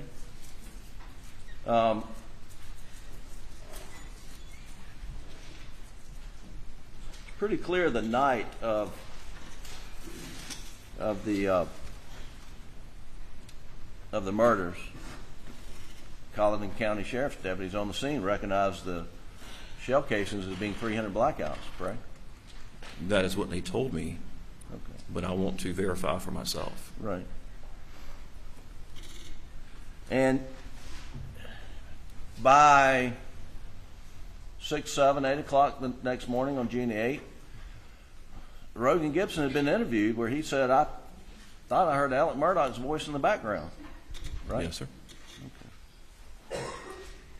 And Alec had told you that he left Moselle and gone to Alameda, right? Yes. And so as of the late morning of June the 8th, well, let me back up. That first interview with Alec, you state that he did not inform you that he was down at the kennels after dinner, right? That is correct. And you get information from Rogan Gibson that contradicted that. Yes. And Alec Murdaugh is in the middle of the circle on the morning of June the 8th. Well, I still needed to build a timeline because speaking with Alec, he was giving me some times, and I needed to build that timeline, and not having that coupled with Rogan's statement that he was 100% sure he was on the phone with Paul. He was 100% sure that he heard Maggie. He was only 99% sure, even though it's a great percentage. He said he was 99% sure it was Alec. I needed to gather some more information before I just go back and confront Alec on that. Sure. Well, tell me what the thought process was behind searching the Moselle residence. What were you looking for? Any types of ammunition. It was 300 blackout. We had the 12 gauge shot shells. We know that it's hunting's going on. Hunting goes on out there of all types. In the shed, there was some additional ammunition that was in a bucket. Needed to see what type of ammunition or firearms were in the house to try to get documentation of what was missing, what was there. And why was Agent McAllister looking in the tubs and in the drains for guns? Why was she? Yeah. You'll have to ask her. I wasn't there. I mean, it's obvious that you were searching to see if there any evidence of blood in the house. I mean, you'd want to do that, right? Yes. Because Alec's in the circle and he had been to the house. Yes, sir. Alec's in the circle and he'd been to Alameda, right?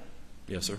And no one went to Alameda to look for guns or blood or bloody clothes, did they? Not that day, no, sir.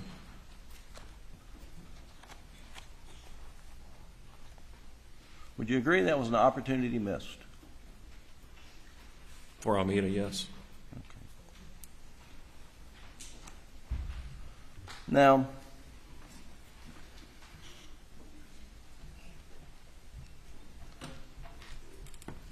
we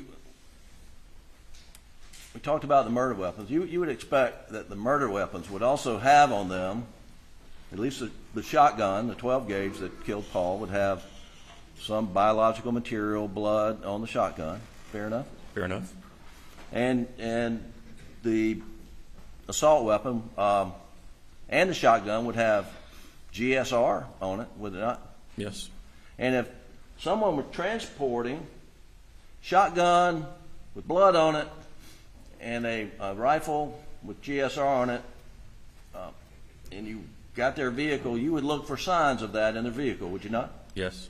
And that was done here, was it not? It was done on the Suburban and the Mercedes, yes. Excuse me? It was done on the Suburban and the Mercedes, yes. Yeah, and so there's nothing in the Suburban, there's no blood in the back where people would possibly carry guns. And when I say the back, I'm talking the back. Cargo area, yes. Yeah. There's no evidence of blood back there, right? No, sir. No evidence of GSR back there, was there? No, sir. There's no evidence of blood or GSR in the second or third seats, correct? No, sir. And the only GSR found in the Suburban was one speck on a seat belt buckle, right? That is correct. And there was one drip of blood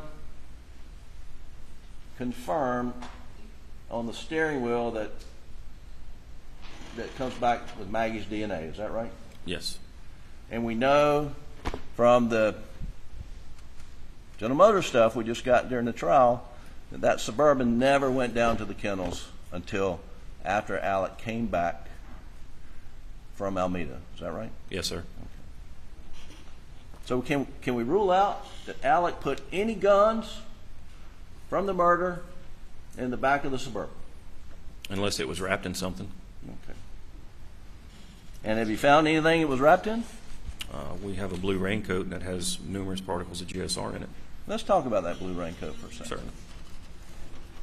Certainly. You developed information about a blue tarp from interviewing, or SLED agents interviewing Shelley Smith. Is that correct? Yes, sir. And when you're doing a search sometime in September at Alameda for this blue tarp, you find a blue rain jacket rolled up in a closet, right? I believe it was balled up, yes, sir. You say balled up. And you were there during the search, right? Yes, sir. And you also found a tarp somewhere else on the property, right? Excuse me, in the attic or somewhere? Yes, sir. It was on the second floor, folded up in a tote in a closet with other things on top of the tote. And so this blue rain jacket, you showed it to Shelley Smith, didn't you, and say, is this what you were talking about? I showed her a picture. You showed a picture to Shelley Smith? I showed a picture to Shelley Smith to ask her if it was the similar color. And when did you show Shelley Smith that picture? I believe it was last month. Last month. So was it during trial? No, sir. Is it preparing for trial? I believe so, yes. Okay. But you had not shown her that before Alec Murdaugh had been indicted for murder, right? No, sir. But you had shown that blue rain jacket to a number of people to see if they recognized it. I showed it to family members to see if they recognized it as being Alec, Maggie, Paul's, Buster's, or anybody else in the family. And not a single family member recognized that blue rain jacket. No, they did not. And Shelley Smith described the tarp as she saw it laying out on Ms. Libby's retirement rocking chair, and it was a tarp, right? She told me that it was a blue vinyl type looking tarp type material, and that Alec came in and it was folded up or balled up in his arms, and then after he left, she noticed it laying on the chair. And so you showed her a picture of this balled up rain jacket and said, is it this color? Is that what you did? I asked her, I knew she wasn't going to be able to identify the raincoat because the picture I showed her was it from our lab where it's opened up and spread out. And she's telling me that it was balled up. So I know she's not going to be able to identify the raincoat, but she can at least identify or attempt to identify the color. I mean, you read reports of her interview and probably saw her entire interview by video, did you not? Yes. And you understand that she said she saw that thing 2 times, right? I don't recall that. So. You don't recall her? Well, the 2 times with Alec coming in with it and then seeing it on the chair. Yeah. And it wasn't balled up when she saw it on the chair. That's not the report you received, right? No, but it also wasn't spread out, opened up like it was in the picture that I showed her. She didn't tell you it was spread out, opened up on the retirement chair? She told me it was laid across the chair, is the information that I received. Wasn't balled up, though, right? No, sir. Yeah, you didn't show her a picture of the rain jacket, right? I did show her a picture of the rain jacket. As balled up? No, sir. You showed her a picture of the rain jacket that was open? I believe I showed it. I'm not sure. I know I showed her the picture of it opened up to see if she recognized the color. Okay. I think the jury will remember what she testified about, but... Sustained. And you know that rain jacket did not have any blood. I mean, they tested for blood. There's no blood on it, right? I'm aware of that, yes, sir. Okay.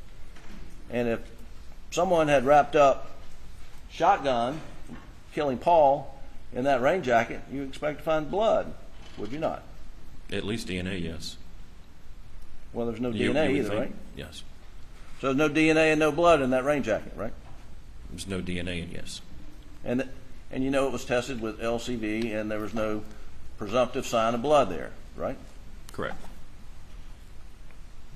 So are you willing to agree that it doesn't look like that rain jacket was used to carry any murder weapons on the night of June the 7th? They had weapons in them. I would believe that they had weapons in them at some time because there was GSR in them. Yeah. And we don't know if that was 5 years ago, 3 years ago, 1 year ago, do we? Correct. We do know from folks working on the investigation that you're leading is there's no blood or no DNA in that rain jacket. Correct. And you know from your experience that there would be blood on the shotgun, and if you're wrapping it up in that jacket, you're going to have blood on the jacket. Right? Well, you would believe that there would be blood or DNA on the barrel of the shotgun, but until you actually have it to test it, I can't sit here and say, yes, it would be there. Okay. And we know it wasn't cleaned off because if it had been washed off, the GSR would have been washed off, correct? If they wipe the exterior of the barrel for blood or DNA, but it still doesn't wipe off the particles that are in the barrel that could fall down and out. All right.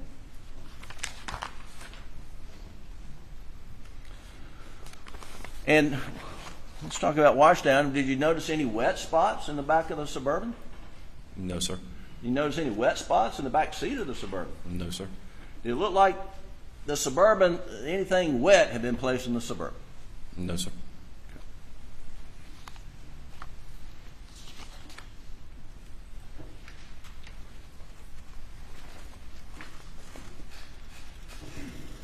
And if Alec Murdaugh had cleaned up after committing these horrendous murders, wouldn't you expect to find some trace evidence of blood somewhere in the house, if that's where it occurred? If he cleaned up in the house, yes. And did you find any trace evidence of blood in the house indicated Alec had cleaned up? If he cleaned up in the house, no. So the answer is no, you didn't find any trace evidence of blood in the house. Is that correct? No, sir. That's not correct? There was no trace evidence of blood found in the house, no. Thank you. Did you find any blood on the carpet, floors, or anywhere throughout the house? No, sir.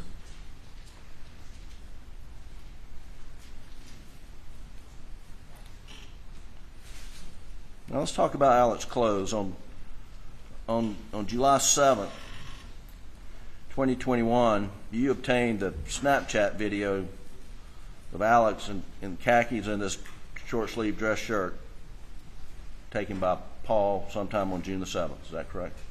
I did not receive it on June the 7th, but I did receive it, yes. Do you have notes when you received it? There was a Snapchat, it was an extraction from his phone, from Paul's phone, and then we did a search warrant to Snapchat to get that video. And you got the video in early July 2021? I believe that's when we got it back.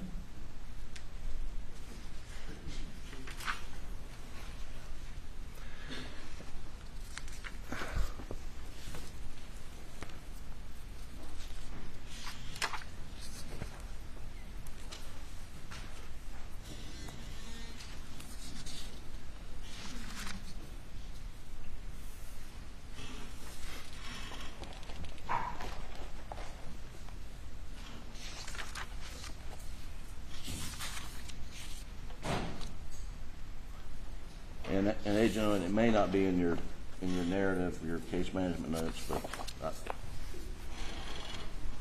I don't see it indicated in my notes, but I know I did not get that Snapchat video the night of June the 7th or the early morning hours of June the 8th.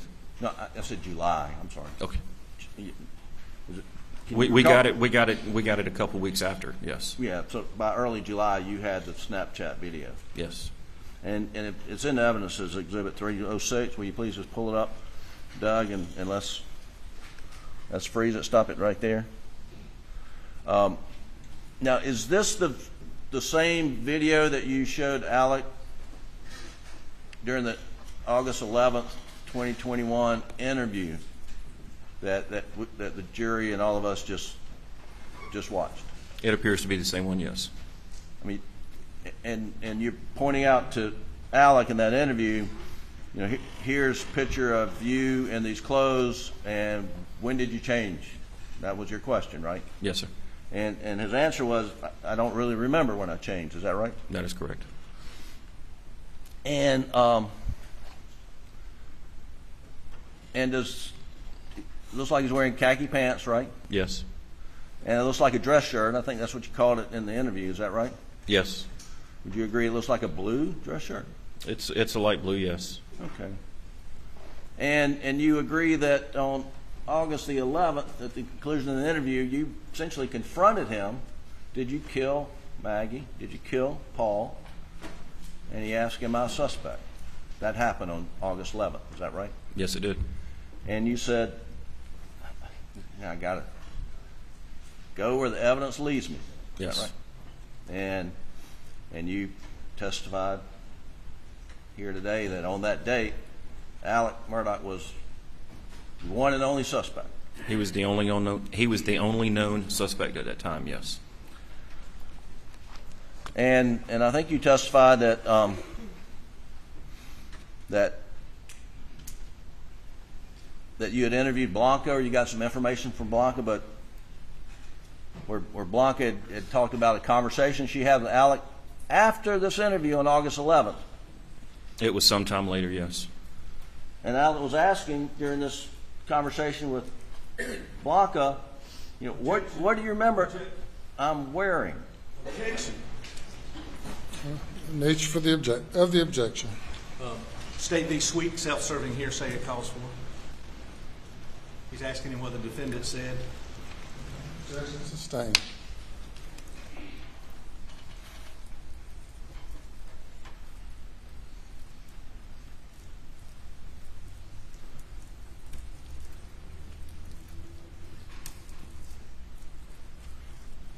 Did you learn in the course of your investigation that after you confronted Alec as being suspect and showing him this video that he questioned Blanca about what he was wearing that day? Is that fair? Yes. Okay.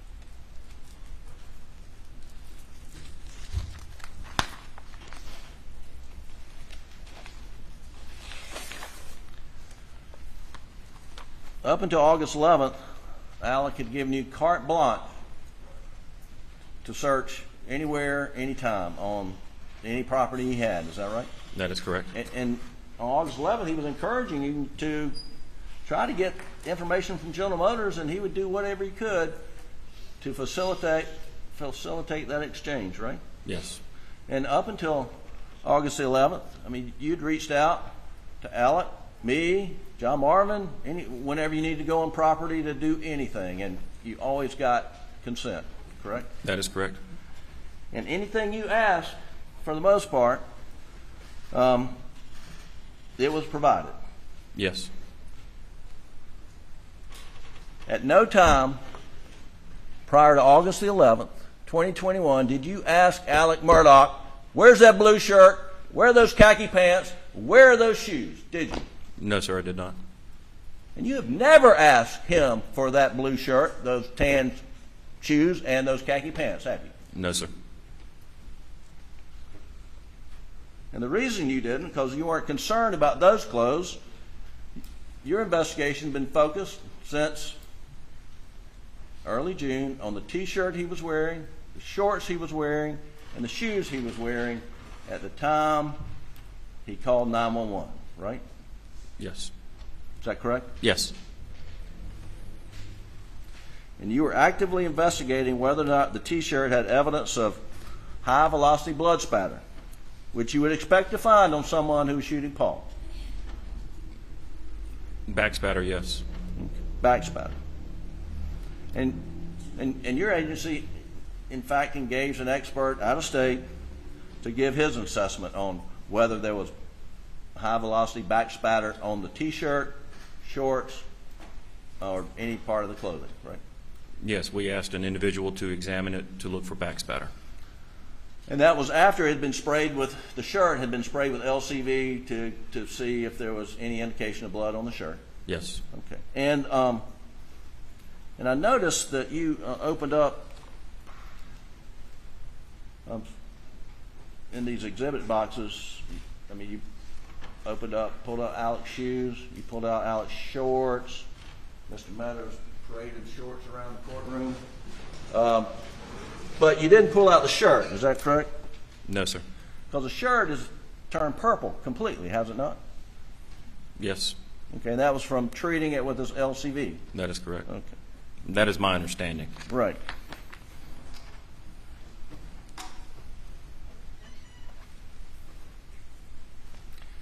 Now, when you presented this case to the Colleton County Grand Jury to obtain a true bill indictment, you testified under oath that an expert had found multiple...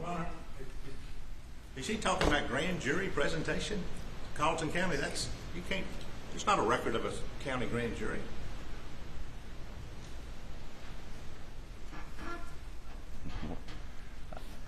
I didn't hear the complete question. It sounds objectionable, but let me hear the question. Well, let me lay a foundation.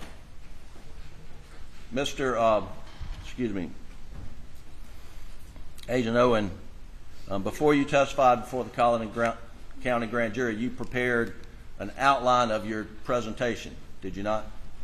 I did. And in that outline, you identified essentially a narrative of what you were going to tell the grand jury, correct? Yes. And did you follow that narrative? For the most part, yes. And in that narrative, didn't you state that an expert found multiple particles of blood spatter on the shoulders and front of Alec's shirt? Isn't that correct? Yes. And is that what you told the Collin County Grand Jury? Yes. However, what SLED and this expert out in Oklahoma overlooked is Agent Zapata's confirmatory blood testing, about which she testified earlier in this trial, that out of 74 cuttings from Alec's T-shirt, 0 tested positive for human blood. Y'all completely overlooked the fact that when you did hemotracing test to confirm whether it's blood, it came up negative. And wasn't that overlooked? I had never seen that report. Well, when did you see the report? November of 2022. Okay. After Alec had been indicted and months from trial, is that right? Yes. Okay.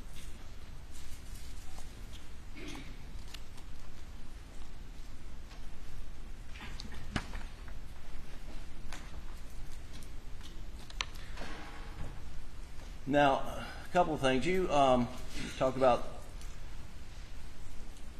on the tape that we just saw when you interviewed Alec. You told him that there's no unknown DNA taken from the crime scene. Do you remember that on the tape? At that time, yes. Making that representation? Yes. That was August the 11th? Yes, sir. 2021. On August 11th, 2021, did you know that there was unknown DNA of a male obtained from Maggie's fingernail clipping? I believe what it was explained to me is there was one allele under the fingernail, which is not enough for confirmatory test on the DNA. Okay.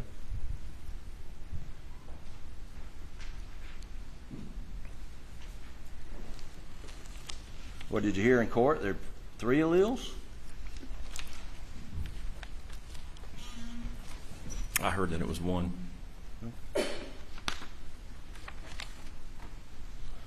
And another thing, what was tested for DNA? Do you remember? I do not have that report in front of me, so I'm not going to attempt to speak on that right now. Yes, sir. Well, there was a multitude of items, I know that. Well, let's start with Alec's shirt was tested for DNA, was it not?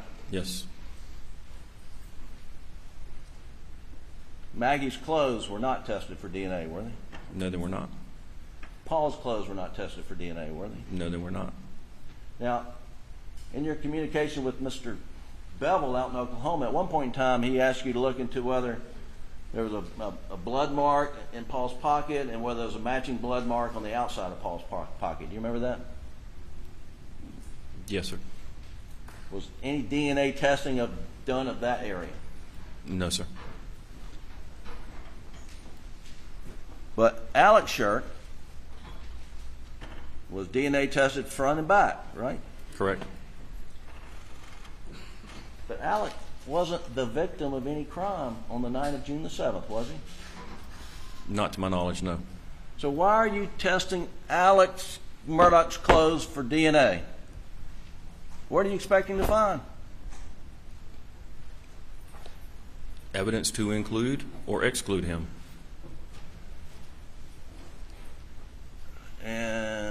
Okay, so he had told you that he had gone up to the bodies of Paul and Maggie, right? Yes. Okay. And what DNA result would have excluded him? Well, sorry, the lack of any other DNA would have excluded him. All right. So you didn't find any other DNA except, I guess, Nolan Tootin when he hugged him that night, right? Correct. So did that exclude him? Well, the shirt wasn't our only piece of evidence.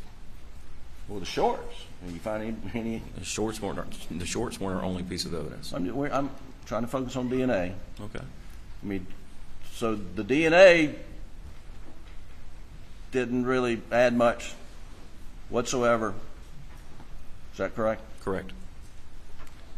In fact, it certainly support conclusion that he could not have been wearing those clothes at the time Paul was murdered, right? That's a distinct possibility, yes.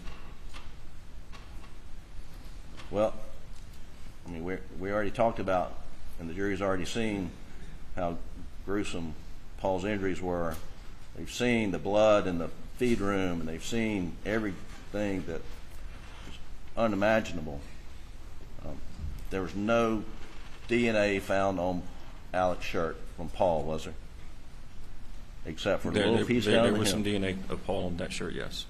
There was just a little piece at the hem, is that right? I believe there was one other spot, but yes.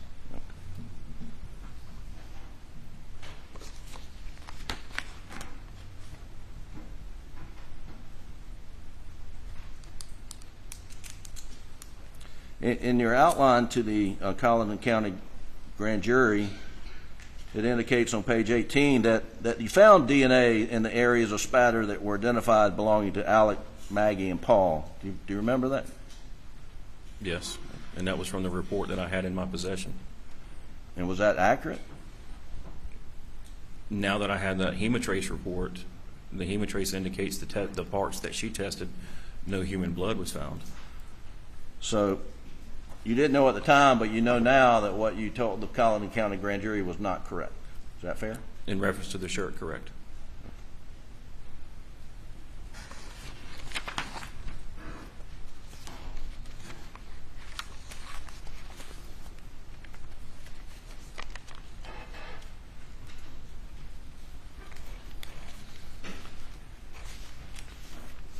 Talk about a few other things right quick. On the night of early morning hours of June the 8th, you obtained Alec's clothes, his shirt, shorts, shoes, correct? Yes, sir. And you mentioned in your testimony that you wanted to get them there and then, but Buster was coming to the house, and so you graciously allowed Alec to go greet his son, and then you went up and got his clothes, correct? Yes. And when you got his shirt, did you? Well, let me back up. You were standing in the doorway as he was changing? Yes. So you could see him changing. When he took his shorts off, I gave him some privacy. Okay. And then he came out and dropped the shorts in a bag? Yes. I can't remember if he dropped them in there or if he handed them to me and then I put them in there. And if he handed them you would have had latex gloves on for sure, right? Yes. And did you put the shorts in one bag? Yes. And then drop the T-shirt in another bag? Yes. Okay. And the shoes, I guess, in a third bag? Yes, sir. And did that happen sort of in the hallway? That happened right there while I was standing in the doorway, yes. Okay. And at the time, Alec was wearing, I guess, sort of like gym shorts or something he'd put on? He put on clothes after he had changed, yes. Do you remember what kind of clothes he put on? Like, not exactly, no, sir. Were they shorts? I don't recall what he put on afterwards. Was it a T-shirt? I do not recall what he put on afterwards. Can you say for sure it wasn't a pair of khaki pants?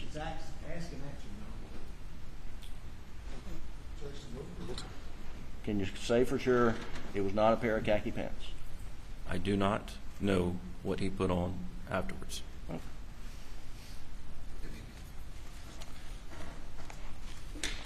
Now, we've heard about a pair of khaki pants laying on the floor in the bathroom. Did SLED, Agent McAllister, anyone ever sees a pair of khaki pants from the house? Not to my knowledge.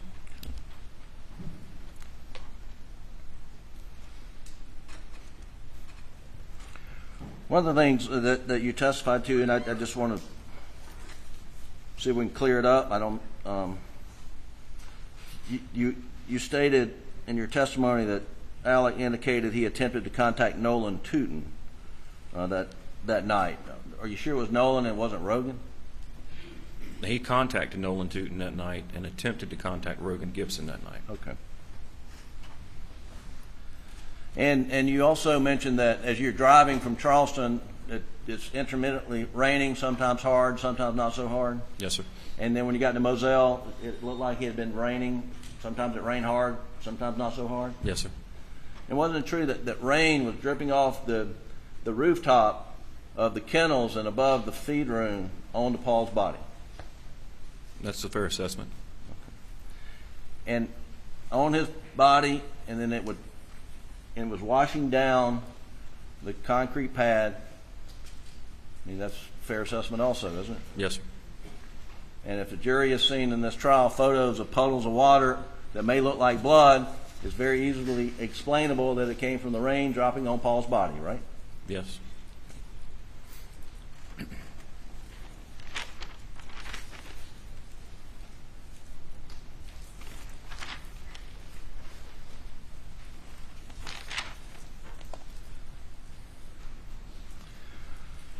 Now, I think you covered this. Alec Murdaugh called you multiple times from June and July and early August asking for an update, did he not? We communicated. Sometimes it was via text and sometimes it was via phone call. You're right. And not only did he want an update for himself, but he also kept wanting you to update Maggie's parents as well. And I met with Maggie's parents, yes. Sure. But Alec was requesting that of you, was he not? Well, he was requesting that of me, yes, but I also intended to meet with Maggie's parents regardless if he requested it or not. Okay. And you're also aware that Alec and Buster and his family put up a reward for tips. I knew a reward was offered. It was under my impression that it came from the law firm, but I know that a reward was offered of $100,000 with an expiration date.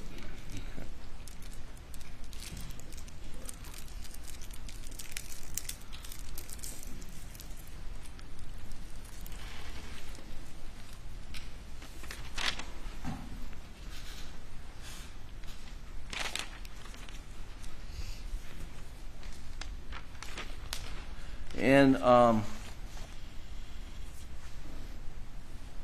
in the interview of August 11th, one of the questions that Alec had of you was essentially whether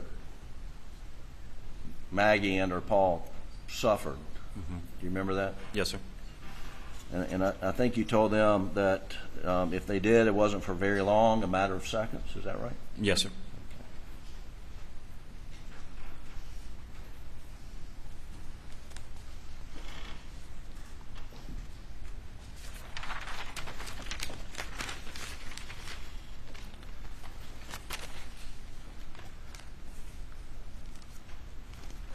Now,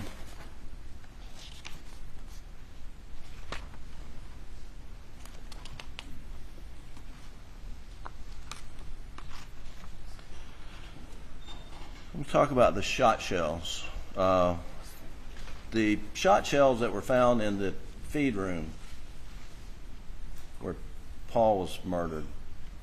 There was a buckshot and I think it was Winchester dry lock waterfowl. Yes, sir. That's not turkey load, right? I was told it was turkey load at first. I'm not a hunter. I'm not 100% sure. I know it was small pellets and big pellets. Right. I know the difference between small pellets and buckshot.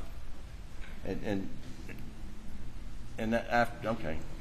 So you were operating lead investigator under the impression that it was buckshot and turkey load, right? Yes. Someone told me that night that it was turkey load. And turns out it wasn't turkey load. You agree with that? I agree. Okay. And I think Agent Croft got involved because of his knowledge of firearms and shot shells and the works, correct? Correct. Okay. And you mentioned that in the interview, that you told Alec that that there were multiple guns found on the property that were loaded with buckshot and turkey load. Do you remember that? I believe I used buckshot, birdshot. Okay. Well, I mean, Agent Croft had testified, but can you identify any weapons that were loaded with buckshot and birdshot that were found in the house? Repeat the question. Can you identify any weapons found in the house at Moselle that were loaded with buckshot and birdshot? No, sir.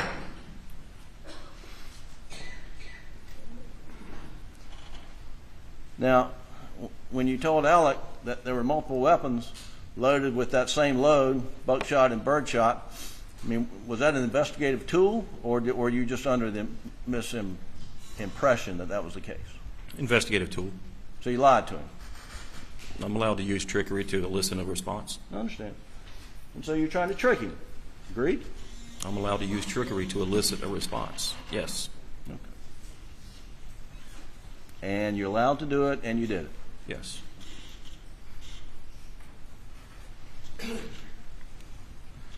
But you also testified under oath in front of the state grand jury. You said basically the same thing, that there were 4 shotguns on the Moselle property and they were loaded with buckshot and turkey load. Yes. Now, were you mistaken then, or were you trying to trick the state grand jury? No. I was not trying to trick the state grand jury. You were mistaken? No. What, did you not? The shotguns that we recovered from the house had 2 different loads in them. They weren't Winchester or Federal. They had different loads in them. So when I tell the state grand jury that there's different loads in the shotguns, there were different loads in the shotgun. So you're saying you weren't telling them that it was buckshot and turkey load, but you were telling them it was just different brand names of something. I may have used buckshot and turkey load or birdshot, but they were 2 different loads. Well, I think we established that you did not find, SLED did not find any weapons at the house with buckshot and turkey load loaded in, right? That is correct.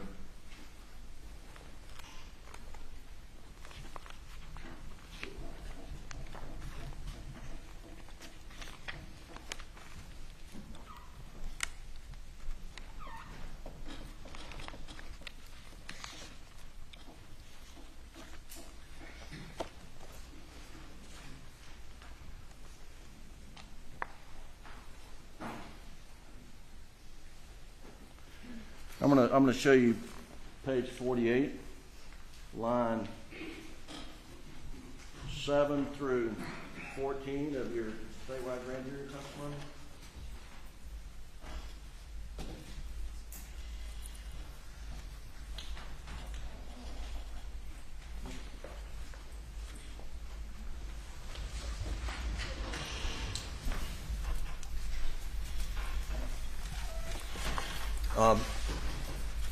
Hey, gentlemen, do you recognize that to be a copy of your state grand jury testimony?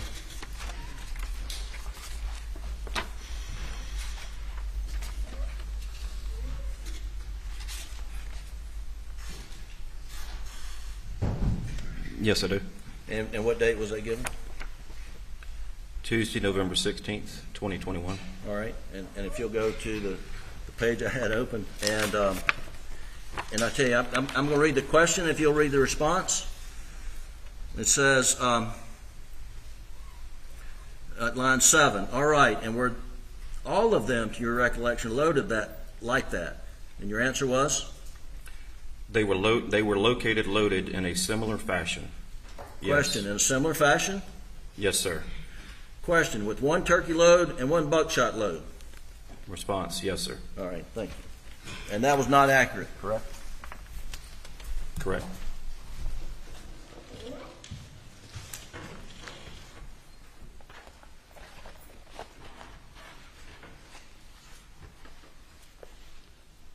I mean, people do make mistakes, do they not? Yes, they do make mistakes. And people make mistakes about time frequently. Is that right? I would believe that would be the most mistake made is time.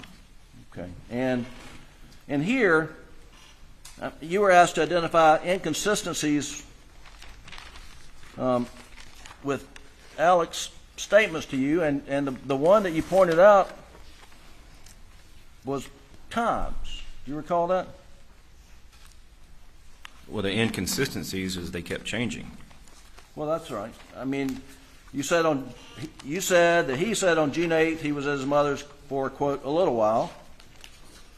And then you said he changed it on June 10th to 25 to 30 minutes. Do you remember testifying to that? I do. And then you said on August the 11th, he said he was there 45 minutes to an hour. Yes. Okay. And you found that those were inconsistent.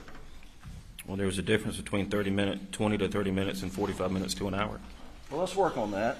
He left the, well, let me tell you, he told you that he left the Moselle property between 9 and 9:10, did he not? He showed me his text messages, and it was narrowed down to 9:06, yes. All right, so he clearly told you. 9:04, 9:06. So on the night of June 7th, early morning hours of June 8th, he told you, looking at the text message, I left here at 9:06. Is that right? Correct. And he got back, well, he called 911 about 10:06, right? Correct. And so he was gone to his mother's almost an hour, was he not? He was away from Moselle for an hour, but my question to him was, how long were you at your mother, or how long were you at Amita? And in your investigation, as we established in my cross-examination of you moments ago, I don't know how long I've been standing here, a few minutes ago, it's your investigative belief that Maggie and Paul were murdered sometime between 8:50 and 9:06, correct? Yes. So, for your investigative purposes, does it make any difference if he's at his mother's house 25 minutes, 35 minutes? Obviously, he couldn't be there an hour and make it back and call 911, but I mean, isn't that really not material? How long he was at his mom's? If I'm trying to build a timeline, yes, it is. Well, your timeline is, you're focused on is 8:50 to 9:06, right? Well, my timeline and what we're talking about is how long he was away from the house when he says he went to Alameda. So he leaves Moselle at approximately 9:06 is Right. when he sends the text to Maggie. And the 911 call comes in at 10:06. So I know he's away from Moselle for an hour. And he says he goes to Alameda. How long did you spend at Alameda? Right. He tells me 20 to 30 minutes. Then he goes 45 minutes to an hour. I see. I got it. So it's possible that he was only at Alameda for 5 minutes and he was spending the other time hiding evidence. I mean, I understand that would be what you're looking at, right? Yes. But General Motors has sent their records in, and we know he went straight to Alameda and drove straight back, right? That is true. But if you look at the GPS points that came from General Motors, one of them puts him way in the backyard of Alameda. Right. Not in the driveway or where it's normal for them to park. In the backyard at the door where Miss Shelley Smith says he knocked on. I believe that point's closer to Miss Libby's work shed. Okay, we'll get there. Okay.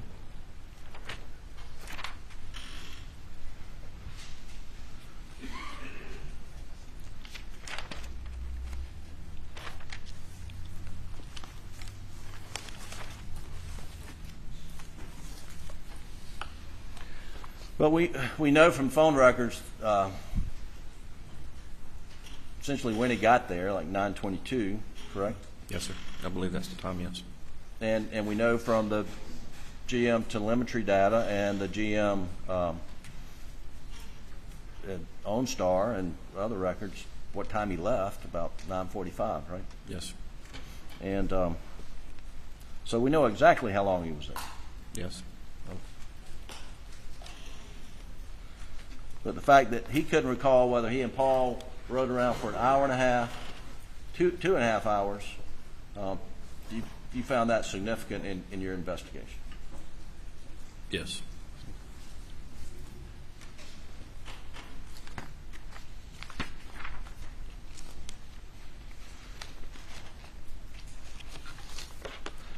Now, you also testified that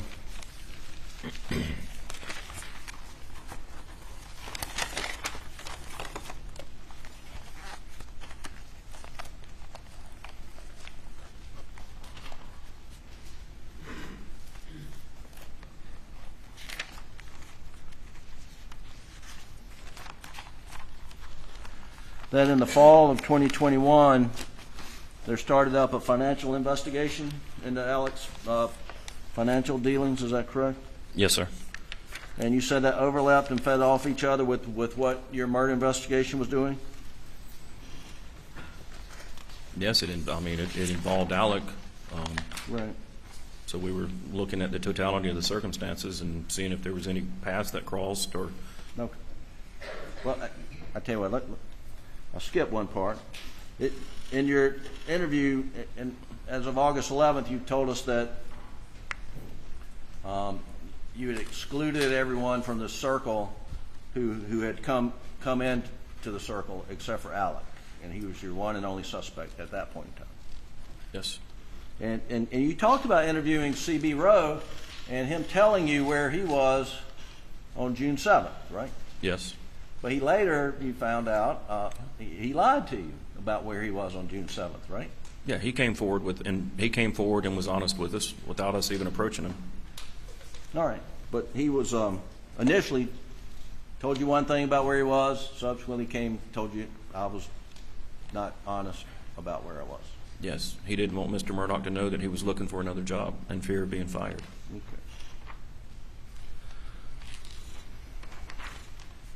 But part of this financial investigation that overlapped, you developed information that Alec was stealing money from a law firm, client money to support a drug addiction, did you not? That's what was purported, that it was for a drug addiction, yes. And you learned through your investigation that Alec was paying up to $50,000 a week to a guy named Curtis Eddie Smith for drugs, right? That's what was told to us, yes.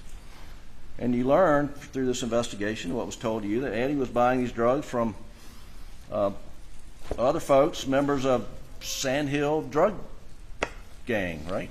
Yes. And the Sand Hill drug gang was a precursor to the Cowboys drug ring, right? I'm not familiar with the Cowboys, but that's what I've been told, yes. And you learned that Eddie owed these drug gang members a lot of money for drugs that were sold to Alec, didn't you?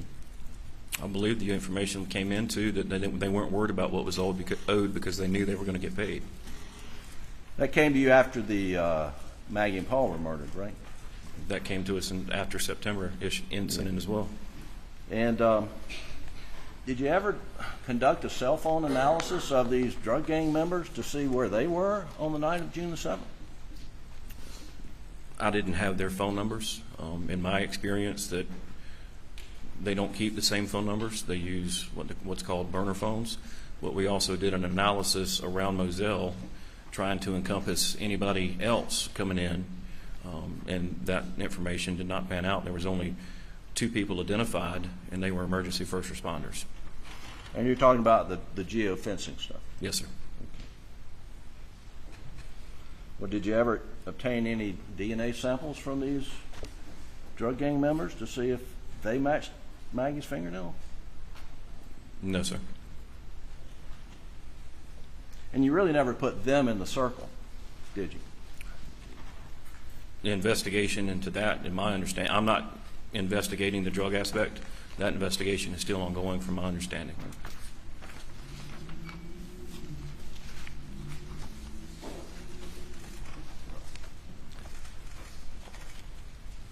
1 second, Your Honor.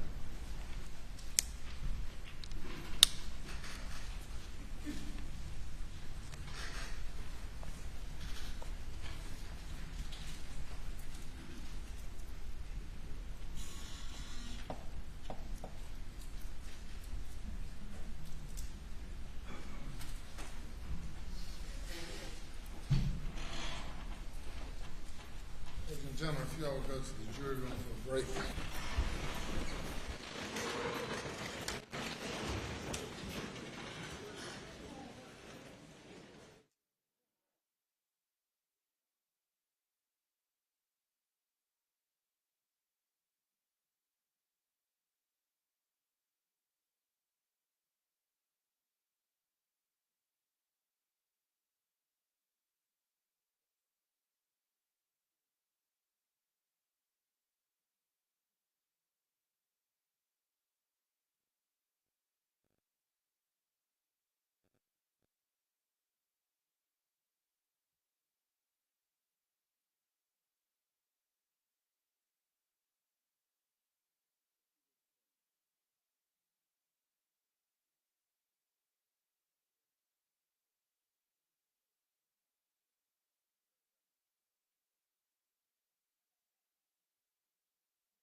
Yes, sir. Your Honor, I know we've been in trial 4 weeks. I certainly don't want to mistry this, and I don't think anybody in the world does. But it's the state's belief during his last questions that they opened the door to the roadside shooting. Before I ask Question this witness about that? to follow up when Eddie Smith came into the how he came in the investigation. He's in the middle of cross-examination at this moment. Well, okay, can I ask him when Eddie Smith came into the investigation? You want to ask him questions? Well, I didn't want to do anything to mistrial, and I was surprised that came up. I understand, and I agree with you. But now is not the time for you to, in the middle of his cross-examination, to bring the jury.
You may continue.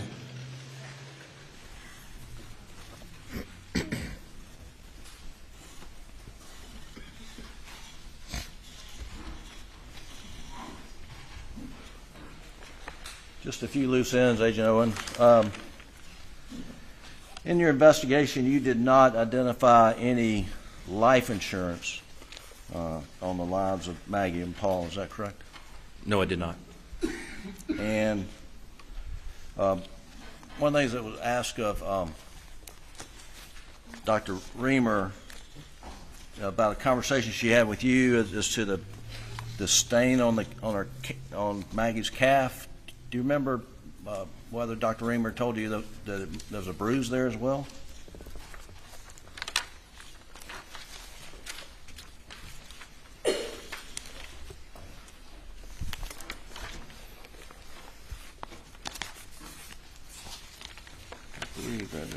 It's in my notes. Hang on just a moment.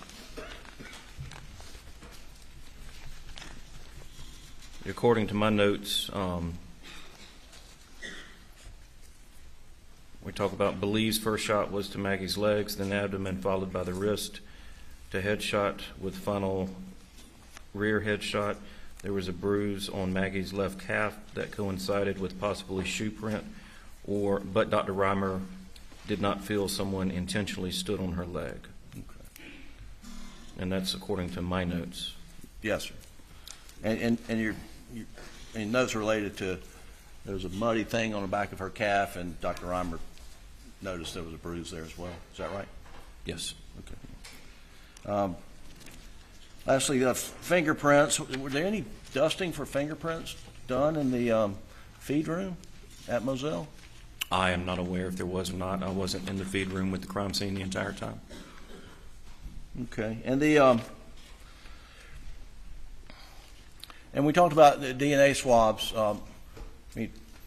One of the people that was supplying Curtis Eddie Smith is in custody, is he not? He is in custody, yes, sir. Have you gotten a DNA swab from him? I have not, but I know one has been obtained, yes. Okay. And you know if it's been cross-checked against? It was not obtained in this case. I don't know. I believe it has been cross-checked. Okay. I don't have that report in front of me. Yeah, another point, just understand you were not made aware of the negative hemotrace confirmatory blood test until sometime in November of 2022. Is that right? That is correct. How is it that the lead case agent is left out of the information channel for something so significant?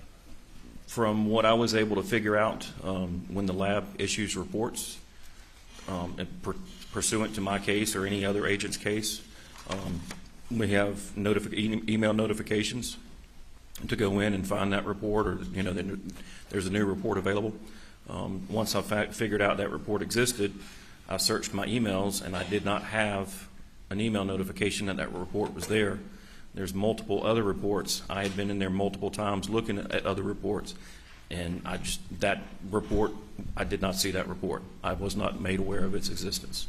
Sure. And it wasn't until after you saw that report that now you changed focus to the clothes he was wearing in the Snapchat video. Is that correct? Restate that question. But, it wasn't until after you became aware that there's no blood, hemotrace confirmatory test of blood on Alec's shirt, that you start, asking questions of folks about the clothing that Alec was wearing in the Snapchat video. Well, I asked him on August the 11th of 2021 because I had that Snapchat video of when did he change clothes. Okay. And he said he didn't know. He didn't know. Okay. But you never asked for those clothes, never tried to find those clothes, never executed a search warrant for those clothes, have you? No, sir. Okay.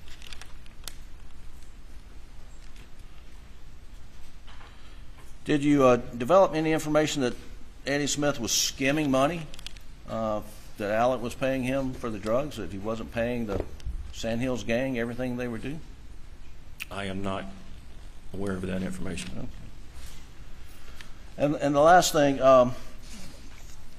you had mentioned that part of your, and on the tape interview with Alec, you had mentioned that the blackout cartridges that were found near Maggie's body matched, or they were extracted from the same firearm as used to extract cartridges at the house and the shooting range. Remember telling Alec that? Yes. And, but you were informed, though, that forensically at the lab they could not say with 100% confirmation that they did actually match until the missing firearm is recovered. That was my understanding, yes. And that's what Agent Greer or others that he worked for and told you as lead case agent.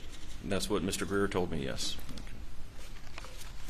That he couldn't say with 100% certainty. Is that right? Of which he couldn't say 100% certainty which firearm that came out of until he had a firearm to compare it to. Thank you. Redirect.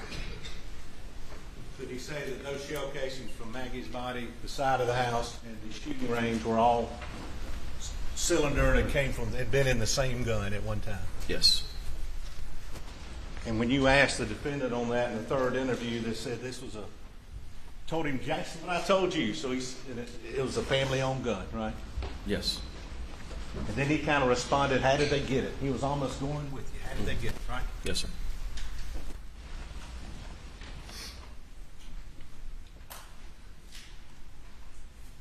Now, is one of the ways you get somebody out of the center by asking them to give statements? Yes, sir.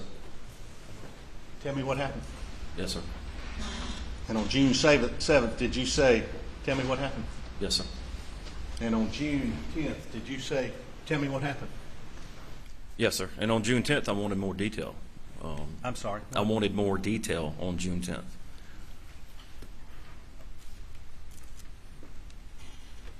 And did you get more detail? I got more detail on June 10th, yes. And on August 11th, did you give some information and then try to gain some information? That is correct. And Mr. Griffin asked you about that shirt and all. Did he say, Bo, hold on, let me go get that thing and bring it back to you right now? The shirt? No, sir. He didn't say, hold on, I'll go and get that shirt right now. Talking about the white T-shirt? No, sir. No, the I'm blue talking shirt? about on August 11th. Oh, no, sir. He was talking. No, sir. And he tried to describe it. Did this, what is described as a seafoam shirt? Were you familiar with that? Leading and misleading. How would that shirt be described? Do you know in your investigation by the witness who saw it? Ms. Blanca, since Ms. Blanca described to me that she saw him leaving the house that Monday morning in a seafoam pullover. I believe she characterized it as a Vinnie Vine shirt.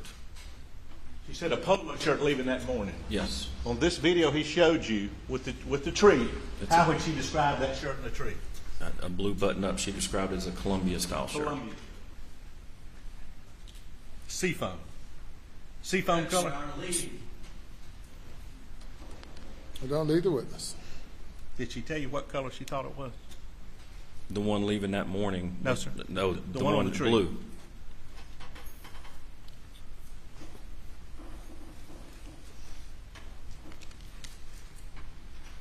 On June 7th, June 10th, August 11th, did Alex Murdaugh ever mention anybody else that might be a potential suspect in this case? No, sir. Other than he continued to mention the boat case, but no specific individual. Did he mention to you anything about these cowboys that Mr. Griffin's asked you about? No, sir. Did he mention to you anything about a Curtis Edward Smith? No, sir. June 7th he didn't? No, sir. June 10th he didn't? No, sir. August 11th he didn't? No, sir. When did he ask you about Curtis Edward?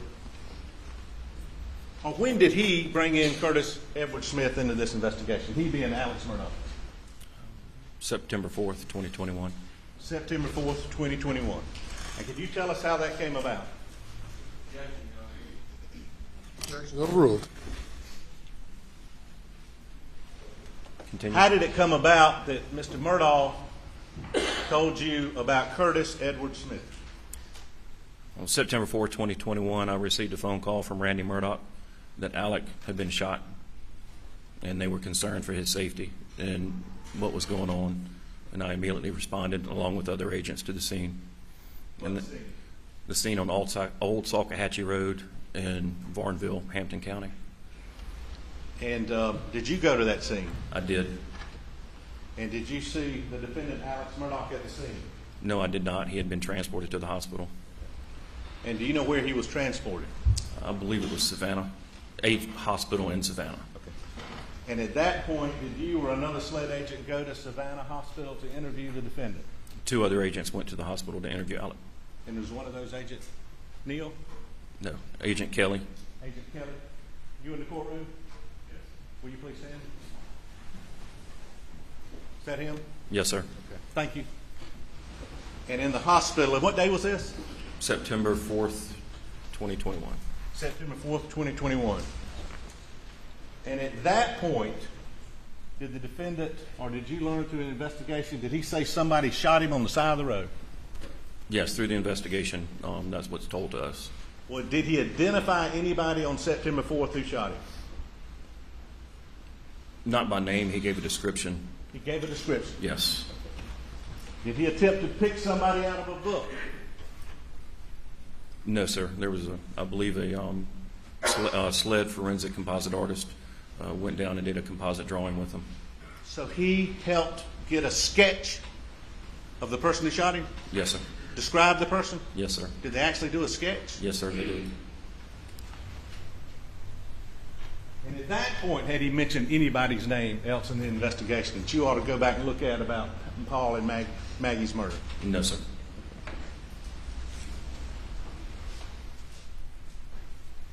After that,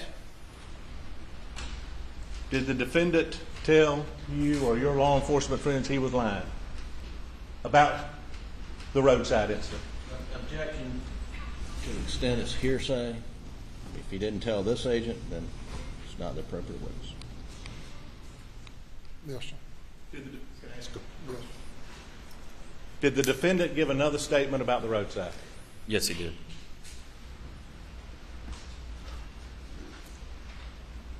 Did he admit he was lying? Statement to you or to someone else? Statement to someone else, sir. Objection sustained. At what point, in response to their question, did the defendant bring in Curtis Eddie Smith's name to this? I don't believe he ever brought Curtis Smith's name into it. It was through investigation that we developed him as a suspect or a subject involved in the shooting. And did the defendant give an interview with Mr. Harpootlian and Mr. Griffin via audio phone call where they mentioned Curtis Edward Smith? Objection's overruled. I know an interview was conducted. I don't know who was present. I was not present for that interview.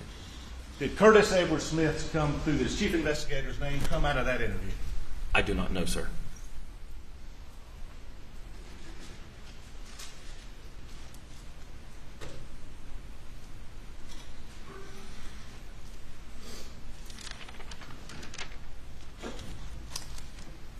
But prior to that day, had Alex Murdaugh ever mentioned to you Curtis Edward Smith or anybody else that might have been involved in his son's or mother's, his son's or his wife's murder? No, sir.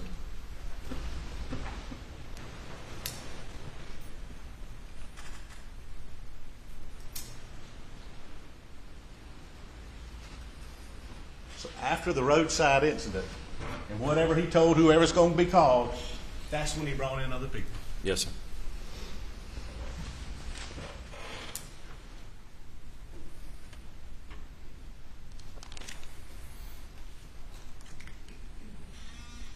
Now, Mr. Griffin's asked a lot of questions about the search. The crime scene where the two bodies were, was that secure? Yes, it was. Was evidence gathered? Yes, it was. Were swabs taken? Yes, they were. And I think he asked you about the Suburban, his Suburban, and whether or not there was anything wet in the back of his car. Are you familiar with what's known as a cooler? Yes. A good old cooler? Yes, sir. Could you put wet garments in a cooler? You can, yes. You can? Yes. Okay. And he asked you about anything in the car. Was there blood on the steering wheel of Suburban, that car? There was blood found on that steering wheel, yes. And that DNA from that blood came back to whom? Maggie Murdaugh. Maggie Murdaugh. Yes, sir. And he asked you about some guns. Did the defendant hand you a gun? He handed first responders the gun, yes, sir. What type of gun was that? It was a 12-gauge shotgun. When I say you sometime, I mean law enforcement. I understand. apologize. And as a result of swabs, was blood identified on that gun? Yes, sir. And whose blood, whose DNA was that? Maggie Murdaugh. Maggie Murdaugh. Yes, sir. And was that 12-gauge shotgun consistent or inconsistent with the weapon that killed Paul Murdaugh? It was the same gauge, being a 12-gauge, and firearms examiner was not able to exclude the gun. Which means he could include it but not exclude it. Correct.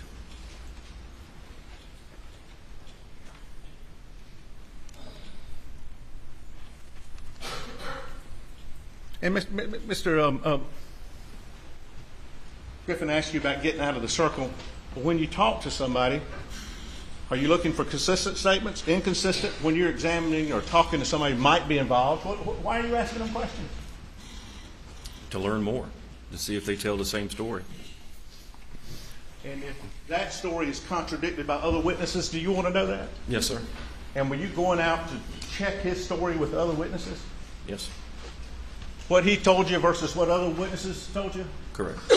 As a result of that, were there contradictions between what Mr. Murdaugh told you and what witnesses told you? Yes. Shelley Smith? Yes. Blanca Simpson? Yes. And he asked you, and spent a long time about this time frame, why does it matter when he got out to Alameda?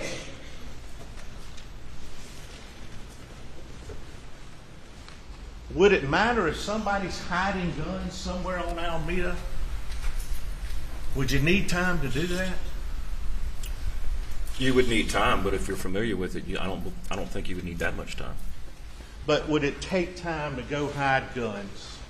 5 minutes, 10 minutes, yes. Would it take time? Would that be a reason you might have a contradictory statement how long you visited Yes. somebody? Yes. And your car would still be there, wouldn't it? Yes.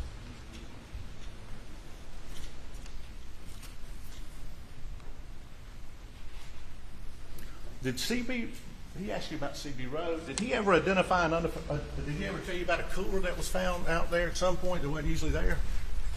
Yes, out by what's been referred to as the skin shed, where they process meat. What was that about that cooler? In the course of your investigation, had that cooler been there before this night? CB Rowe told us it was not. When he left on Friday, prior to the... Objection sustained. Did you see that cooler after Friday? Did I see the cooler on when CB Rowe pointed it out? Yes. You did see it? Yes. And was it there Saturday? Excuse me. Did you see it on Monday? Or Monday afternoon, Tuesday morning? Monday night, Tuesday morning, yes, I did see it. Did you see that cooler again? I don't recall. Okay.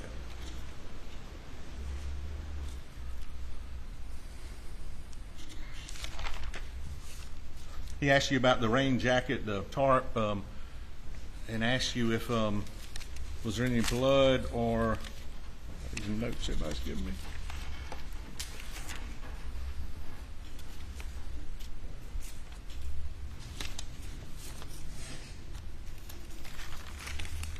Is that coat, does that repel water? That jacket, the rain jacket? Yes, I would think so. Being a rain jacket.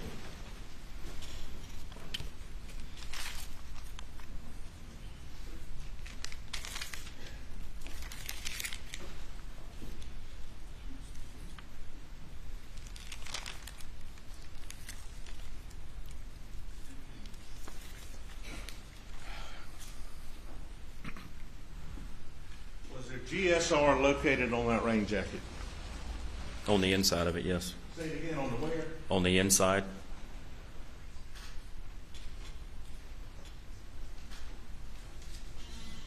And he asked you about blood or DNA. Was there a whole bunch of GSR found on that inside of that rain jacket? Yes, it was.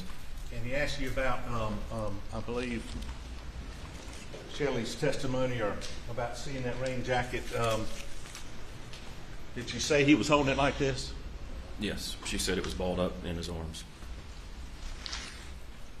And he was asking you about timing, I think, unless I'm crazy, that could be there 5 years, 10 years. When did Blanca System, when did Shelley Smith, I'm sorry, tell your investigation, hey, I saw him with this blue vinyl coat? When was that in relation to the murders? Was that 5 years, 10 years? How long was that? Objection, Your Honor. He's misstating the Objection is evidence overruled. in the record. She told us she saw it the day after Mr. Randolph Murdaugh's funeral, which through my investigation, Objection is overruled. which would have been June 14th, the following Monday after Paul and Maggie were murdered. So 7 days.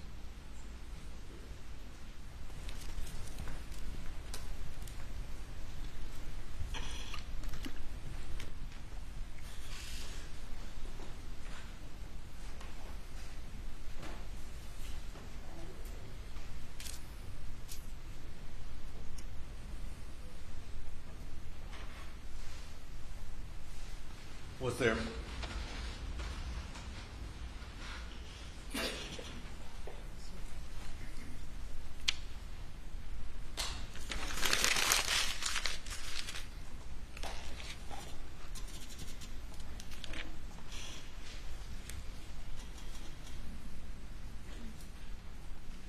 Now he asked you about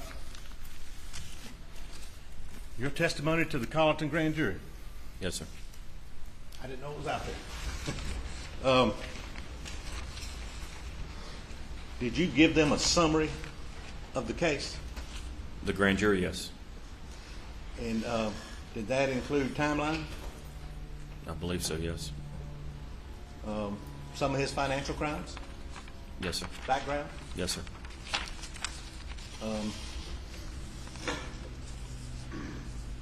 Did that include information the jury hears from some of these lawyers and the financial issues? Yes, sir. Did that include whether blackout casings near Maggie were consistent with those or matched those found near the house and the property? It did. Did it include that the family had 3 blackout rifles? Yes. Alex originally had 2, but remembered in the follow-up one of them had been replaced? Yes, sir. That you've confirmed that? Yes.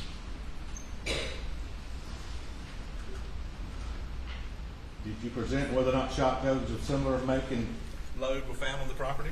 Yes. Did you present that Alex was in possession of a shotgun that was consistent with one of the murderous weapons? Couldn't be excluded? Correct. And did you mention to them about Shelley Smith and kind of what we've just been talking about? Yes, sir.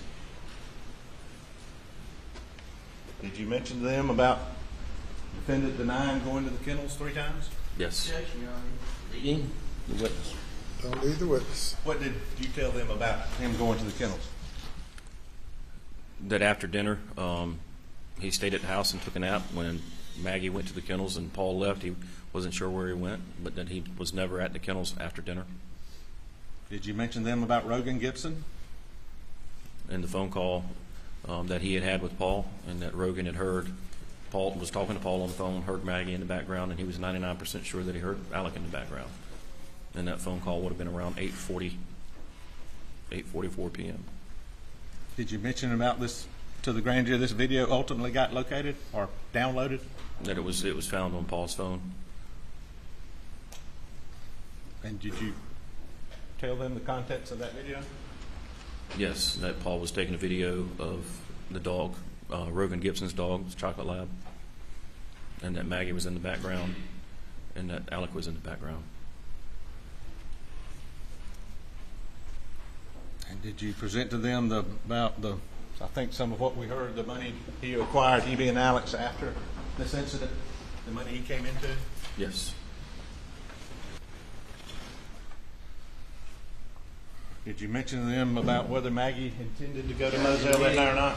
What did you say to them about Maggie going to, and her plans, or whether she was going to go to Moselle that night or wanted to, if anything? That Maggie had intended to go to Edisto, but had received a call from Alec requesting her to come home, that Paul was there, which contradicted the statements from the sister, Marion, where Maggie, I'm sorry, I misspoke.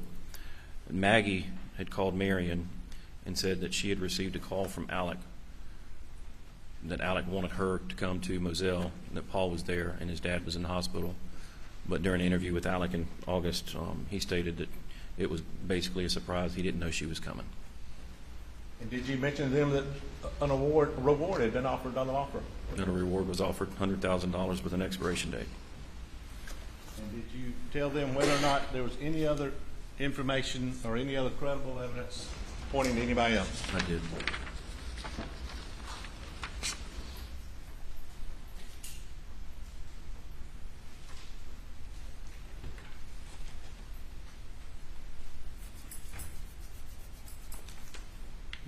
Mr. Griffin asked you about the scene. It was bloody. Very bloody. Defendant said he had touched and rolled, tried to move Paul. Yes, sir. Did you see any evidence of that on him? No. Your eyes. I did not see any on Alec. No, sir.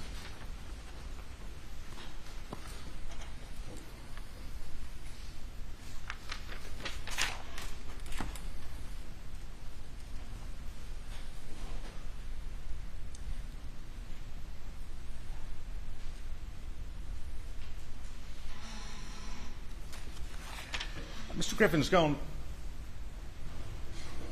I don't know if it's a good question or not.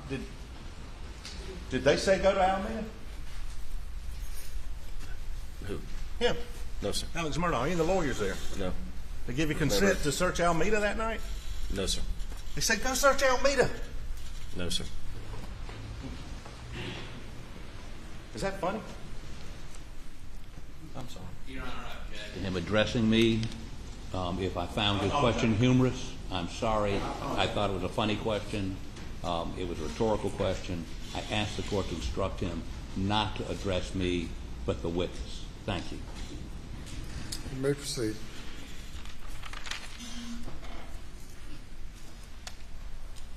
I guess the point was Griffin said they were bending over, wanting to help, wanting to do all this.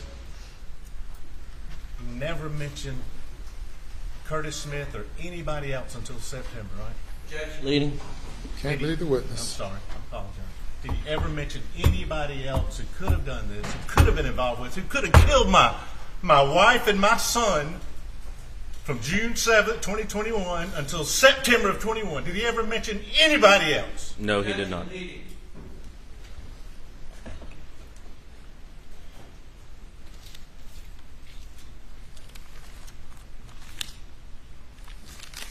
already answered.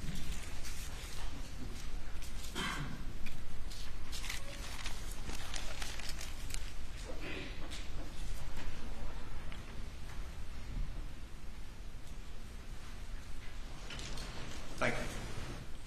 Further questions? Yes, Your Honor.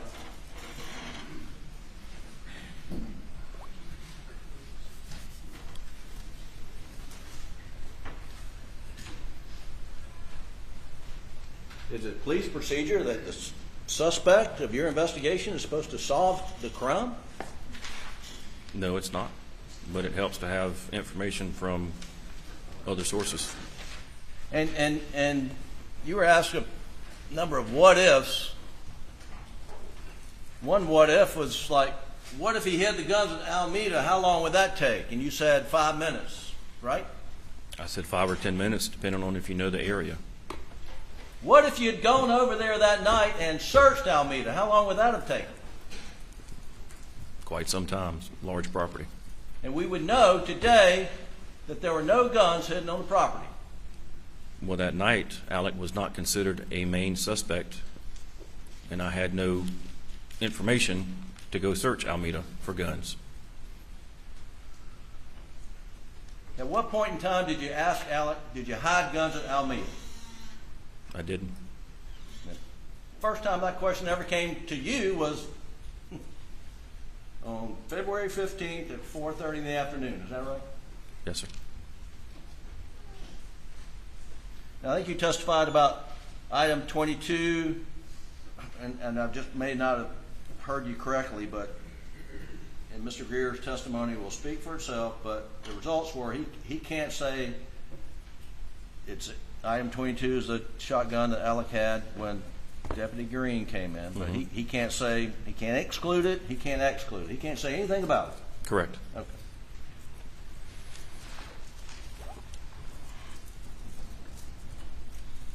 Now,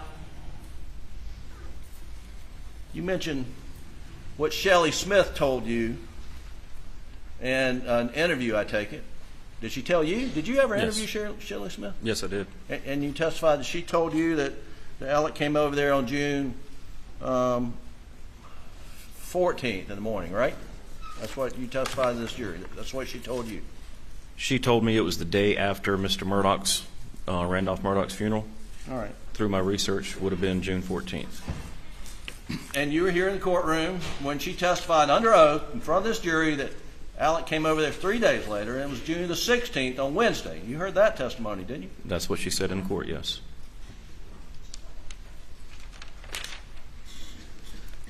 That was her sworn testimony, correct? Yes. That's all the question of that. You may step down.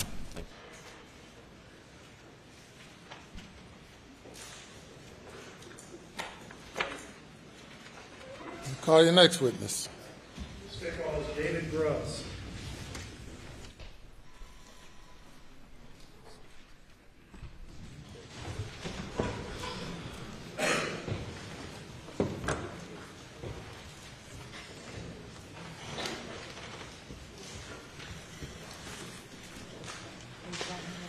Do you swear or affirm that any testimony you give today will be the truth, the whole truth, and nothing but the truth, so help you God? I do. If you would, please, sir, be seated, state your full name for the record, spell your last name.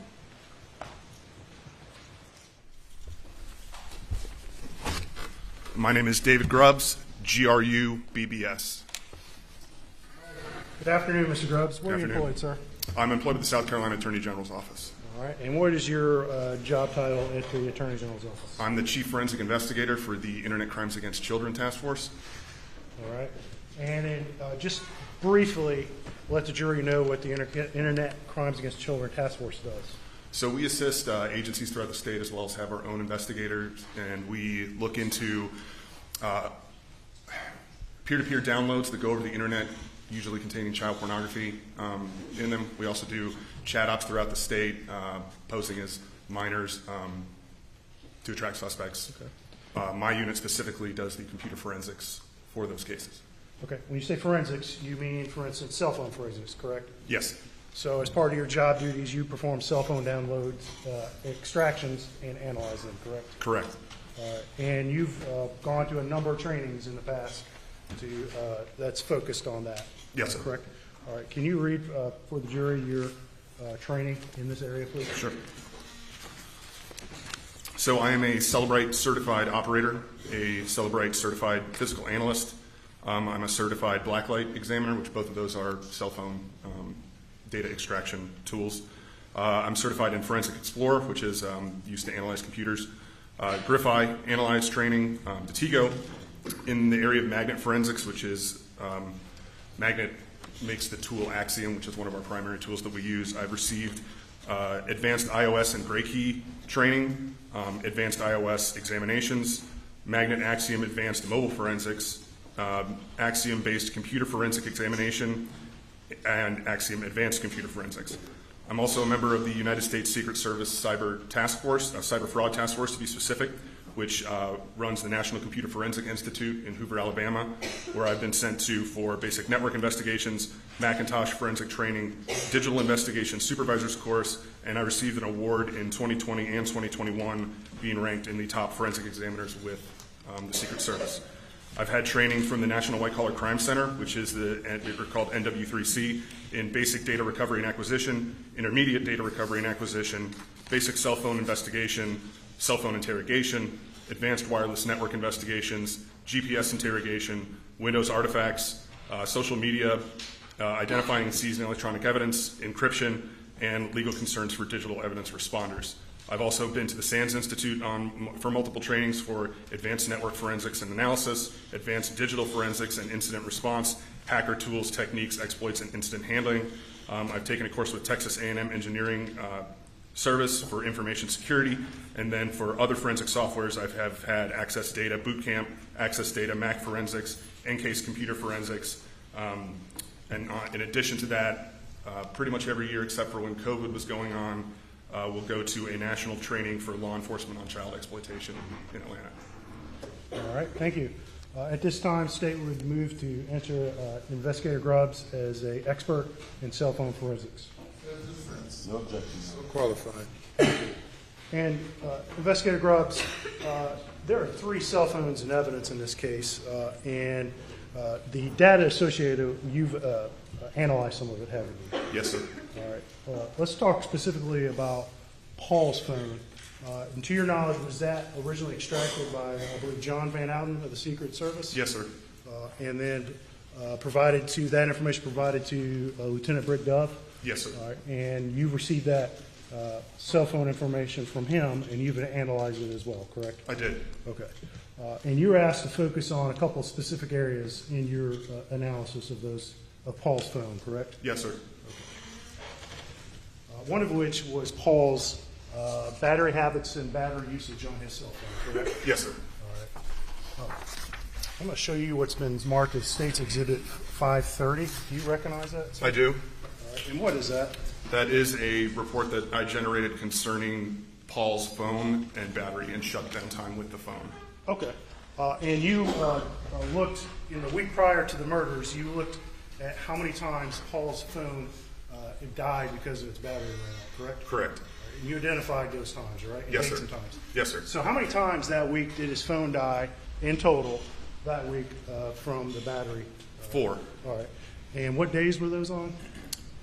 It looks like June the 3rd, twice on June the 5th, and then on June the 7th. And June 7th, it died when? It is 10:34 p.m. 10:34 p.m. Okay.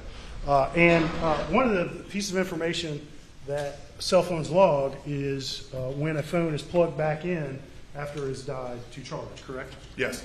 All right. And when you looked at this data of when the phone died that week, Paul's phone died, did you identify when it was plugged in? I did, sir. All right. And can you just tell the jury on those two, when the phone died each of those times and when it was plugged back in, please? Sure. So it is logged that on June the 3rd at 12:30:27 p.m. the phone died, the battery went dead, and at 12:34:03 it had power again. It was reconnected. And I'm going to take that from you. And at this time, State would move to enter Exhibit 530 into evidence. Submitted.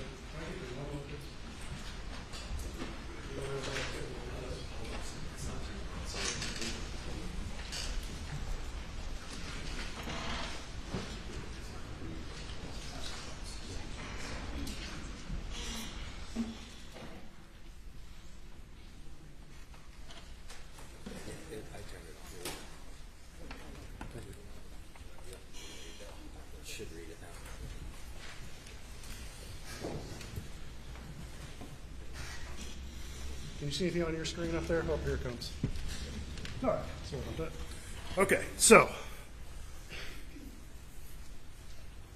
can you zoom in a little bit?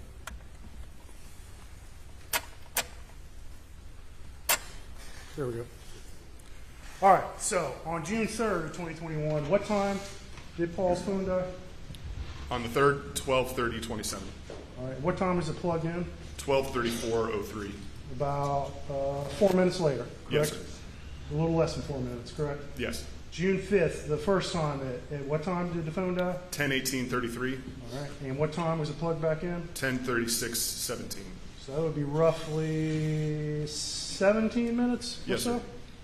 All right, and then June 5th, the second time, what time did it die? 29, excuse me, or 9:23 p.m. Okay, and what time was it plugged back in? 21:30:21 or 9:30. Okay, so roughly about 7 minutes later. Yes, correct? sir. Okay. All right, and you just didn't focus on when Paul's phone died in the data you reviewed, correct? Correct. Did you find in what you reviewed, did Paul frequently let his battery get low? Yeah, he seemed to kind of fly close to the sun. The phone was always getting down to 1 or 2% before he plugged it in. And would you say, in your opinion, from the data reviewed, the majority of the time he let it get that low, would he ultimately get it plugged in before it died? Yes, sir. Except during that week for those specific occasions, correct? All right. All right. And one other thing you were asked to look at on Paul's phone were the times when his screen came on, correct? Yes. And when it came off, correct? Yes, sir. And that's sometimes referred to as the backlight on a phone, correct? Correct. All right. And you're specifically asked to look at the time on Paul's phone starting at about 8:49 p.m. on the night of June 7th, correct? Yes. All right. I'm going to show you it's been marked as States 529. Take a look at that. And what do you recognize that, sir? Yes, I created this. All right. And what is that? It shows the backlight for the phone when it's kind of going on and off throughout that night. For what time period? From the period of 8:49 and then the final time of 10:34. Okay. At this time, State would move to enter Exhibit 529 into evidence. No objection. Submitted. And let's before we talk about this specific data, let's just the jury's here heard some testimony on this screen backlight and the screen coming on. Under what conditions, generally speaking, will a cell phone screen come on? There's a lot of conditions that'll cause a cell phone screen to come on. If you pick up your phone, that can have the screen turn on. If you get a message or an alert from an app that you have, that can cause the screen to turn on. If the phone senses motion in a particular way, it'll turn on. There's a whole variety of ways that the backlight will activate. I think you may have mentioned this, but the screen can be tapped. Yes, yeah, you can simply tap your screen, and that will cause it to turn on as well. And so, just to in a nutshell, the screen can come on for sometimes there's no human interaction, correct? Correct. But it also can be turned on by human interaction. Yes, correct? sir. Okay. Let's look at the information on your report real quick. All right. Okay, so at 8:49 p.m., looks like the screen goes off, correct? Correct. On Paul's phone. And what time does it get, the next time that screen lights up? The next screen on is at 10:18:08 p.m. Okay. And in your review of Paul's phone, did you determine during that same time frame, starting at 8:49, was Paul's phone locked or unlocked? It was locked. Okay, so it was locked and the screen was off between 8:49 and 10:18, correct? Yes. And then at 10:18:08, we see the screen come on, correct? Yes, it appears to come on for 12 seconds to 10:18:20. Okay. And then the screen goes back off starting at what time? 10:18:20. Okay. And then it comes back on At 10:20:08. All right. And how long does it come on at 10:20:08? It goes until 10:20:20, so 12 seconds. 12 seconds. All right. And then what happens with his screen? It goes back off at 10:20:20. Okay. And it stays off until when? 10:34:16. And is that the time Paul's phone died? Yes. All right. And so the screen may have come on briefly as the phone was It shutting looks off. like for 4 seconds. Okay. All right. In your review of Paul's phone, did you identify some of the communications that came into his phone?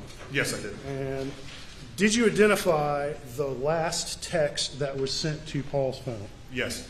And do you recall who sent that text? Rogan. All right.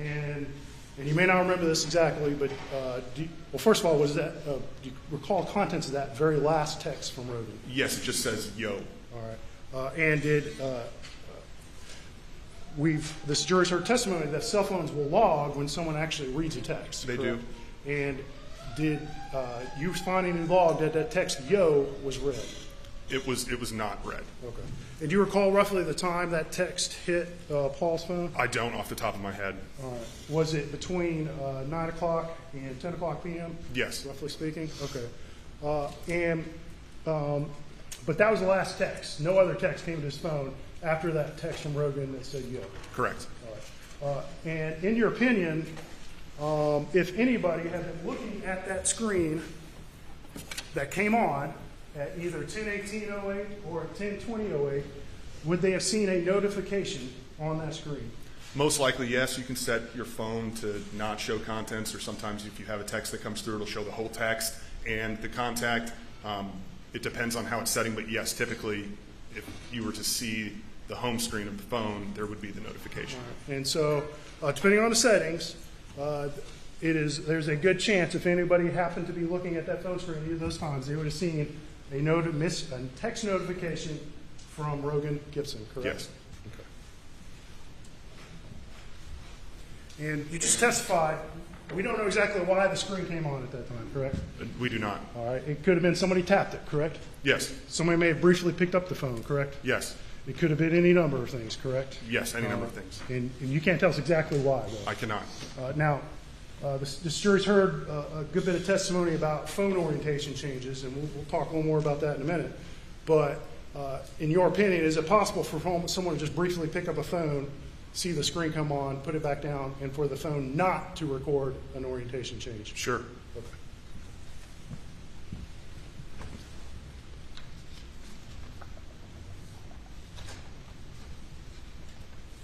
Okay. Moving on. And you're also asked to look at Maggie's phone, correct? Yes, sir. And specifically, what database were you asked to take a look at on Maggie's phone? Knowledge C. All right. The jury's heard some testimony on the Knowledge C database, but just please refresh our memories what that is and what kind of information is contained in a Knowledge C database on an iPhone. Sure. So Knowledge C database is something that Apple uses in the background to kind of track things that you're doing. It tracks your battery level, it tracks when you plug your phone in and when you unplug it, a whole bunch of stuff that is going on in the background that typically people have no idea is even running. Okay. Okay. All sorts of information in that. All sorts of information. Would some folks be surprised if they saw the amount of information a phone was recording at any given time? It can hold millions of artifacts. I'm going to show you State's Exhibit 528. Can I ask if you recognize that, sir? Yes, sir. Have you reviewed the contents of that CD? I have. It's a digital copy of some timeline reports Okay. from Maggie's phone. And specifically from Maggie's phone? Yes, sir. All right. And that timeline report would be from the Knowledge C database? Yes, sir. All right. And specifically, you said that a Knowledge C database can contain millions of artifacts, correct? Yes. When you prepared that timeline, did you kind of narrow it down a little bit? Yes, I did. And roughly what times on that? I believe from 8 to past 10. All right. And at this time, State would move to enter Exhibit 528 into evidence. No objection. Submitted. Can I have the computer, please?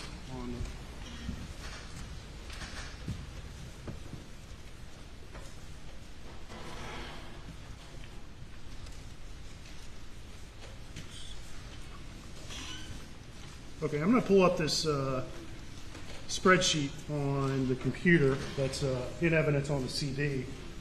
Even with a fairly narrow time frame, there's still a voluminous amount of data contained in this database. Is that correct? Lots of data. Yes, sir. Okay.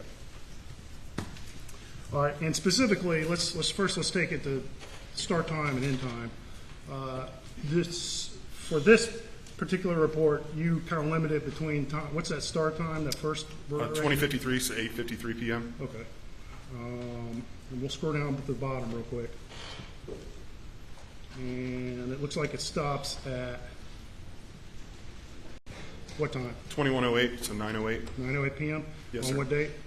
That would be June 7th, 2021. All right. And there's just a whole bunch of stuff here, right? Yes, sir. Well, let's take a look at a couple things specifically.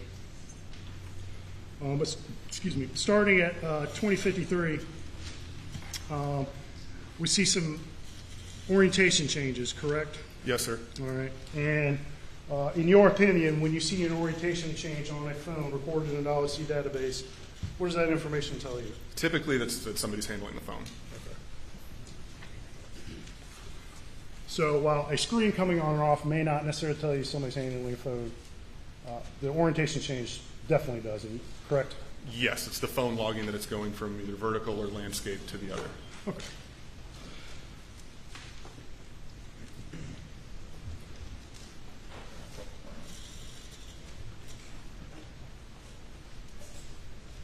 All right, so let's look at line 1149 starting down to about 1154. You see what I'm talking about there?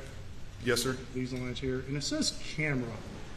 What, in your review of this information, can you draw any conclusions about what's going on, why that camera pops up at about 854 in this database? All I can say is that the phone is interacting with the camera in some way. All right. Did it interact for a significant period of time? No, sir. Do you recall roughly how long the interaction took place? I believe it's 1 second. Okay.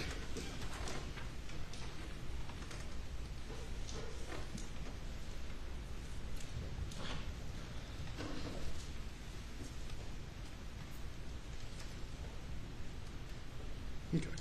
All right. Let's go down to line 1210. This is at 855 or 2055. And we see some things. It says iOS snapshots. Yes, sir. And there's looks like it says something about Facebook to the far right there, correct? Correct.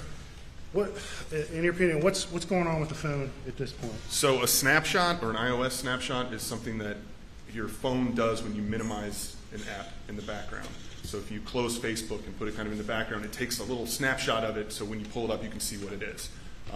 It'll do this for, as we see here, Facebook, which we can pull up and see. It does this for a bunch of apps. Not all apps take a picture of it. Some things will just be a blank screen. For example, if you do your camera, it's not going to store a picture of what your camera was looking at. When you have it, it's just a black screen. Okay. And so it does, in your opinion, does this mean anybody's actually accessing the Facebook app or actually physically taking snapshots on this phone? No. All right. In fact, it's not doing that, correct? Correct. All right.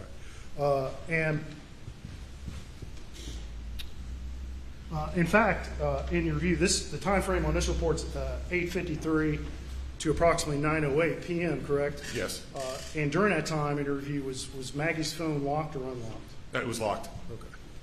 And it remained locked starting at what time?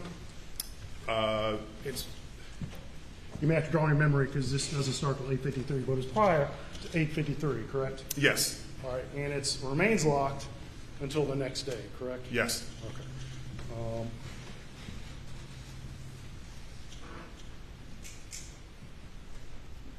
All right, and then we're going to scroll down, starting at line 1243. I see a whole bunch of stuff here. And just generally speaking, what is all this stuff in this database at this time? It's just background processes that your phone's running. Okay.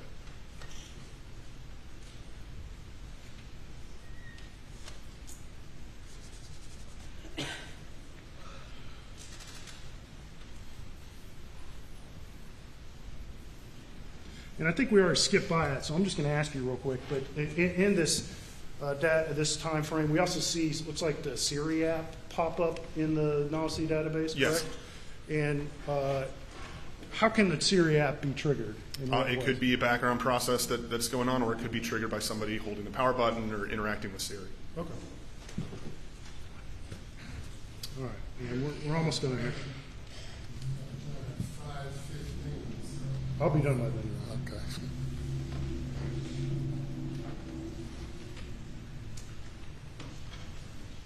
Okay. Okay. Well, the information is in this log, but did you identify a time after 9 o'clock when Maggie's screen turned off? When her screen turned off? Yes. Yes. And was that at 9:07 p.m.? Yes. Okay. And after 9:07 p.m., did you identify at any point over the next few minutes, or over the next 20 minutes, that Maggie's screen turned on? I believe it turned back on at 9:31. Okay. So between 9:07 and 9:31, Maggie's screen is off, correct? Yes. All right. And also, you just said this a minute ago, it's also locked during that time, correct? Yes. All right. And so if Maggie's phone were thrown between 9:07 and 9:31, when the screen's off and the phone is locked, in your opinion, would you see an orientation change? No, sir. That version of iOS that she has on her phone did not log that at that particular time. So that version, which was what at that time? 14.6. All right. And that version of iOS, if a screen's off and the phone's locked, the phone's not going to record an orientation change. That is correct. Okay. No further questions, John. All right. We're going to adjourn for the day, ladies and gentlemen, and resume at 9:30 to tomorrow morning. But everyone will stay in place until the jury leaves.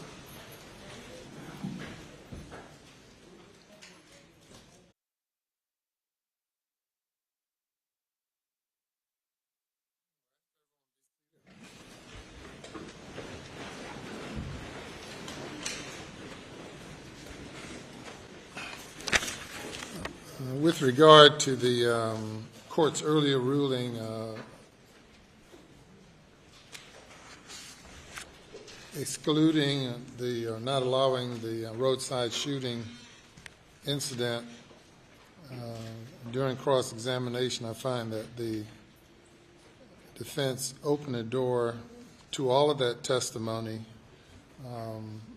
by questioning the witness as to the relationship between Mr. Murdaugh and Eddie Smith, payment of money to buy drugs, indebtedness, his overall relationship, and in order to not mislead the jury and to, under the doctrine of completeness and fairness, the court reverses its decision and will allow examination of witnesses regarding that relationship. And we'll be in recess till tomorrow morning, 9:30.